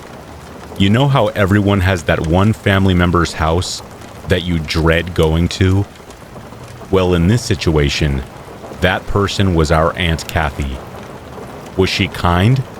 Yes, but her lifestyle would be considered a little unorthodox to most. Aunt Kathy was known for hosting outlandish events and always had at least 2 boyfriends. She had a son named Chase, who passed away last year. During our childhood, our aunt would host parties and gatherings at her house, and Chase would stay in his room the entire time. She insisted that he was an introvert, but every time I visited that house, I felt a strange and unexplainable feeling. Despite all of those things, I swallow my pride and nod in agreement as my mother finishes explaining all of the details. I could tell that Cleo was very annoyed that we had to leave. She tried to convince our mom that we could watch over ourselves, but Cleo had broken that trust by inviting a boy over numerous times. Thanks a lot, Cleo. The next day, we pack a bag and wait on the front porch for our aunt to come get us. Mom had already left early in the morning for work. After about 15 minutes, Aunt Kathy begins to pull in the driveway. I still remember that car. It was a silver 1999 Toyota Camry. We place our bags into the trunk and sit in the back seat. Aunt Kathy shouts our names in excitement and starts a conversation. We discuss school, our mom, and of course, boys. But whenever we would mention our cousin Chase, her response was short, or she would smile through the rear-view mirror. After a semi-long car ride, we arrive at the house. Green shrubs were lined across the lawn, along with a barbecue grill. As we walk to the door, I look up and discover someone staring down at me through a window. The curtains jerk shut immediately after. I couldn't tell who it was, but I assumed it was one of her boyfriends. As we walk inside, I notice that all of the lights are off. Although it was daytime, it seemed eerily quiet, and a dark hue shadowed the house. I guess this was oblivious to Cleo because she headed straight into the living room to watch TV. Aunt Kathy asks to speak with me briefly in the kitchen. The look on her face alone made me interested in what she had to tell me. She whispers to me and explains that she had been distraught since the passing of her son. I hug her in consolation as she sobs on my shoulder. I understood completely how she felt. Losing someone that close to you is heartbreaking. Aunt Kathy begins to tell me that sometimes it feels like he is still here, especially when she wakes up in the middle of the night. My heart dropped to my stomach. Even though I knew I had to ask her the following question, I wasn't prepared for the answer. I asked my aunt about the person in the window upstairs as we were entering the house. She raises her head from my shoulder and looks at me in confusion. She had no idea what I was talking about. Aunt Kathy explained that she had been living by herself ever since Chase died.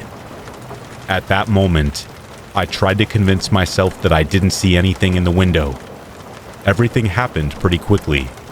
Aunt Kathy insisted that it could have been her cat, but as the day continued, I realized how illogical that idea was. I think I know the difference between a cat and a human. During our entire stay at the house, nothing happened. As the last day approached, the idea of something eerie going on had diminished almost completely. Cleo and I hug Aunt Kathy goodbye and get into the Jeep with our mom. Before we drive off, I noticed 2 things. Aunt Kathy standing in the doorway waving goodbye, and the same figure I saw 3 days before, standing in the window. It seemed to be more of a silhouette and was black in color, with soulless eyes. I turn to Cleo and tell her to look up, but when she does, the figure disappeared. We never visited that house again.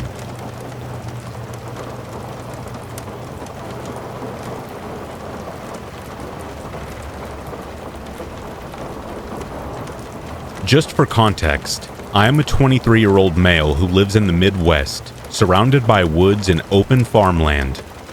I often have sleep paralysis, and I don't have creepy or off-putting experiences. Sometimes I will hear something or see something that I think could be just my brain still half asleep. Not too scary. For anyone who hasn't had sleep paralysis before, it's mostly just being awake and not being able to move. And yes, that sounds scary, but to a person that it happens to almost on a weekly basis, you get kind of used to it. Most of the time, I just realize I'm in that state of being awake and not being able to move. So I usually just casually try to move my leg and arm muscles to eventually wake up and reposition myself so I can try to go back to sleep. Usually, changing positions helps. There were 2 occasions that I would like to share that genuinely terrified me. The first incident was the very first time I had sleep paralysis. I was about 8 years old, and I was living with my grandparents at the time in the middle of a 26-acre plot on the countryside. I had a television set that was from the 80s or 90s. Basically, one of those types of TVs that gave you that weird static feeling if you got too close. Anyway, I was sleeping one night, and I heard the sound of metal scraping, and I woke up. The TV had a white static that was illuminating my room. In the room, there was a closet that had a broken sliding door that would only open with extreme force. Enough force that I, as an 8-year-old child, couldn't even open. Well, the scraping metal sound was the door sliding open, and I knew it was that sound because I had heard it all the time when my grandparents needed to get into that closet. When I realized what it was, I thought it was one of my grandparents, though I thought it was strange that they were trying to get into the closet, since it was around 2 or 3 a.m. at the time, and there isn't really anything they should need in there at that time of night. It was mostly just old clothes and random knickknacks they have collected. When I went to turn my head to see what it was, I couldn't move my head. So I tried to pull my blanket off my body to try and stand up, and I couldn't. The only feeling I had was what I could best describe as that feeling when your arm or leg falls asleep, and you get that pins and needles feeling. Yeah, that, but across my entire body. I was genuinely terrified of why I couldn't move, and why I heard the closet opening. Eventually, I turned my eyes enough to see out of my peripheral vision a figure standing halfway out of the closet, staring at me. Not moving, just standing, staring. It was watching me struggle to move, and I couldn't do anything but stare back. I will never forget the long, gangly look of the figure. If I had to compare it to something, I would say it reminds me of the Rake. But obviously this was a time before internet scary stories and creepypastas, so I didn't know what that was at the time. All I know is I was in a complete state of shock and horror, and I tried to let out a scream to alert my grandparents, but I couldn't even muster up a squeak. Eventually, with enough brute force and a will to live, I managed to regain all my senses and shot up out of my bed and ran to turn on the light. The figure was gone, but the closet was still open. I remember running to my grandparents' room and screaming that there was a man in my closet, and my grandpa, who was a hunter, had many weapons in the house, and grabbed one. He threatened anyone who was in the house that they better show themselves. No one was there. I told them about the closet, but they just told me it must have been open already. I know it wasn't open, because that closet already scared me, and I made sure it was closed before I went to bed. I never slept in that room again. I had my brother switch me rooms. I made up an excuse that I didn't like the color of the room, and he just went along with it. But I think he knew I was scared, and he was older, so he took the room just to be a good brother. I never told him of the experience I had with the figure, because I didn't even know if it was real or not. The second experience was more recent, and the only other time that I have had a truly terrifying experience with sleep paralysis. I am now married, and I told my wife about my sleep paralysis, but I told her not to worry too much, because I am more used to it happening, and I usually just keep my eyes shut to avoid seeing anything creepy. And like I said before, it's easily manageable, and I usually don't see anything anyway. I just want to be sure. Anyway, this experience happened a few days before writing this. It was during the middle of the day, and I was taking a nap in my bed. Usually, when I have sleep paralysis, I can get myself out of it within a few seconds and go back to bed like nothing really happens. Not this time. This time, I woke up and knew I was paralyzed, so I tried to move my arms and legs around to get my body awake, but for some reason, I could not get myself out of it. Like I said, I keep my eyes closed to avoid seeing anything. But this time, after about 2 or 3 minutes of trying to wake myself up, I started to get frustrated, so I decided to open my eyes. To my left is a large window. I live in an apartment complex in the underground level, so the window leads straight to the ground at eye level. Well, outside in broad daylight, I saw what looked to be the same figure I saw as a child. I can't be too sure though. All I know is that this thing was tall and black, and it was walking toward my window. Outside the apartment complex is a line of trees about 40 feet back, and it was at the tree line. As it slowly got closer, I noticed some features on the figure. Its eyes were beet red, and it was smiling wide. Its teeth were poking out of its mouth, and they were razor sharp. I couldn't do anything but watch in terror as this tall, horrifying figure walked toward me. It put me in a state of fear, and I honestly almost started to cry, thinking my life was about to end. Finally, after about 30 seconds of me staring at this figure getting closer to me, I finally managed to wake myself up, and just as soon as it appeared, it was gone. I will never forget the way it was staring at me, menacingly, almost like it was enjoying watching me suffer.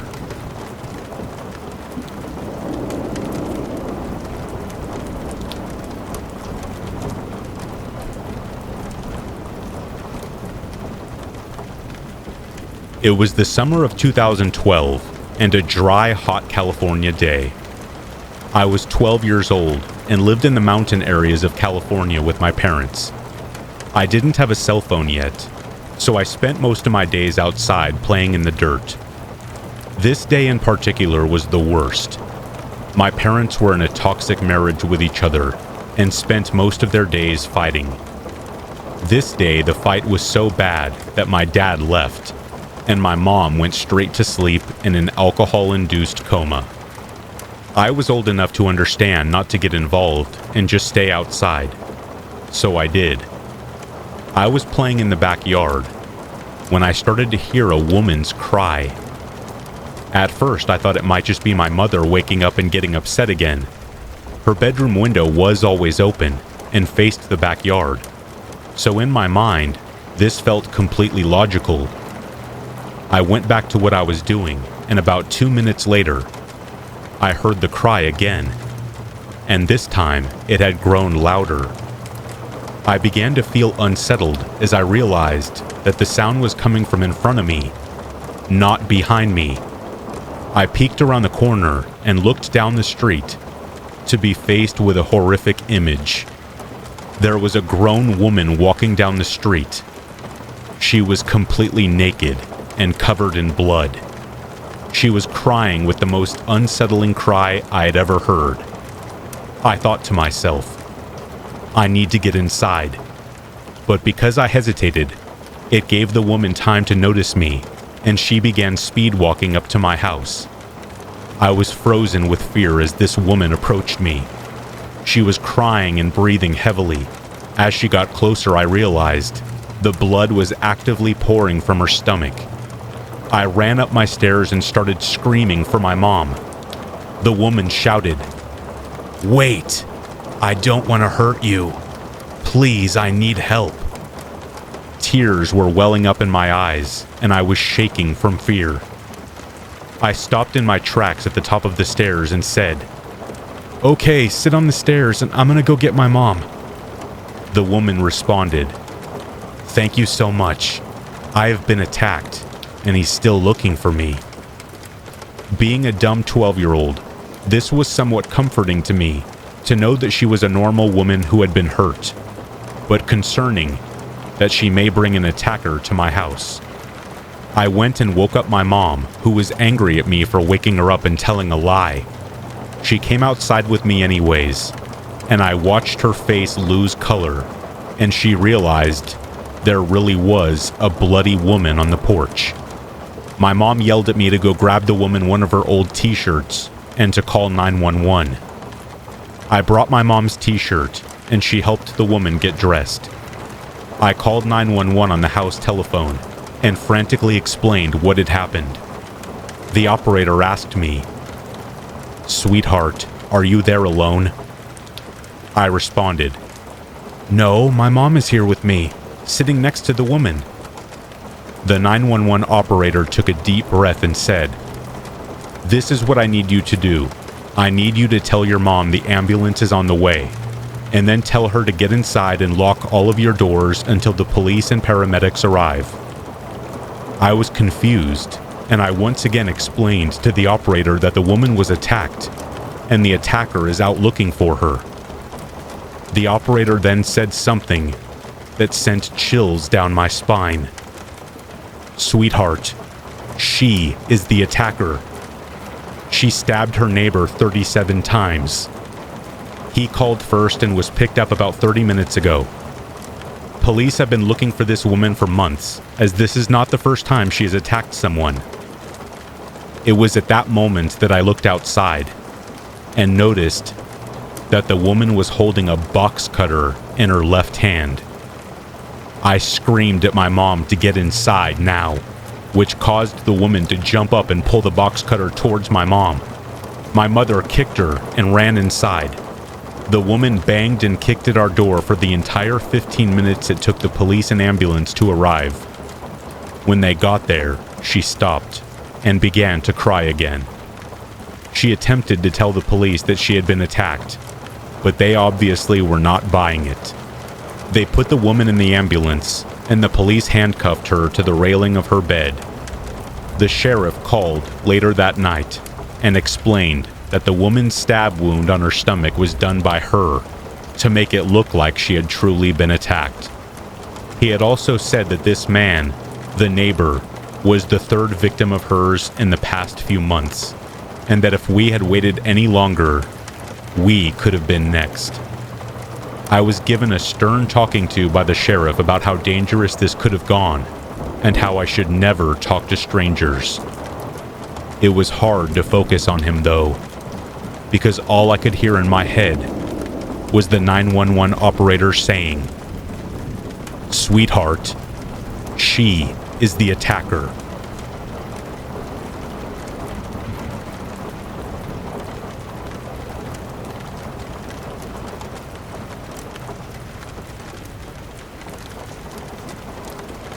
Just to preface, my memory is a little hazy, whether it be from time or from what happened. And for my privacy, let's say my name is Max. I grew up in a medium-sized city in Wisconsin. This story takes place during elementary school. I think it was the 3rd grade. The day started off like any other. I was going through classes, taking notes, and participating every now and again. It was a few hours into the school day when I raised my hand to ask if I may use the restroom. The teacher gave me the go-ahead and told me not to take too long. I exited the class and started walking to the boys' room, specifically the one closer to a set of doors leading to the playground. I knew not many kids use that one unless it's recess, so it should be clear at the moment. I was pretty shy when it came to going to the bathroom with other people in with me. I usually would end up holding it in and just waiting for everyone else to clear out. Luckily, I picked a good time. The bathroom was empty, and so were the stalls, so I went ahead and went about my business. Just as I finish up, I hear the door open. What great timing, I thought to myself. So I clean up, flush, and make my way to the sink to wash up. But I turned to look and see whom had come into the bathroom. I was immediately confused. There was a boy, too old to be a kid, but not old enough to be a teacher. So I shyly said hello to the tall young man. I can't remember his face well, but I do remember he had dirty blonde hair and blue clouded eyes. He was also really thin, but muscular, and he looked like an older teenager. The stranger simply said, "Hey, kid, how's it going?" in a chipper tone of voice, to which I said, "Good, I'm just about done if you need to go." He shook his head no and looked me up and down. I didn't really pay it any mind and started to get paper towels to dry my hands. All of a sudden, he asked me, "Hey, do you like wrestling?" Which really puzzled me. What a weird topic. And why now? I don't even know you. Those were the first thoughts that came to mind. "Not really, but I haven't seen much," was the only answer I could come up with.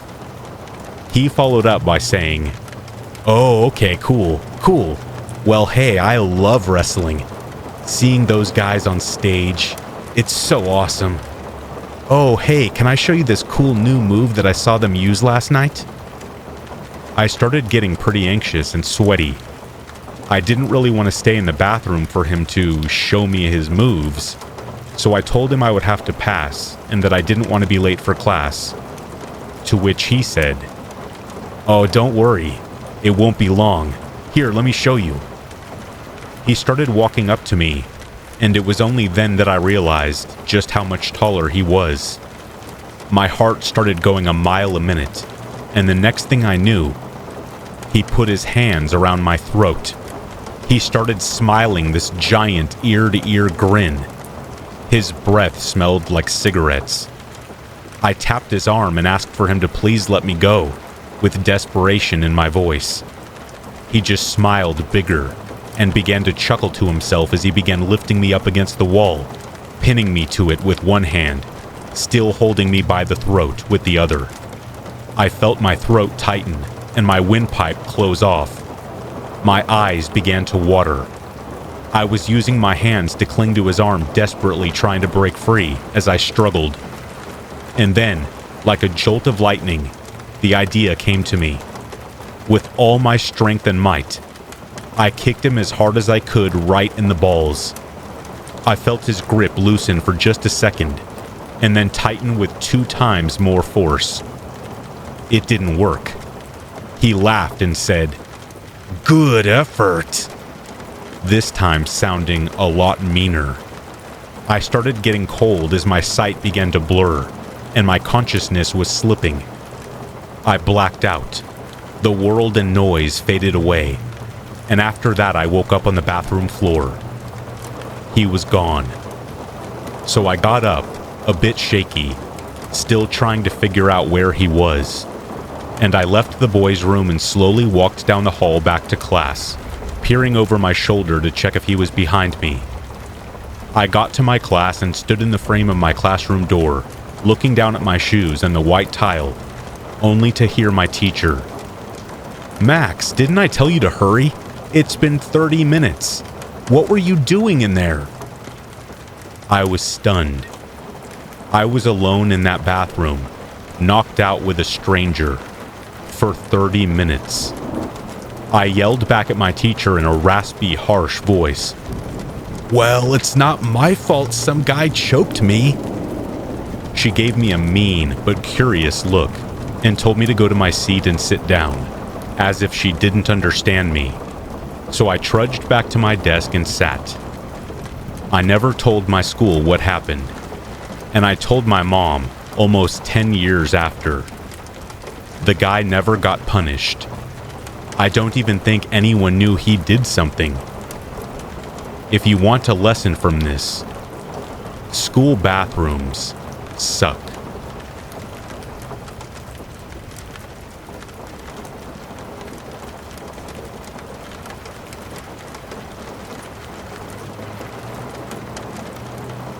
Back in 2007, when I was 19, I moved to a coastal town in Oregon from Texas. My mom was moving with my younger brother for a job and didn't want to be alone in a new state, so I had decided to move with her. I had moved around a lot by that point in my life already, and I never liked staying in one place for too long. I worked as a pharmacy technician at the time. I switched my license over to Oregon, got a job and rented a studio apartment that was located in the basement of a very large house my landlady had inherited from her parents. She rented out the rooms in the house to boarders. To get to the apartment, you would enter the property from a side gate and follow a walkway down this little slope and around to the back of the house. When you walked through the door, you would end up in the small kitchen that had a window over the sink, overlooking the backyard that was enclosed by an 8-foot-tall privacy fence. And that's where I was when the strange things began, about a month after I had moved in. I was washing up at the sink, in front of the window, after making something to eat one night at around 11 p.m., when my cell phone rang. Noticing it was an unknown caller, I dried my hands off and answered the phone. I said, "Hello?" And on the other end of the line was an odd, garbled voice making incomprehensible noises. It almost sounded like someone trying to speak underwater, but also slightly robotic sounding. Thinking maybe it was a bad connection, I said, "Hello?" again. This time, the weird garbled voice said something I could make out very clearly. "We can see you in the window." Terrified, I hung up the phone, made sure my doors were locked, turned off all the lights, and closed the curtain in the window over the sink, the only window in the basement studio. Then I called my older brother in Texas. We always were and still are extremely close, and I told him what happened. After a bit, we decided it was probably some prank caller that got lucky in guessing that I had just been visible in a window. I mean, not very original, right? There hadn't been any sign that someone was in the backyard. There was an extremely high privacy fence, so it was unlikely they had saw me over it. And this was a brand new Oregon number that I had hardly given out to anyone. I felt a bit better after that, but still didn't sleep very well that night. In the weeks after that call, I settled in more and was feeling more comfortable in my new surroundings. I got closer to some coworkers at my new job at a local pharmacy and made some casual friends. I hadn't gotten any more calls in that time and didn't feel as alone in the town anymore, especially with one of my new friends I met at work, living just 3 streets away. But my feeling of comfort and settling in wouldn't last very long. The unknown caller called again and again. It got to the point of where it happened on a near nightly basis. Most of the time, it was that same garbled underwater voice just babbling nonsense. But sometimes it would say things I could make out, though almost equally incomprehensible. "You think you are better than us because we do drugs? Set it on fire. We are your masters." I was creeped out, but still kept telling myself I was the victim of a random dialer that got their jollies off saying weird stuff to 19-year-old girls, so I carried on with my life. This had gone on for a couple of months when one night, I had gone across the street from my apartment, in front of an old abandoned church, to call my brother in Texas to shoot the breeze. It was late, about 2 a.m., and sound carried up into the house above my apartment. I would frequently have bouts of insomnia, and my brother was usually up, so I would often sit on the steps of the church and smoke when I made late-night phone calls to not disturb anyone in the house. I had been talking to my brother for about 20 minutes when another call beeped in. I checked, and it was an unknown number. So, I told my brother to hang on, and I answered. It was the distorted voice again, telling me they are watching me in front of the church, and asked, "Who are you talking to?" Panicked, I looked all around me. I couldn't see anything. I switched back to my brother and told him what was happening as I ran towards my apartment. I got inside and locked the door. I stayed on the line with my brother while I searched my apartment, making sure I was alone. I thought about calling the police, and my brother thought I should too. But what could they do? I talked myself into it just being some weird game someone was playing on me, and that I had nothing to worry about. A few weeks went by without any calls, and after a bit, I was sure they had gotten bored with the whole thing. I had been more cautious after the last call, but as time went on without any more calls, I began to feel more confident that it really all was just some harmless, albeit cruel, joke someone was playing on me. So, one night, pretty late, I decided to walk a few blocks up the hill from my house to a 24-hour store to buy some snacks. On my way back from the store, I started to feel the late hour, and I stopped and sat on a bench near the library to take a bit of a rest and sip on one of the drinks I had just bought. Behind me was a street that ran along the side of the library, and my friend's street was just off of it, directly behind the bench. Within moments, a big man appeared. He was in his late 30s or early 40s, wearing heavy work boots, jeans, and a thick Carhartt work jacket, and a black ball cap. He sat next to me on the bench, a bit too close for comfort. I was nervous because it was the extremely early hours of the morning. Someone else just happening to innocently be there didn't seem all that likely to me. At the time, though, I was young. I didn't really know what to do. I was there too, wasn't I? And I wasn't up to anything. I wasn't sure if my discomfort was really all that valid. I didn't want to seem rude because in my mind, in all likelihood, he wasn't a dangerous person. So I sat there until he said, "Hi." I said hi back and scooted away from him as inconspicuously as I could. We sat in silence for a moment, and feeling like I could and should leave without it being too weird or rude, I was about to get up when he said, "Would you like to be my friend?" He had a light accent I couldn't really place. Nonplussed, I said, "Excuse me?" And he said, "We could be friends. We could go in the bushes."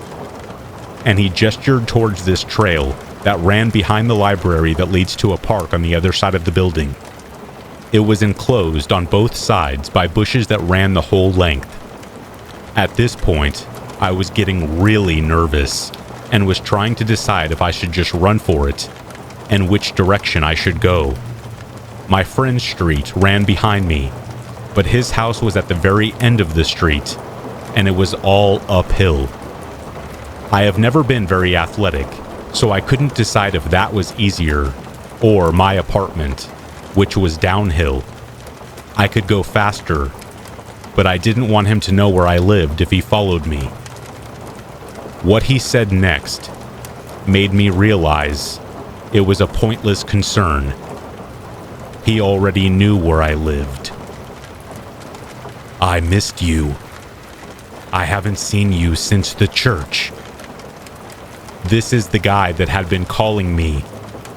As quickly as the realization came to me, I sprung up, dropping my shopping bag. I turned and ran towards my friend's street as fast as I could in flip-flops, with the guy right behind me. Even with the blood pumping in my ears, brought on by my flight and pure terror, I could hear him chasing after me, his heavy work boots hitting the ground. It didn't take long before I felt him try to grab me. In the chase, though, it ended up being more like a shove, right on my left shoulder, and suddenly my feet were tangled up in my flimsy flip-flops, and I was falling forward into the road. I let out an involuntary, blood-curdling scream, which seemed to have scared him, because the next thing I know, I hear his boots running back down the hill and off down the main street. I got up as quickly as I could and ran full force to my friend's house and pounded on his door. I could tell he was startled. It was the middle of the night. I was out of breath, shaking and crying, and later I would notice, bloody. I had hit my forehead on the cement when I fell, and it was badly cut. My joggers were ripped. My knees were skinned and bloody. I was so worked up I couldn't get a word out to explain to him why I had shown up on his doorstep at that hour and in the state that I was in. He called the police, and after calming down enough, I told them and my friend what had happened. The phone calls, everything. They drove around to see if they could find the man that fit my description. They never did, and nothing ever came from it. I moved out of my apartment in the following days and stayed with my mom until I eventually moved out of the state a few weeks later. I just couldn't handle being anywhere near where all this happened. I don't think I could have ever felt safe there again. To this day, I have no idea who that man was, let alone how he got my new phone number that I had hardly given out to anyone. One suspicion I always had was that maybe he knew someone I worked with. Our phone numbers were listed on a paper and tacked to the bulletin board in the office.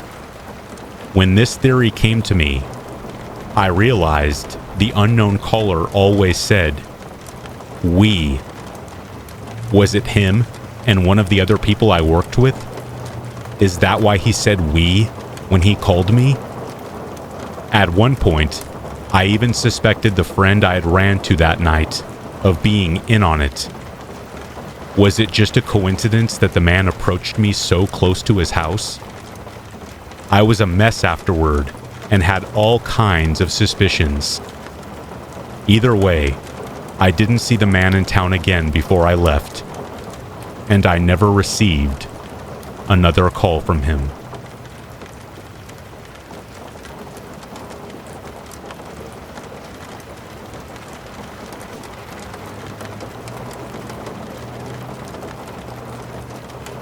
For 22 years, I have made myself believe this disturbing series of events did not happen to me. I have successfully convinced myself that this was all imagined. Our minds and souls have an amazing ability to protect us from psychological damage. Then I spoke with a friend that I haven't seen in a long time. The same friend I allegedly experienced this event with. He confirmed the whole thing. I'll do my best to accurately present the entire story, as raw as it happened. And apparently, it did happen. This story revolves around a Ouija board. I hate to even type or say those words. I will not and have not touched one since 1997. As previously stated, that was 22 years ago, making me 13 at the time. An age where I believe most of us start to branch out in curiosities. It's no longer just having sleepovers with friends, playing various video game consoles, or getting into high school sports. Girls were starting to become appealing. In my time, professional wrestling was starting to really take off. A group of my friends were diving into horror movies and scary stories. This is something that always appealed to me. Ever since reading Scary Stories to Tell in the Dark, I was hooked. This series of books came out when I was around 8 years old. They sold them at our scholastic book fair. Looking back, these stories and illustrations were way too intense for 8-year-olds, in my opinion, but I sure did enjoy them. We like being scared. We like to feel something more than the everyday mundane drudge of life. My friend Philly and I enjoyed getting together and watching horror movies and telling urban legends. We started doing this almost weekly, especially during the summer when school was out. Of course, this was pre-internet era, so all we had media-wise was actually renting a movie or physically going to the theater. And since most horror movies were R-rated, we couldn't see them. I'm sure to most millennials or post-millennials, this sounds like a nightmare scarier than any real-life story. Because we got tired of renting the same movies over and over, we often focused on urban legends, what we call creepypastas today. We might find some books at the library that had them, or we just made our own up. At this time, we wanted to feel some actual terror. I wish we would have just stuck with our stupid, scary stories. I bet every group of friends had one of those Parker Brothers made board games stashed somewhere. The infamous Ouija board. This toy, quote-unquote, is simple. They even used to advertise it. A board with the alphabet, numbers, yes, no, and goodbye. I suppose this was inevitable. Every kid has to learn for themselves that these are not to be played with, literally and metaphorically. Growing up in a God-fearing family, I knew this felt wrong. I felt this board wasn't right. I also could see through the marketing strategy that Parker Brothers were selling these specifically to children, like all board games.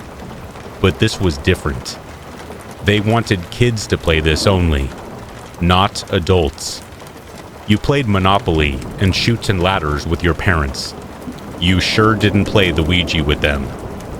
I felt this was wrong, but I also didn't know anything. I was 13. My current 35-year-old self has a hard time understanding what happened and why I dove into this, knowing the outcome would not be ideal. "I found it," my buddy Philly said, "under my sister's bed." This was the start of a series of events that would haunt me for quite a while. It, of course, was the board. We made sure no one was home when we pulled it out. There was an air of mischief around this thing. Certainly, we couldn't deal with his sister finding us in her room, and definitely not his mom finding out what we were up to. The board was glossy and new. It looked like we were possibly the first to use it. The device that 2 or more people used to glide over the board, revealing the answers to your questions, was almost ivory. I wanted to research what this was called, but I don't even want to start down the rabbit hole online. If you've noticed, I don't even want to call it by its name, simply referring to it as the board. I'll call the gliding thing the Oracle for this story. We had 2 sessions with the board. The first was incident-free. We asked a few silly questions, what our future held, if we would get married and have kids, stuff like that. Even though I had never played this before, I still knew not to ask questions like what was the name of the person that we were talking to. Maybe we had gotten that from the hours of watching scary movies. The second session was when things got weird. Philly and I were going back and forth with the board, asking some simple questions about our future lives. I remember asking where I would live as an adult, and the board said, Seattle. I lived 2,000 miles away from Seattle at the time, but this is where I felt the aura of the board shifted. It felt like a thunderstorm was brewing, one where the sky turned red. The oracle we used to piece out our answers to our dumb questions had moved slowly before. Now it was jerking, almost moving off the board to the next letter. I can tell you this about this game. It is real, and neither one of us were moving the oracle. My hands weren't even on it at some points. But back to the Seattle question. I was, and still am, a huge baseball fan. I have rooted, unfortunately, for the Detroit Tigers for my entire life. The mid to late 90s was the explosion of Ken Griffey Jr. to Major League Baseball.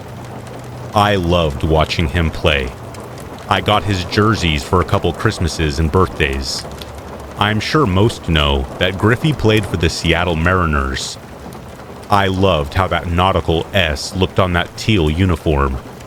I started researching the city of Seattle and thought how cool it would be to live there. Do you know where this is going? This board was not plastic and glue to me anymore.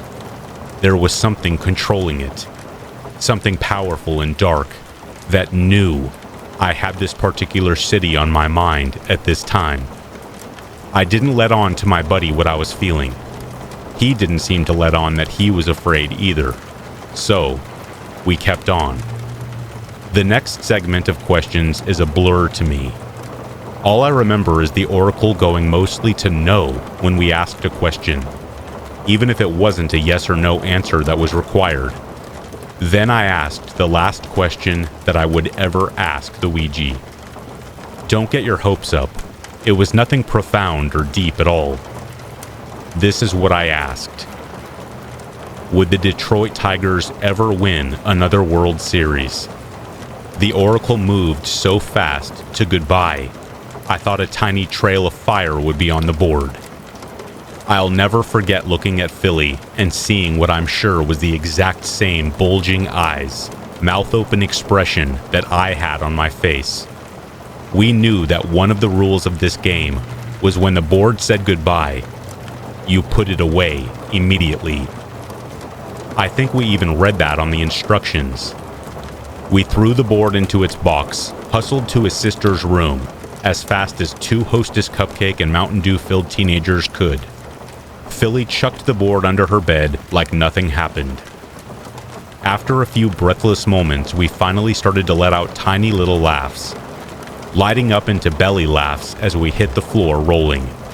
We were laughing out the nervousness, also kind of feeling dumb at how scared we got. After the madness finally started dying down, we moved on like nothing happened. I should have stated right from the start that it was late at night when we started playing. I would say it was about midnight, as cliche as that is. When the board said goodbye to us, it couldn't have been more than 1 a.m. in the morning. Philly lived in the country. Across the street was a cemetery. I know, now I'm really hitting cliche territory, but I swear it's true. There weren't many houses around.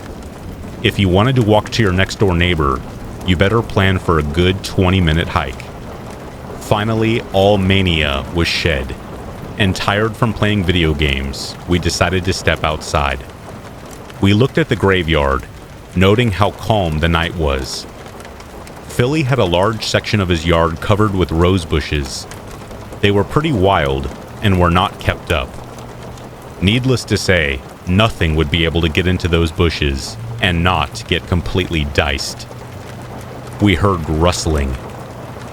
Again, the night was calm, and I don't remember any wind at all. At first, we could just hear the bushes.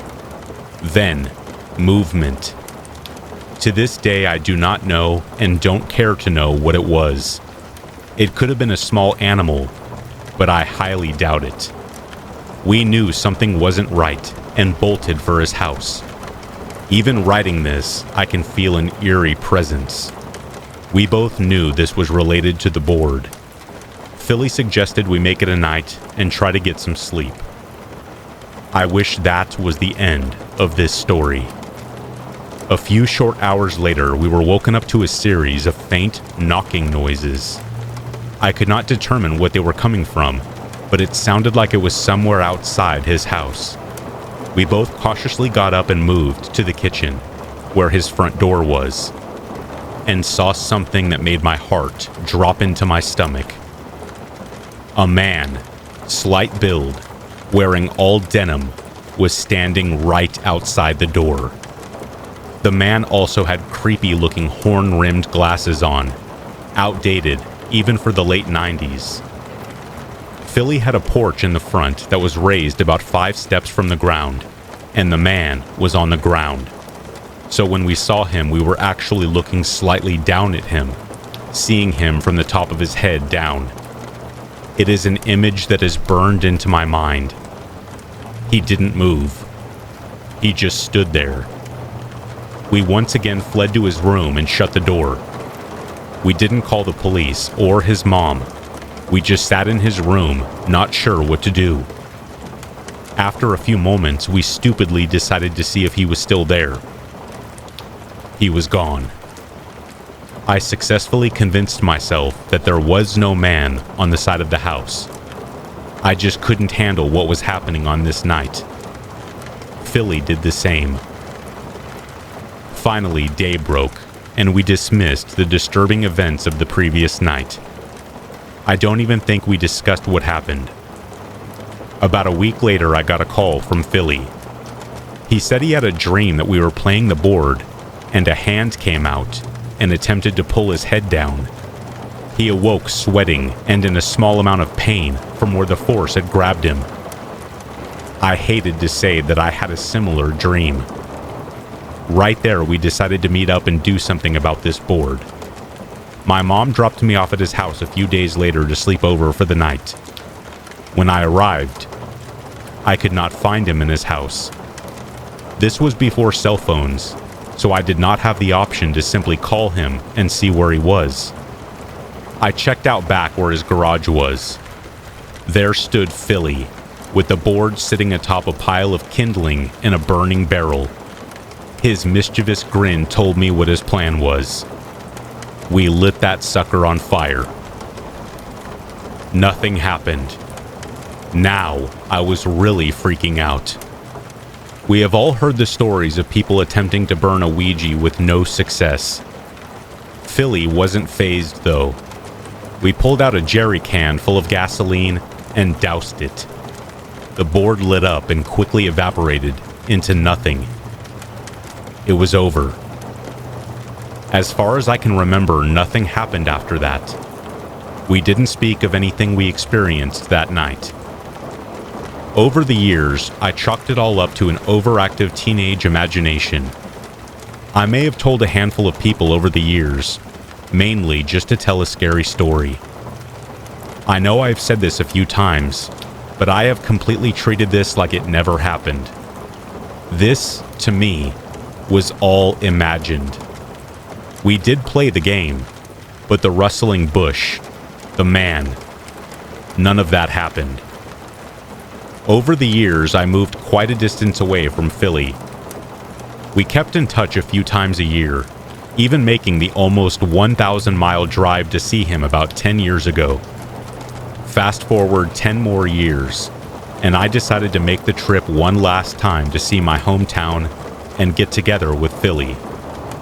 He invited some people from the area and struck up a massive bonfire.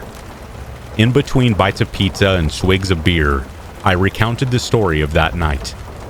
I told him how I imagined the aftermath of our decision to use that board. I know you're going to think this is crazy, but I thought there was a man standing outside your house that night, I said. Philly looked at me as stone cold as he could and said, "Yeah, I remember that."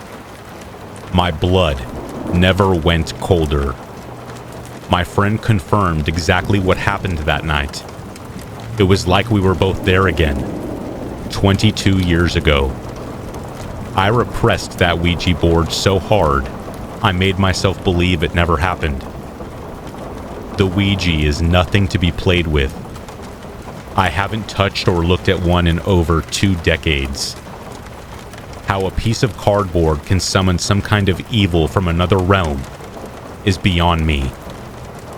I just know you don't want to open it.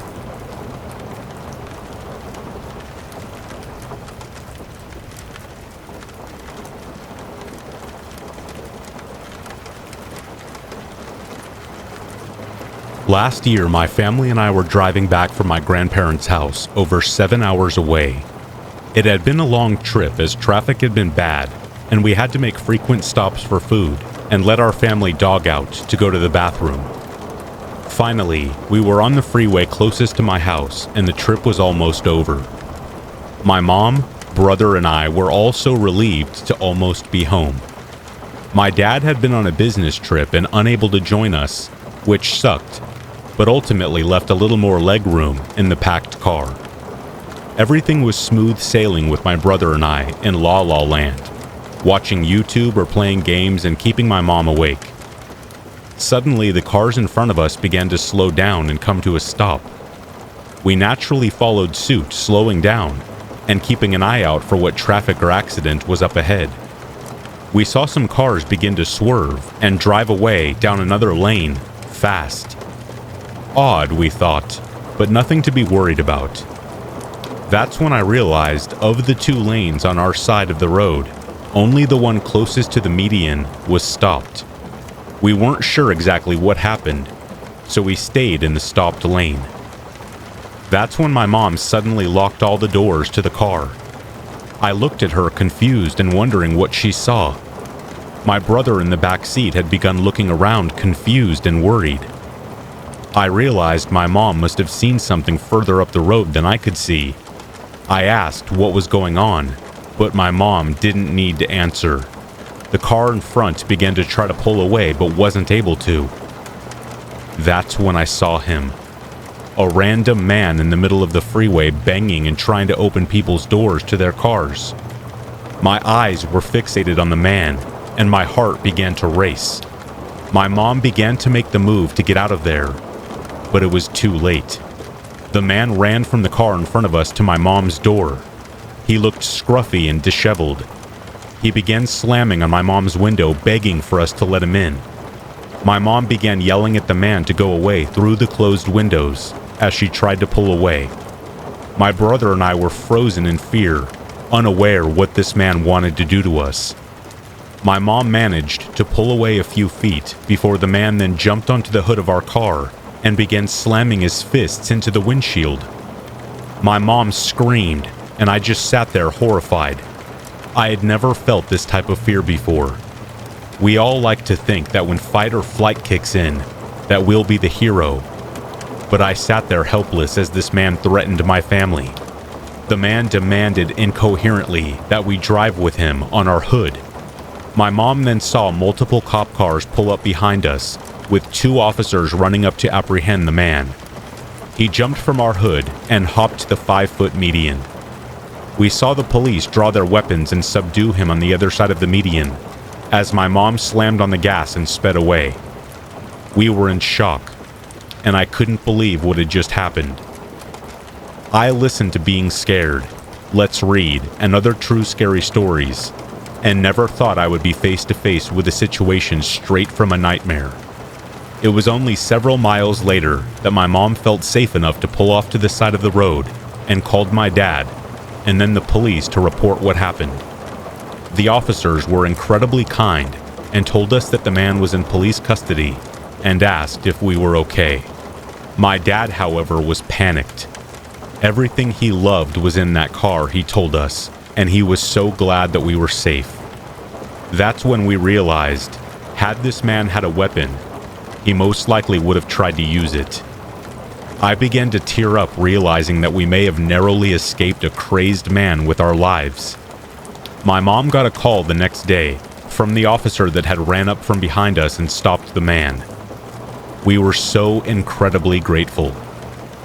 My respect for law enforcement has always been strong, and without them, I don't know what we would have done, or if I would be here to tell this story. Thanks for listening, and of course our dog was fine, sleeping peacefully the entire time.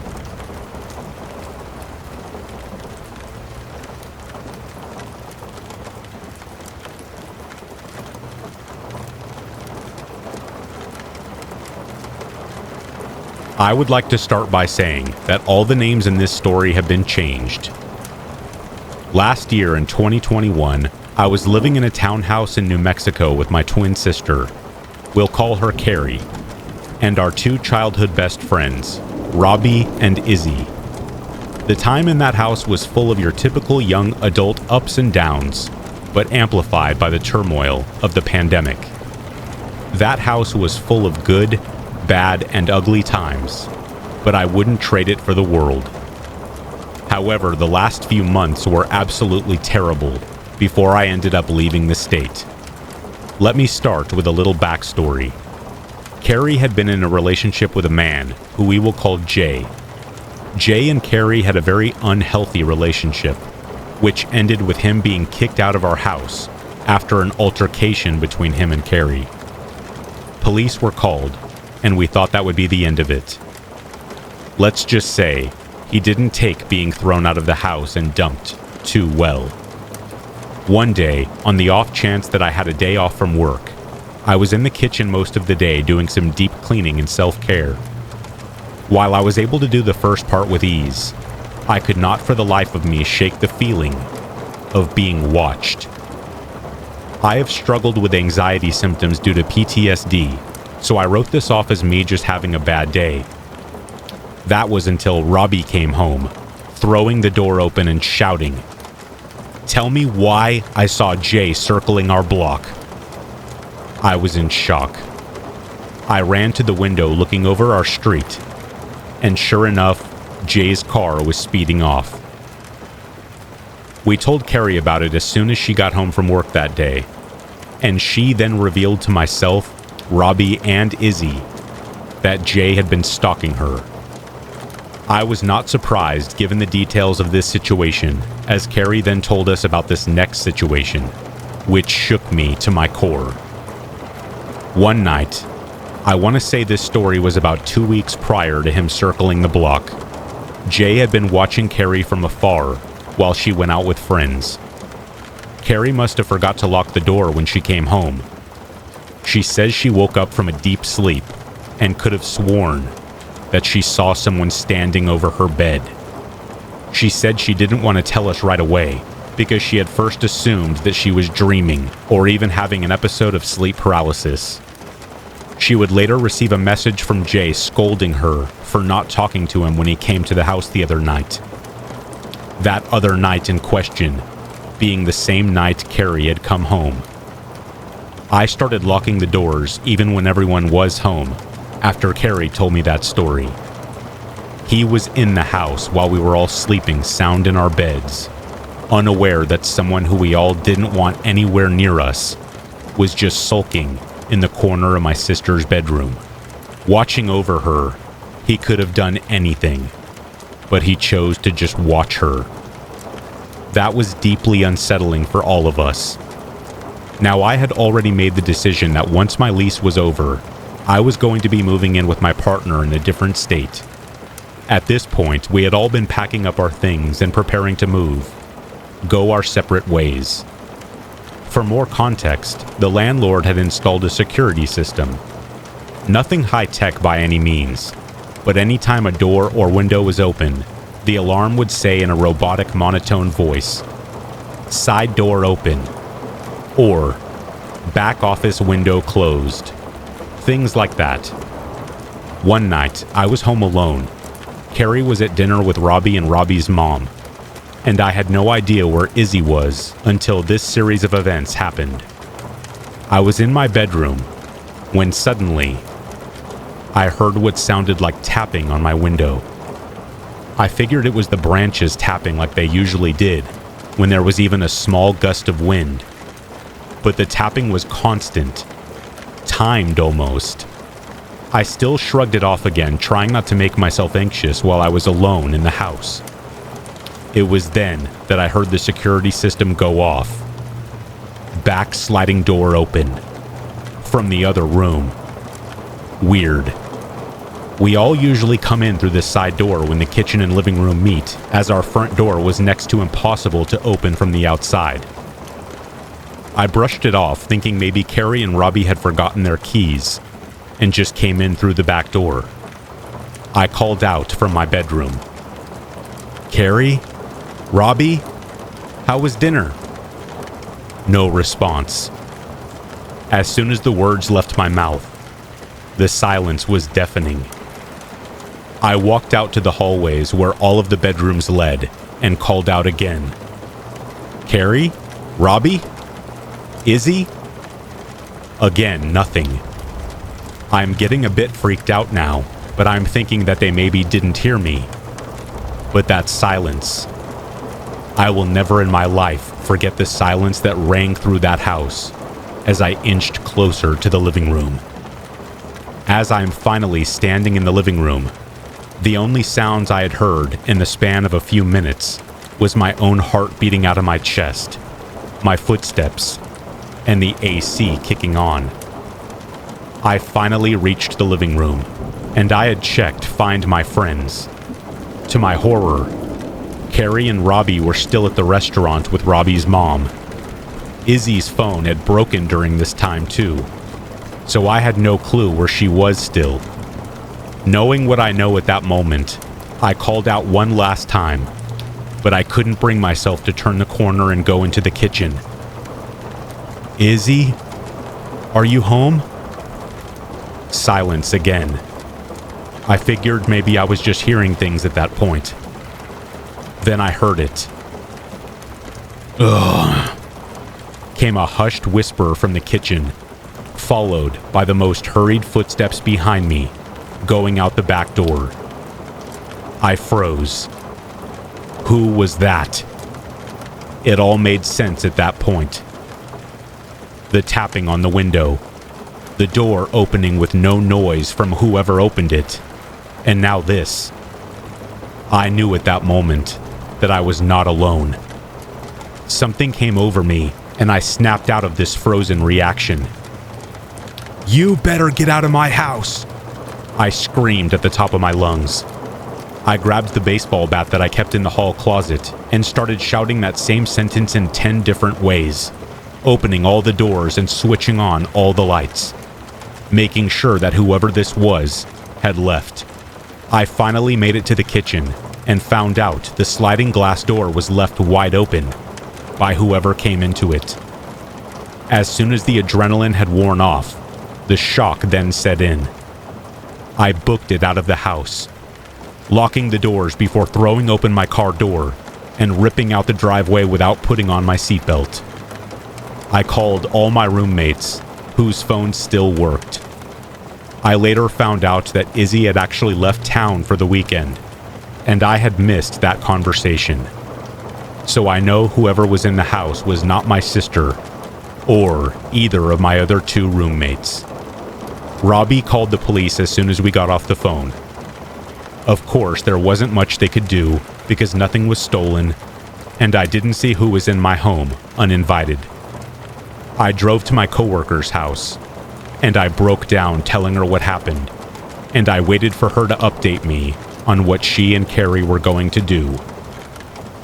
They opted to stay at the hotel with Robbie's mom that night. I don't know who it was that broke into my house that night. Was it Jay?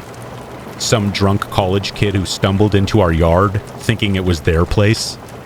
Someone with more sinister intentions who got caught at the right time? I am not sure. I think that is what keeps me up sometimes when I think too deeply about that night. I know it wasn't an anxiety-induced thing. I saw the door, and I heard the whisper at the footsteps hurrying out the same door they came in. I am just happy that I live with my partner in a different state now, in a relatively safe neighborhood. But even that, some nights, is not enough to allow me to feel safe when I am home alone.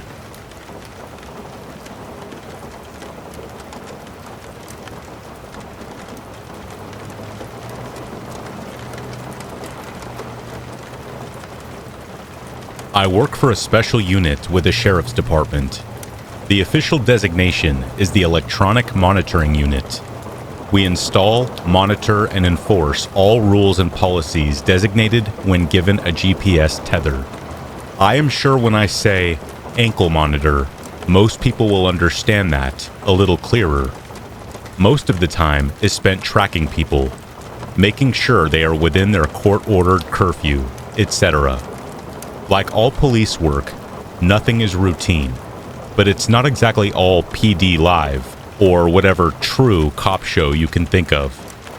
I have been on some exciting calls working in Tether. When someone attempts to cut one of these bad boys off, we get an alert immediately. The rush to get the person before they get the tether off is intense. It's even more intense when they do remove it and you find some later. Manhunting is the most exciting.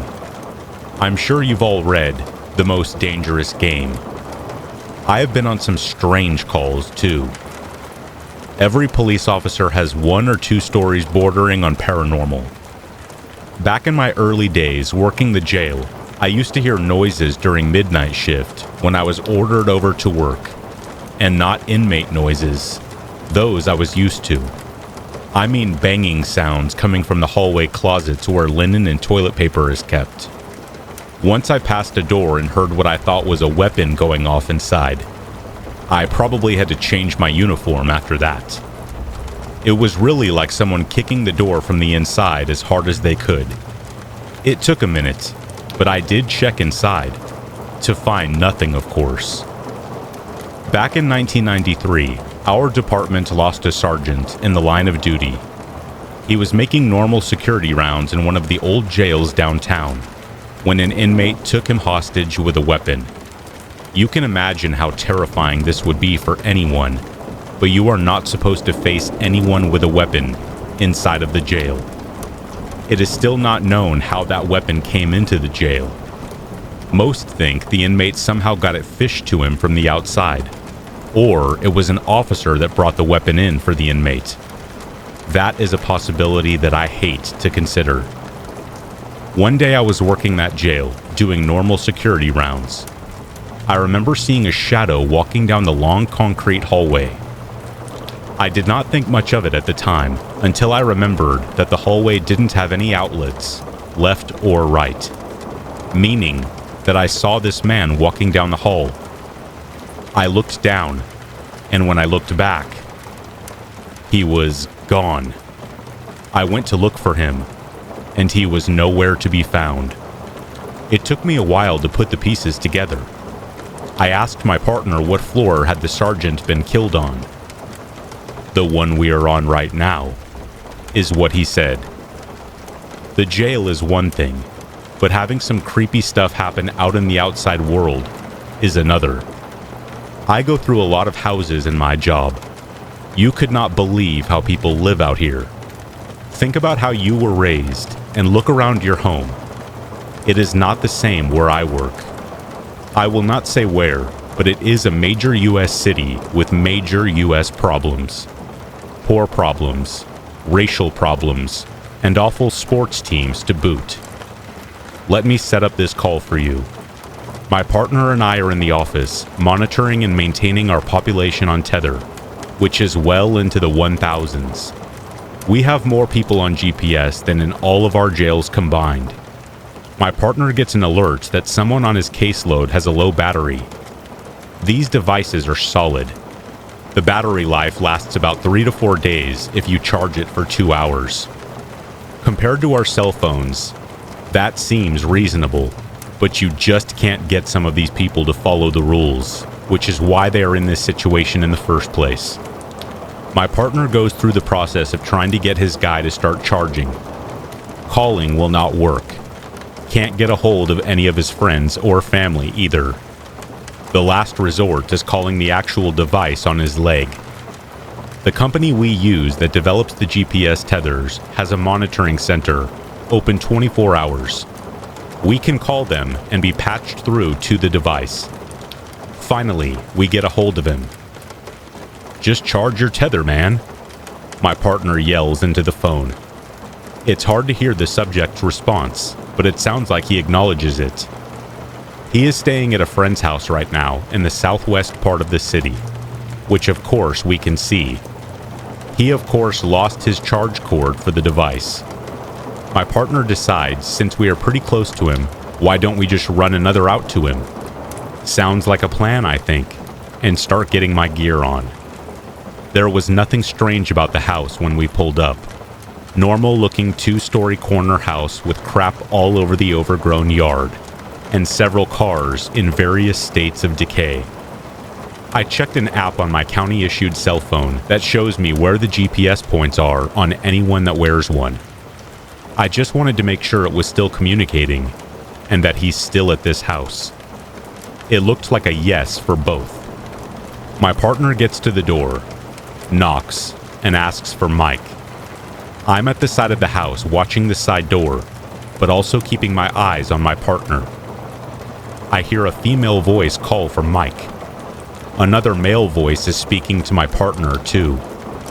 At this point, since contact was made and I didn't feel like anyone's going to burst out the side or back of the house, I make my way back up to my partner. I now identify the two people he's speaking with. The male is maybe in his early 20s, the female about the same. Both are what you would call in rough shape.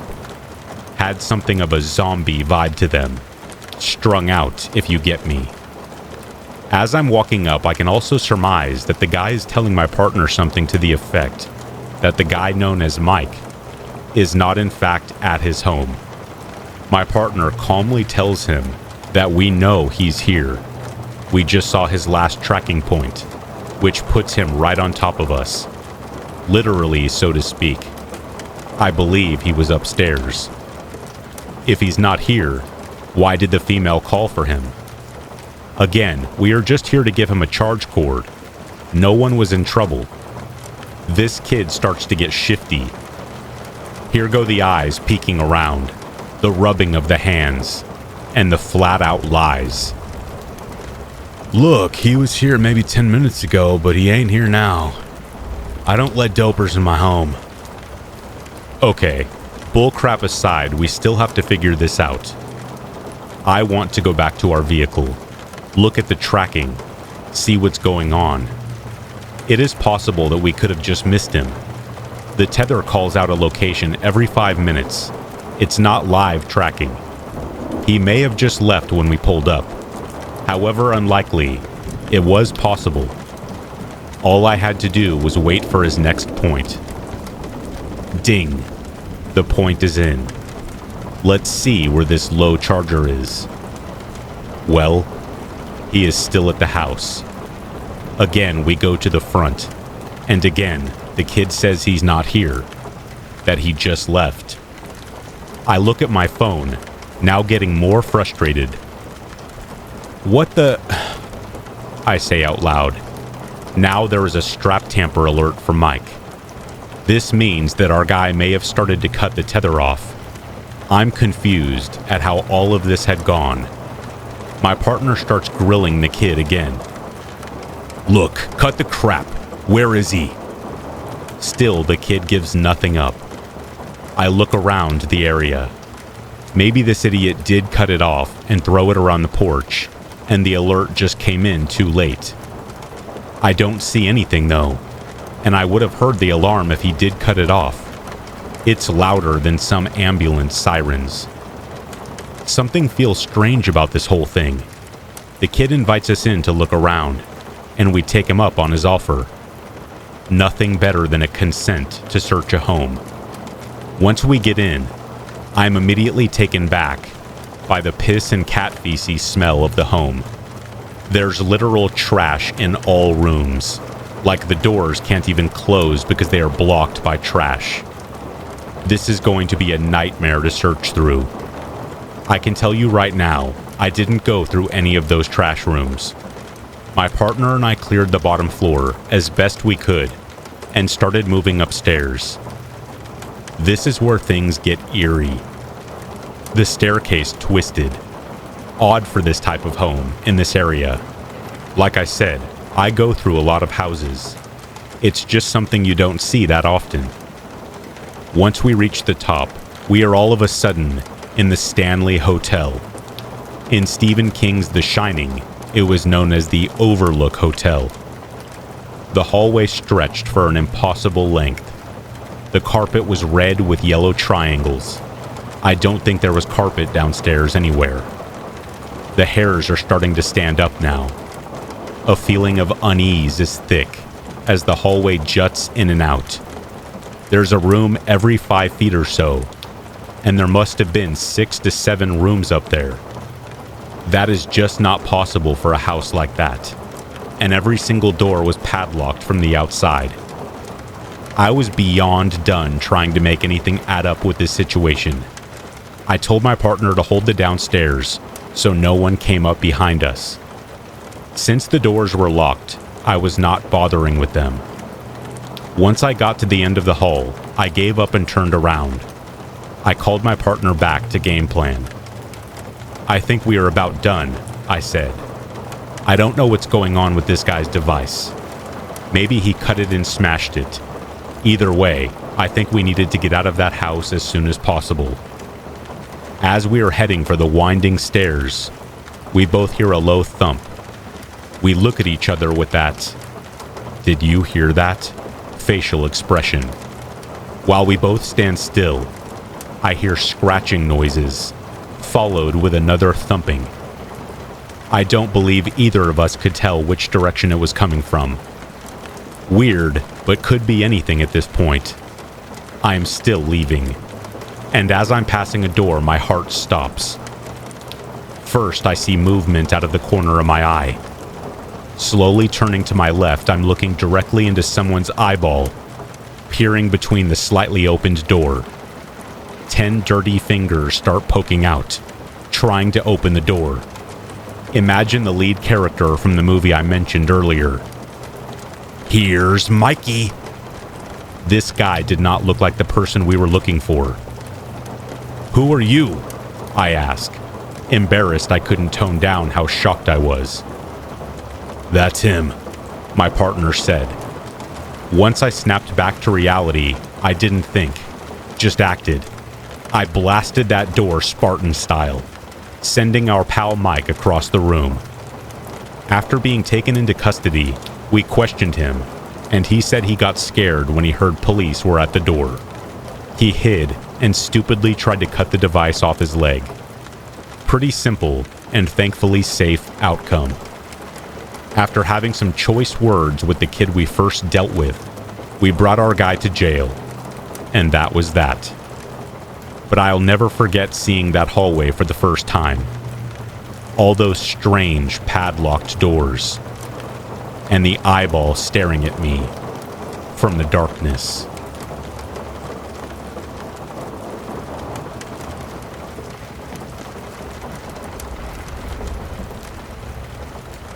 My mother's side of the family is fairly vast. She has 3 brothers and 3 sisters, all of whom are married and have several kids of their own. It goes without saying that when summer rolled around and it was time for the annual family vacation, there would be endless hours of fun and entertainment. My grandparents were fairly wealthy individuals, and with a share of their fortune each year, they would rent out a lake house, cabin, or beachside mansion for our family to resort at in its entirety. For the year in question, my grandparents decided to rent out a large 4-story lakeside home. It was complete with a dock, game room, movie theater, vast kitchen, and even a tube slide system that went from floor to floor. What was supposed to be a blissful escape would soon become home to one of my worst memories to date. Before we delve any deeper into the story, I would like to do a quick explanation of the layout of the home because it's pertinent to the understanding of the rest of the story. The house was built upon a very steep slope that led down to a lake. The house was literally built horizontally off of the side of the hill. So on the part of the home that wasn't connected to the hill, there were long stilts that connected to the base of the home to the bottom of the hill. For additional support of the home, brick was added in between the stilts, creating a vast canaveral-like room underneath the home, only accessible by a cellar door at the bottom floor of the house. This pit, or room, had no insulation. Dirt floors, which in reality was just the bottom of the hill, and filled with spiders and other small rodents and such. It was highly recommended by the homeowners who we were renting the property from that we do not venture down into this area because it would be a 10 or so foot drop to the floor and no ladder for assistance returning to the bottom floor of the home. So anyone that found themselves in this place would practically be imprisoned in a tall, dark cement hole. Alright, back to the story. After all the pleasantries with my family and settling in for the first couple nights, all the more mature members of the family, which included me, my brother, and all my aunts, uncles, and their significant others, decided to play a game commonly known as Sardines. The game is basically inverse hide and seek, where there is one hider and the rest of the players are seekers. All the lights in the home are turned off, creating an atmosphere of complete darkness. The hider is given a minute to hide, and once they are settled, the seekers begin their hunt. If a seeker happens upon the hider, then they silently slip away and hide in the same place as the hider until all people are hidden and only one seeker remains. Now that you have a quick synopsis of the game, house, and large number of people playing, you can see how this could be the perfect concoction for a fun time. My Uncle Mike was the one selected to do the hiding first. We shut out all the lights in the home, and after the given minute of hiding time, the hunt was on. My brother, aunts, uncles, and I searched the first couple floors to no avail, searching under each table, in each closet, and behind each couch. After about 15 minutes of searching, and nobody seemed to have found him, an idea sprouted in my head. Though I dismissed the thought at first, I couldn't stop thinking about that cellar door and that space that lay beneath the home. Being that I was on the younger end of the family, around 17 years old, I wanted to impress them by being the first one to find him. So I silently crept away from the group and down the last 2 stories I had to go to get to the bottom floor of the house where the cellar doors were. When I got there, I found my body physically shaking with adrenaline, and after opening the door that closed off the little closet-sized room that held the cellar doors, I was trembling with fear. They just looked so ominous, and in the dark lighting, I walked up to them and placed a hand on each of the handles. Before I even opened the door, I was able to hear scuffling and maniacal giggling from the room. This assured me even more that I had found him, and my fear turned into excitement when I learned of his presence. I flung the doors open and looked down into the dark abyss of the hole. I quietly whispered down at my uncle, telling him that I had found him and that I was going to drop down and join him. He just kept laughing and laughing, which really unnerved me because it was unlike him to do that sort of thing without at least admitting he had been found or telling me to join him. Really wanting to be the first seeker to find him, I slowly began lowering myself down into the hole, hanging onto the ledge of the cellar door and letting my feet dangle into the hole. I could hear his laughter getting louder and heard his footing shifting as he began to walk closer to me. A horrid stench assaulted me the second that I lowered the rest of my body into the hole. I still clung to the cellar door, not allowing myself to drop the extra 5 feet or so. Being that I was closer to the ground now, I could start to begin to see his shape, and it looked off. I couldn't make out facial features, but seeing his slouched posture and lanky arms made me hold onto the ledge of the cellar door for a moment longer in hesitation. In that moment, I heard my aunt's voice calling for me, telling me they had all found my uncle and that I was the last to find him. My mind didn't piece the two together instantly, but when it did, saying that I could feel my heart sink to my stomach wouldn't be an exaggeration. The immense, overwhelming fear that I felt in that moment, I have yet to feel ever again.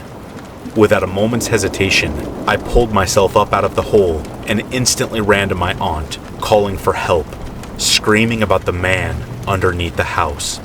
She looked confused at first, but sprung into action when she too heard the laughing from the hole. She called my uncles down while she phoned the police and gave them my quick description of the man. But because we were in the middle of nowhere, it took them about 25 minutes to arrive. When they finally did, it was a flurry of red and blue lights. But what unnerved me the most was that a full SWAT team arrived as well. A dozen men poured into the home, which felt intense for what seemed like a mentally ill home invader. Within moments, they came out carrying a deranged-looking man in handcuffs. It wasn't until later on did I get the full details of the story. The man that they had arrested was indeed a mentally insane person with a warrant out for his arrest for the mutilation of his ex-wife. I also found later that the stench that was coming out of the room was his feces. It appeared he had been trapped down there for several days. He claimed he had gotten himself stuck down there when he had initially broken into the cellar to elude police capture. It has been around 3 years since this incident, and its memory has become less and less intense with each passing day. However, some nights I lie awake at night, thankful that I did not let go of that cellar's ledge.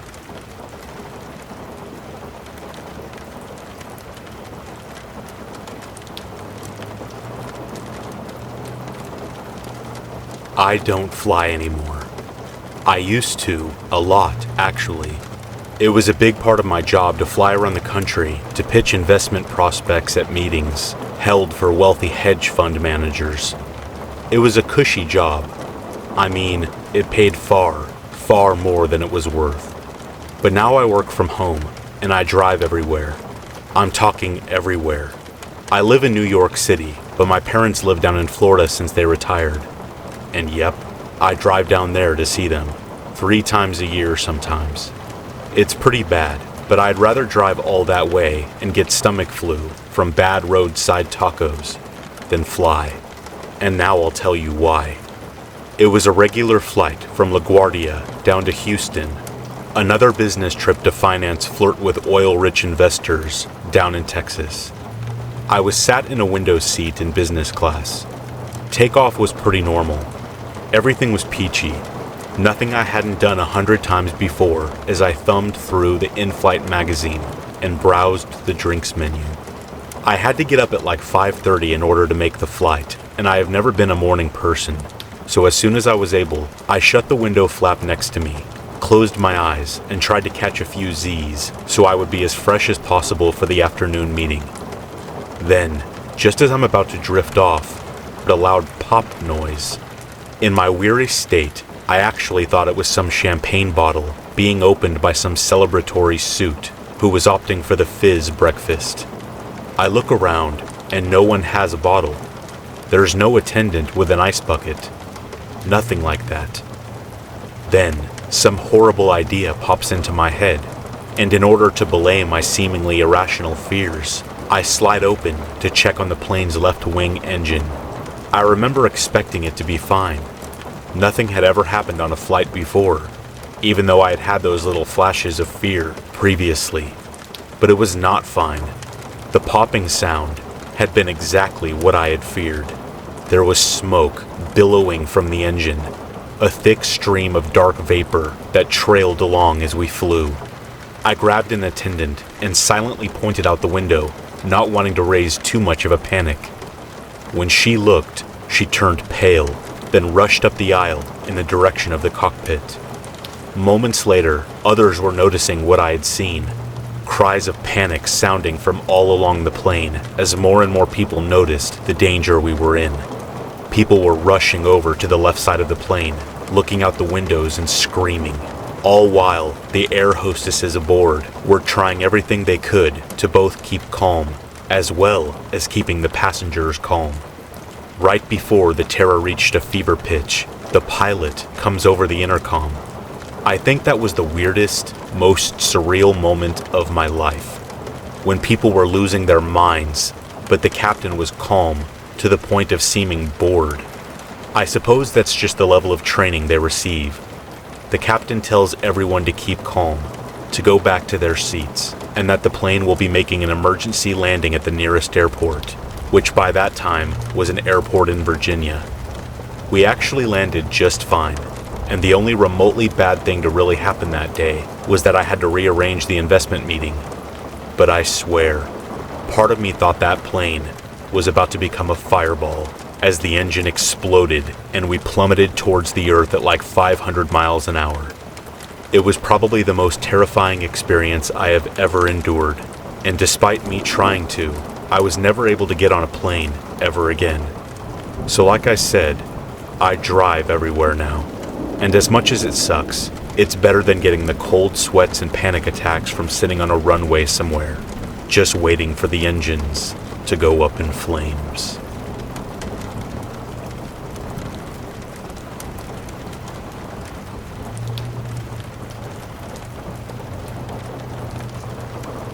So, this story is a bit unsettling and weird.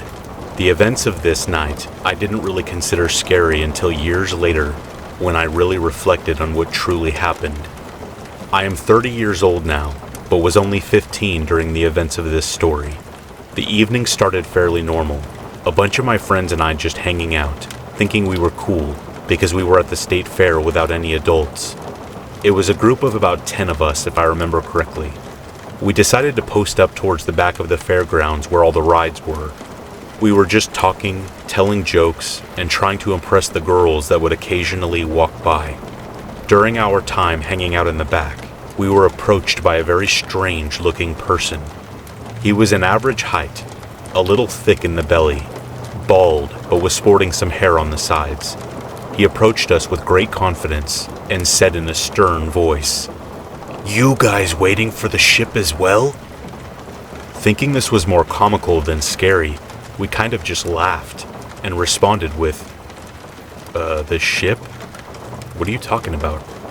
The man smiled and flashed his chipped teeth and again, in his confident voice, said, "Yeah, the ship from space. Are you guys here to board as well?" Well, being kids, we just thought this was a joke. We laughed hysterically and just thought this guy had a lot to drink or something along those lines. After we had finished basically laughing in the guy's face, I finally responded to him saying, "Where's the ship going?" He responded confidently, "The Andromeda Galaxy, of course." That was the last straw for us. We were just about hunched over in pain. We were laughing so hard. Well, the man finally realized we were laughing at him and changed his tune real quick. The confident voice suddenly became faint, and the man said, "Go ahead and laugh at me. When they come, you will see." We responded by basically saying whatever and stepped away from this crazy guy. At this point, he started to follow us and was now irate, chasing us, and was yelling about the aliens. Finally, after a few minutes of this and lots of stares from the people at the fair, I turned around and said in my blunt 15-year-old voice, "Dude, leave us alone. We don't want any part of your ship or aliens." Still treating this as a joke, but more annoyed and creeped out than anything else, we just kept walking. The man finally yelled, "Stop." We all turned and looked at the creepy UFO man, and he said almost in tears now, "I've seen you in my dreams. You've been on the ship with me. They chose us." Officially creeped out, I pushed the guy away. He surprisingly went backwards quickly, like he weighed nothing. After that, he just started laughing. With all the commotion, we noticed many fairgoers forming a circle around us to make sure there wasn't an issue escalating. The crazy man started pacing around the circle of people that formed and started to ask everyone in almost a desperate voice now, "Are any of you going up? They will be here soon. We need to get ready." This poor guy was met with tons of laughter. I started to feel bad for him. It seemed like this person was really suffering from some sort of crazed delusion. While the man was interrogating the other fairgoers, we used the opportunity to make our way to the main entrance. Honestly, we were just done with the guy and done with the night. It was starting to get concerning, and we really didn't want any trouble or to have something happen that would need our parents to get involved. Once we got to the main entrance, we took a shuttle back to the parking lot, where my mom was picking me up, along with 3 of my friends.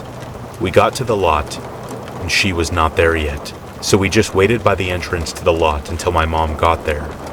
Right on cue, directly across from the lot, which is essentially a heavily wooded area, we saw the same guy just standing there, staring at us. We did not say or do anything to provoke him this time. We just watched and waited anxiously for my mom. As we stood there, we noticed that the man just kept pointing up to the sky. He didn't look like he was saying anything, but we wouldn't have been able to hear him if he was anyway, because he was probably at least 100 yards away. In the distance, we finally saw my mom driving up in our green Windstar van. As we approached the doors of the van, we noticed the man was now somewhat rapidly approaching us. Not running, but walking briskly, I would say. We started to move fast, not really knowing if this guy was dangerous or not. And as I got into the passenger side, the man waved from the side of the road, and I just barely heard him say, "I'll see you up there," as he smiled awkwardly at the van. It was not until years later when I was telling this story that I realized just how disturbing it really was. We had no idea if this guy could have caused us harm, if he was insane, or if by some crazy chance there was some truth to his delusion. I often used to wonder what happened to that guy. I never saw him again. I still attend the fair every year, and honestly, I always go back to that spot at the back of the grounds to see if the strange man would ever come back. Either way, it was a very strange and interesting story I really wanted to share. Just makes you wonder what goes on in other people's minds and what their true intentions are.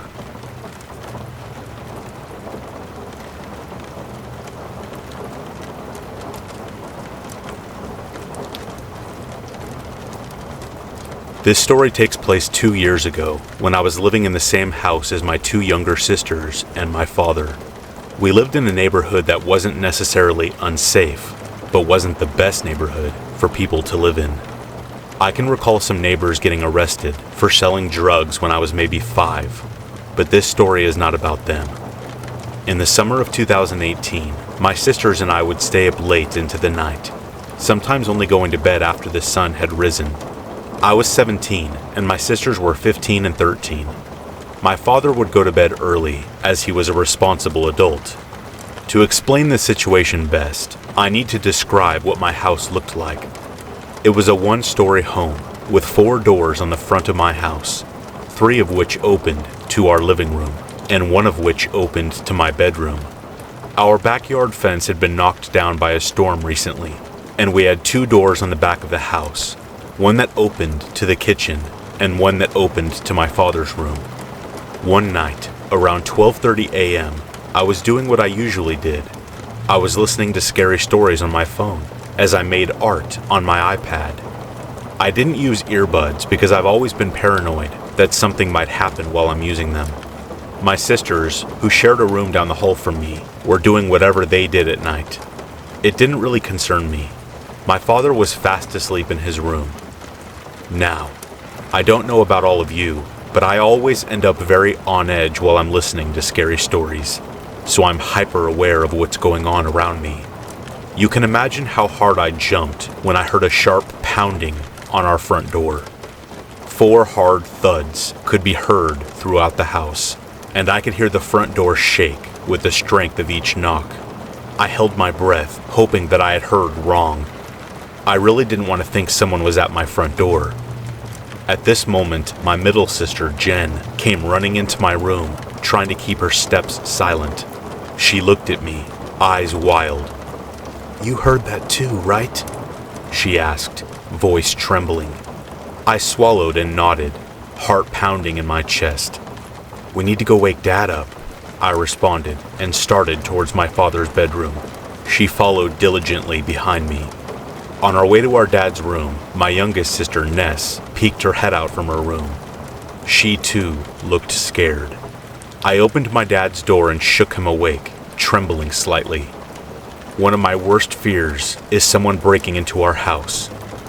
"Dad, someone's at the front door." Even as I said this, I felt sick. "Ugh, what?" my dad said, groggy and not at all happy that we had woken him up. "There's someone here," Jen whispered. "I heard it. Someone knocked on the door," I said. My dad slowly got out of bed. He knows that my sisters and I always jump to the worst conclusions whenever anything happens. so he assumed we were doing the same here. I watched silently as he went to the front door, my stomach leaping to my throat. "There's no one out there," he told my sisters and I, absolutely unimpressed as he looked through the blinds. My heart sank a little.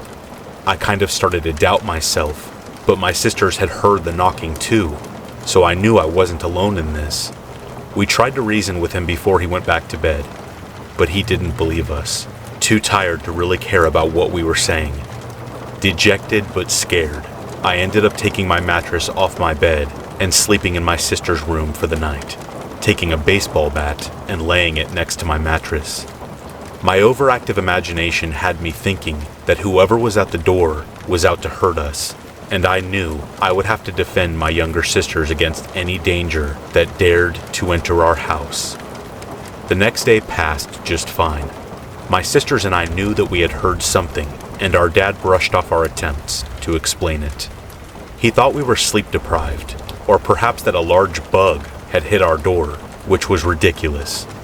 It wasn't until 11 p.m. that night, when my father was lounging on one of the couches in the living room, that we heard the pounding again. Only this time, it was much more aggressive and directly on the door behind my father.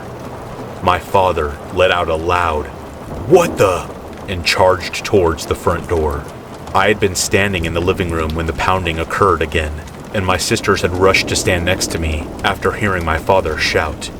We were all shaken. Our father never yelled like that. I started to cry as my father went to rush outside and confront whoever was out there. I begged him not to go outside because I thought he might get hurt. He told my sisters and I to call the cops, and he cursed some more when he realized that whoever had knocked on the door was gone. My sisters called the cops, and they arrived fairly quickly, talking with my dad about what was going on, claiming that there had been other complaints about this happening nearby, and explaining that they would try their best to find out who was doing it. The police did a search around our house, but didn't find anyone, even searching the backyard, where I was afraid the perpetrator might be. The police assured us that someone would patrol the neighborhood that night. Once the cops were gone, my dad apologized for not believing us the night before. We said it was okay and left it at that. He locked all the doors and stayed up later than my sisters and I. I couldn't calm down, so I slept in my sister's room that night as well. Eventually, though, I put this situation behind me. A few months had passed, but not without nightmares and sleep paralysis about the whole ordeal. Most nightmares ending with someone breaking in and hurting my sisters. Other nightmares ending in more brutal ways. I had thought nothing more of the whole thing. That is until one day, I came home from school and Ness ran up to me, buzzing with energy. She proceeded to tell me that, apparently, the cops had found out who was knocking on everyone's doors about a month or so ago. It was an older man who lived a few houses down from us. They had gotten him to stop, and I am not sure if he was given a warning or whatever. He was a little unstable mentally, and nobody had opened their doors for him. Ness then told me that the same guy had been arrested earlier this day. I was shocked. He had only been knocking on people's doors at odd hours of the night. I'm happy to say that he is in jail and no longer lives in that neighborhood. I haven't done any more looking into his crime other than trying to confirm it for myself the day he was arrested. I'm also happy to say that after another recent event where someone tried to break into our house, my father installed a Ring doorbell, the doorbell with a camera, which gave my sisters and I some comfort. I really hope this man gets what he deserves, or maybe that he gets the help that he needs, if he really is insane.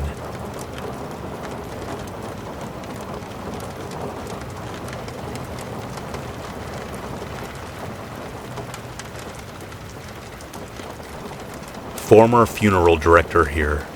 The cemetery I run is really old, like by a good few hundred years. At least it must be, since the church next to it was constructed during the 17th century. Considering the fact that it is a pretty rural place as well, most people back in the day were buried with only wooden crosses and such, no stone or marble. So as time goes on, crosses rot and wither away. new people get buried, etc. Nowadays, due to less people living out here in the sticks, the cemetery is really run down and overgrown.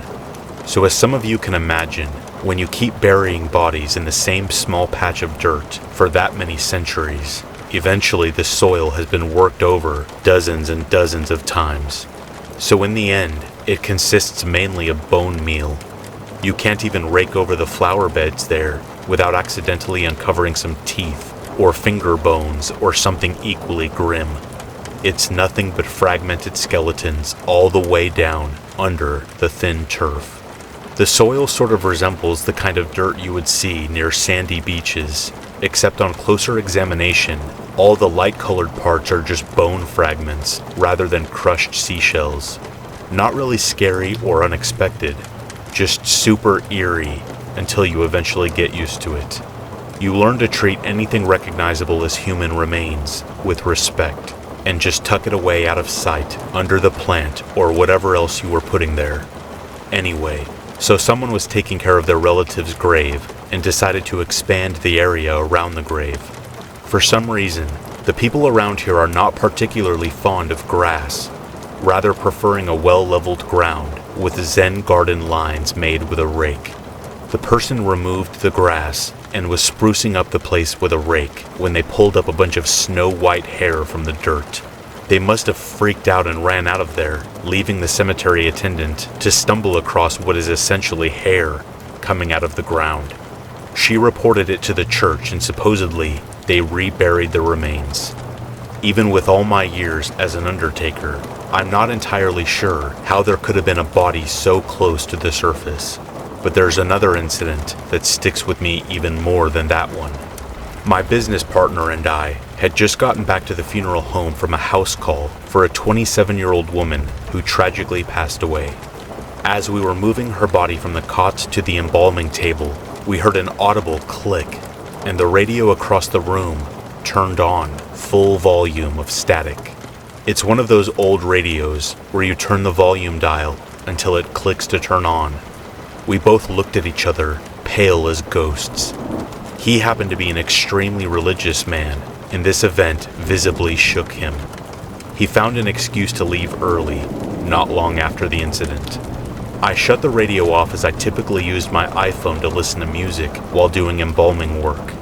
When I had finished the procedure and was attempting to move her from the embalming table to a dressing table, I heard that click from that old radio, and it turned on full volume, yet again. At that point I was fairly freaked out, and left not long after.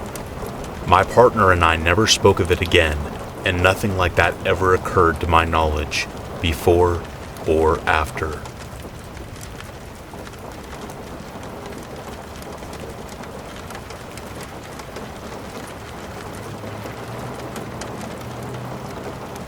Just a few days ago, I had the strangest experience I have had in the 10+ years of driving a cab. I picked up this well-dressed and good-looking middle-aged man. However, when he opened his mouth, he said the strangest things. What started out as an entertaining discussion ended up as an all-consuming fear. I'm going to explain everything. Saturday night, I was working the graveyard shift. Most of my fares come from bars. I had just dropped off a pair of drunk women. It was around 3 a.m. when I noticed a well-dressed, tall man waving me down. The neighborhood combined with his fancy suit spoke possible big tipper to me. Once he got in and closed the door, he removed his hat, a fine-looking straw fedora. His clothing and movie star good looks were out of place. I feared at first that I'd picked up a time traveler. I did the usual and asked him where he was headed. "I don't know, really. I'm in town on business and I was looking for someone to show me around." His answer made me chuckle. It seemed awful late for a sightseeing trip. As long as you're paying, mister, I'll drive you anywhere." And that was how it all started. For the next 2 hours or so, I showed him around town. The university, the Capitol building, the usual touristy stuff. At some point during our little tour, I remembered why he said he was in town. "So what kind of business are you in?" His reply made me laugh even more than his first. The guy was a natural comedian. I'm what some people would call a contract killer. We had been having such a good time so far, I decided to go ahead with the ruse. Okay, mister, I'll play along. Tell me how it works. How does one go about hiring a contract killer? Well, a woman contacts me. How they do so, I'll keep to myself. If their references check out, we move on to business. She gives me the names and any other info I ask for. If I decide to take the job, we move on to money. If we agree on a number, then I go to work. With all that anonymity, I asked him how he made sure that he would get paid after he offed someone. It appeared my choice of words made him laugh. It probably wouldn't be wise to tell you that part. We professionals have to keep some secrets to ourselves. Okay, fair enough. Well then, how does a client know you've completed the job? I regretted asking the question even before I finished asking it. Even though it was a stupid question, he still entertained me with an answer, albeit with a tinge of sarcasm in his voice. We live in a time with a 24-hour news cycle and multiple social media outlets. Don't you think if your dad died suddenly, that someone's not going to contact your mother first? If you don't discover it on your own, someone is going to tell you. Once I'm paid, my relationship with the customer ends. She's ultimately on her own after that. The last part of his answer brought up another question in my mind. If something goes wrong, per se, and she gets arrested or implicates herself, what do? He thought for a moment before answering. I imagine he was considering how much he should say to a stranger driving his taxi. Some contingencies have been put in place to protect myself. First off, if I have done my job right, the client shouldn't have any information about me to give to the cops. And if, on the off chance, I screw up so badly that she can, I have multiple exit strategies. I certainly won't let the police get their hands on me. None of us get to live forever. There were a few times I had to remind myself that this was a game. He made it fun, nonetheless. His imagination and forethought wowed me. We had been playing this game for hours before I had thought to ask him how he got started in his business. I joined the army fresh out of high school. It seemed my work caught the attention of my superiors. They referred me to a couple of gentlemen in the government, and I worked for them for 10 years before I made the decision to go into business for myself. I gotta tell you, mister, you're really good at this stuff. You really should be a storyteller, if that's not what you're really doing for a living. I'm seriously impressed. And I wasn't blowing smoke. This was the most fun I had had driving a cab in my entire life. I was used to dealing with drunks and arrogant businessmen. This was a blast. Thank you, young man. I appreciate everything you have shown me tonight. I could tell by the way he was talking the night was coming to an end. It was just as well. The sun would be up soon, and I was beginning to flag myself. I took the opportunity to ask one more question, one I should have asked far earlier. He had said earlier in the night that he was in town on business. Did that mean he was here to take care of someone? A sly grin grew across his face as he thought on his answer. As a matter of fact, I was. However, I received a message at the last minute to cancel the hit. I get to keep the half she had already given me, so I didn't mind. That's business. It happens on occasion. That's a woman's prerogative after all, isn't it? To change their minds. I hope her and her old man work it out. Anyhow, that's how I ended up with you. Just as the first rays of the sun broke over the horizon, he pointed out a place to let him out. There were a few hotels at the end of the parking lot, and I assumed that was where he was headed. He reached over the seat and handed me 10 $100 bills. Before I could argue, he told me to keep the change. Keep the change, kid. You earned it. I had a great time tonight. Thank you, mister. I had a great time myself, and thank you most of all for that awesome story. As he stepped from the cab, he said one last thing. Thank you for showing me around tonight, Adam. Take care of Linda and stay out of trouble. I pulled out of the lot and headed for home. My hope was that Linda would have breakfast going. That was when it hit me, like a hammer. How did that man know my name? Not to mention my wife's. My license was nowhere he could have seen it. I reenacted the night's discussion in my head. There was never a point in which I told him. It would have ruined the game. I didn't ask him his, and there was no reason for me to tell him mine. Certainly not my wife's. How did he know I was married anyway? I hadn't worn a ring in years. I lost it down a drain and never found it. He could have guessed. The problem with that is Linda and I had just gotten back together last week. We had been separated and considering divorce for 2 years before that.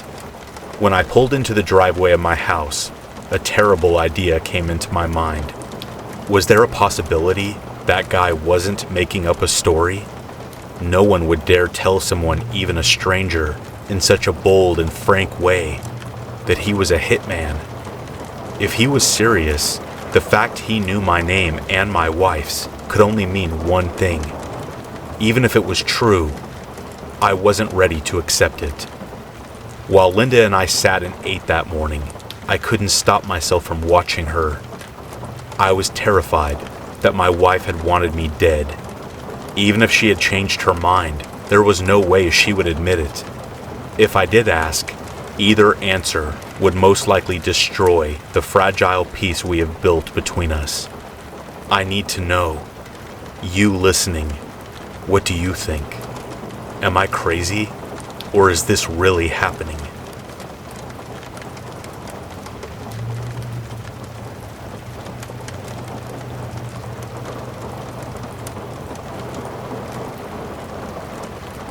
This story takes place all the way back when I was still in high school.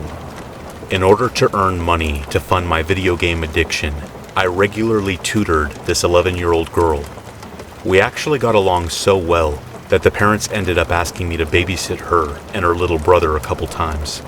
One night in particular, the parents were meant to go downtown to watch a baseball game before a few drinks with friends, telling me they would be back earlier than midnight. Basic babysitting job, right? Wrong. Right around 8 o'clock in the evening, it started raining pretty hard. We all lived in a Gulf city at the time, and storms can blow in fast before turning into flooding really fast.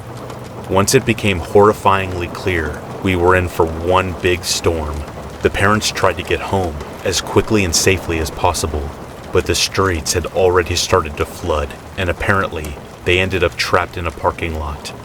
The irony was lost on me at the time, but not today. The kids' parents called and we agreed I would spend the night in their guest bedroom while they booked themselves into a motel. I had the kids go to bed while I sat up in the kitchen to do homework and watch Netflix. After a little while, I started to notice water seeping in from under the back doors. They had a large house with like 3 double doors to the back, so it was very large, with lots of square feet. I got every towel in the house and started wiping up the water and using the towels to block the door. After this had mostly been cleaned up, I went back to the kitchen table to watch more Netflix. Not much else I could do, right? But it couldn't have been any more than like 15 minutes later when the power cuts out and all the lights shut off. This freaked me out a bit, but I tried to stay as calm as I could. That's when the burglar alarm went off in the other room. I pretty much crapped my pants. I was in a pitch black house with 2 young kids surrounded by flooded roads that no one could drive on.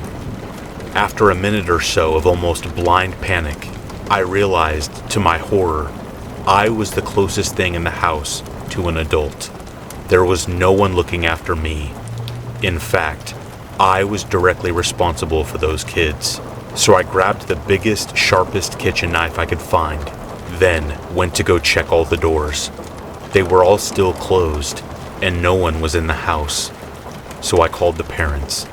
It turns out the alarm went off when the power cut out, and I just needed to shut it off with a code upstairs. This happened about 3 more times over the next few hours. After the power came back on, I thought things had chilled out, but then We got a tornado warning. I went and got the kids from upstairs, and we all hung out in this study for about an hour until the warning passed. At this point, it was 2 a.m., and I passed out in the guest bedroom. The parents woke me up when they got home at around 7 a.m., and I drove home past giant fallen branches and stalled, abandoned cars. It was surreal, but thankfully, everyone was safe and well in the end.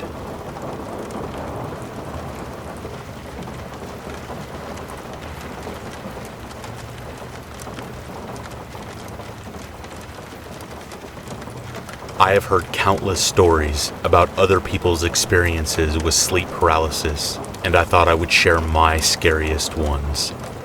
A lot of people have heard of the shadow people.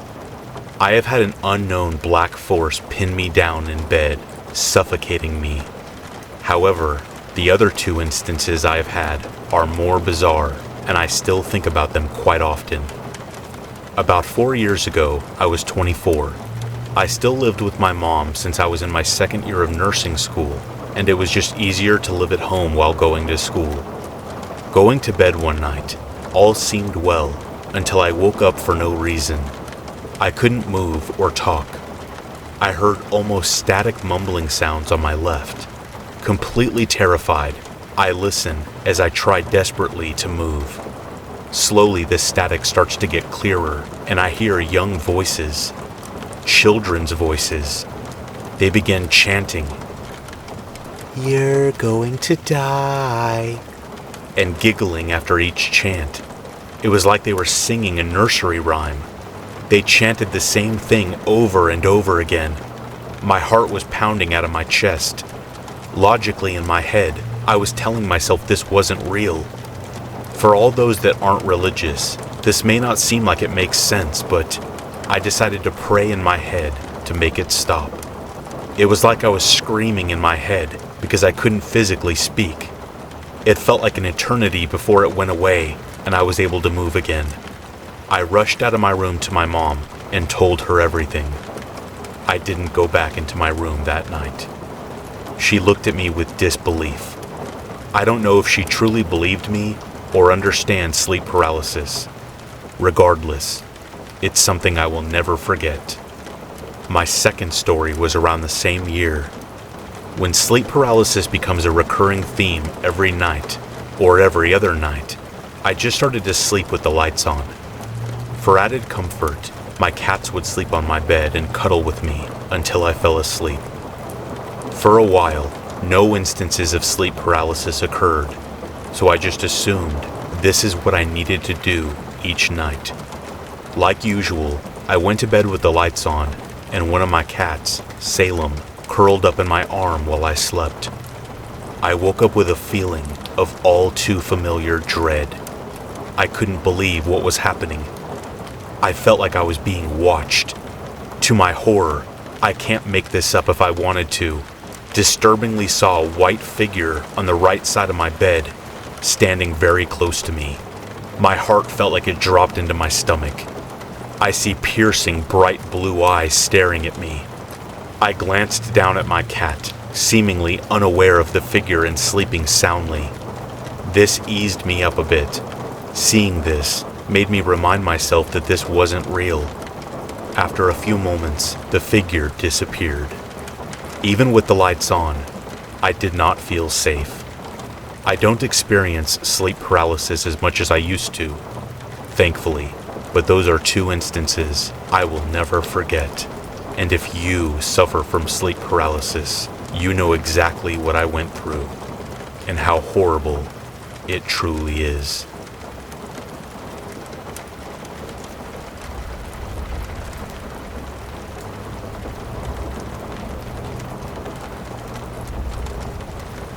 When my mom was 16, a year before she got pregnant with me, she was having the same dream every night for about a year. In this dream, she and a boy around her age would be surrounded by a group of men in a cemetery. My mom had no idea who the boy was, but every night, a man from the group would stand in front of them and ask, "Would you die for him?" My mom would answer no, being that she had no idea who the guy was. The man would ask the boy, "Would you die for her?" The boy would reply no as well. One night, however, the man asked the boy first, "Will you die for her?" He said no as usual. The man then turned to my mom and asked her, "Will you die for him?" She isn't sure why, maybe out of curiosity of what would happen, or fear of getting hurt. She said yes. The man stared at her. The man then said, "Your fate is sealed, and so is his." But this time, he didn't hurt them. She just woke up.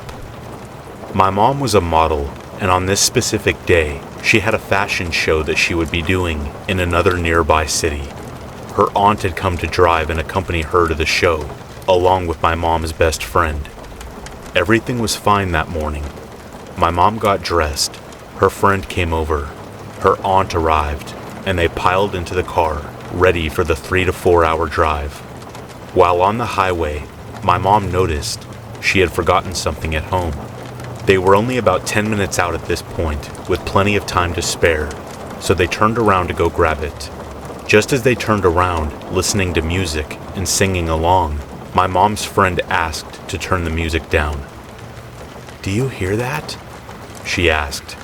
My mom and her aunt were silent for a moment before hearing a strange scraping sound, like metal on concrete. They looked around for the source of the noise, but saw nothing around them. There were no other cars on the road. When they got back to the house, my mom ran inside as her friend and aunt checked the car to make sure the strange noise wasn't the car. Everything looked fine to them, and my grandfather even checked and gave them the okay. This all took maybe 20 to 30 minutes. With that, they shrugged it off and headed back towards the highway. When they finally got on, the highway was now covered with police cars, blocking off a lane where they could see a horrible accident had taken place. My mom's aunt approached the scene slowly as a cop waved her down, telling her to stop. Give us a second to clear this lane of debris." "What happened?" her aunt asked, clearly shocked at the scene. "It was a head-on collision," he replied. "When did this happen? We were just here 30 minutes ago." The officer looked shocked. It happened about 30 minutes ago. You didn't see anything?" They explained that they had heard a strange noise that sounded like metal scraping against concrete, before exchanging worried looks as her aunt asked, "Is everyone okay?" "No, ma'am. You ladies are lucky. It sounds like if you had been running even 3 seconds late, that could have been you." With that, the officer waved them through and told them to have a nice day.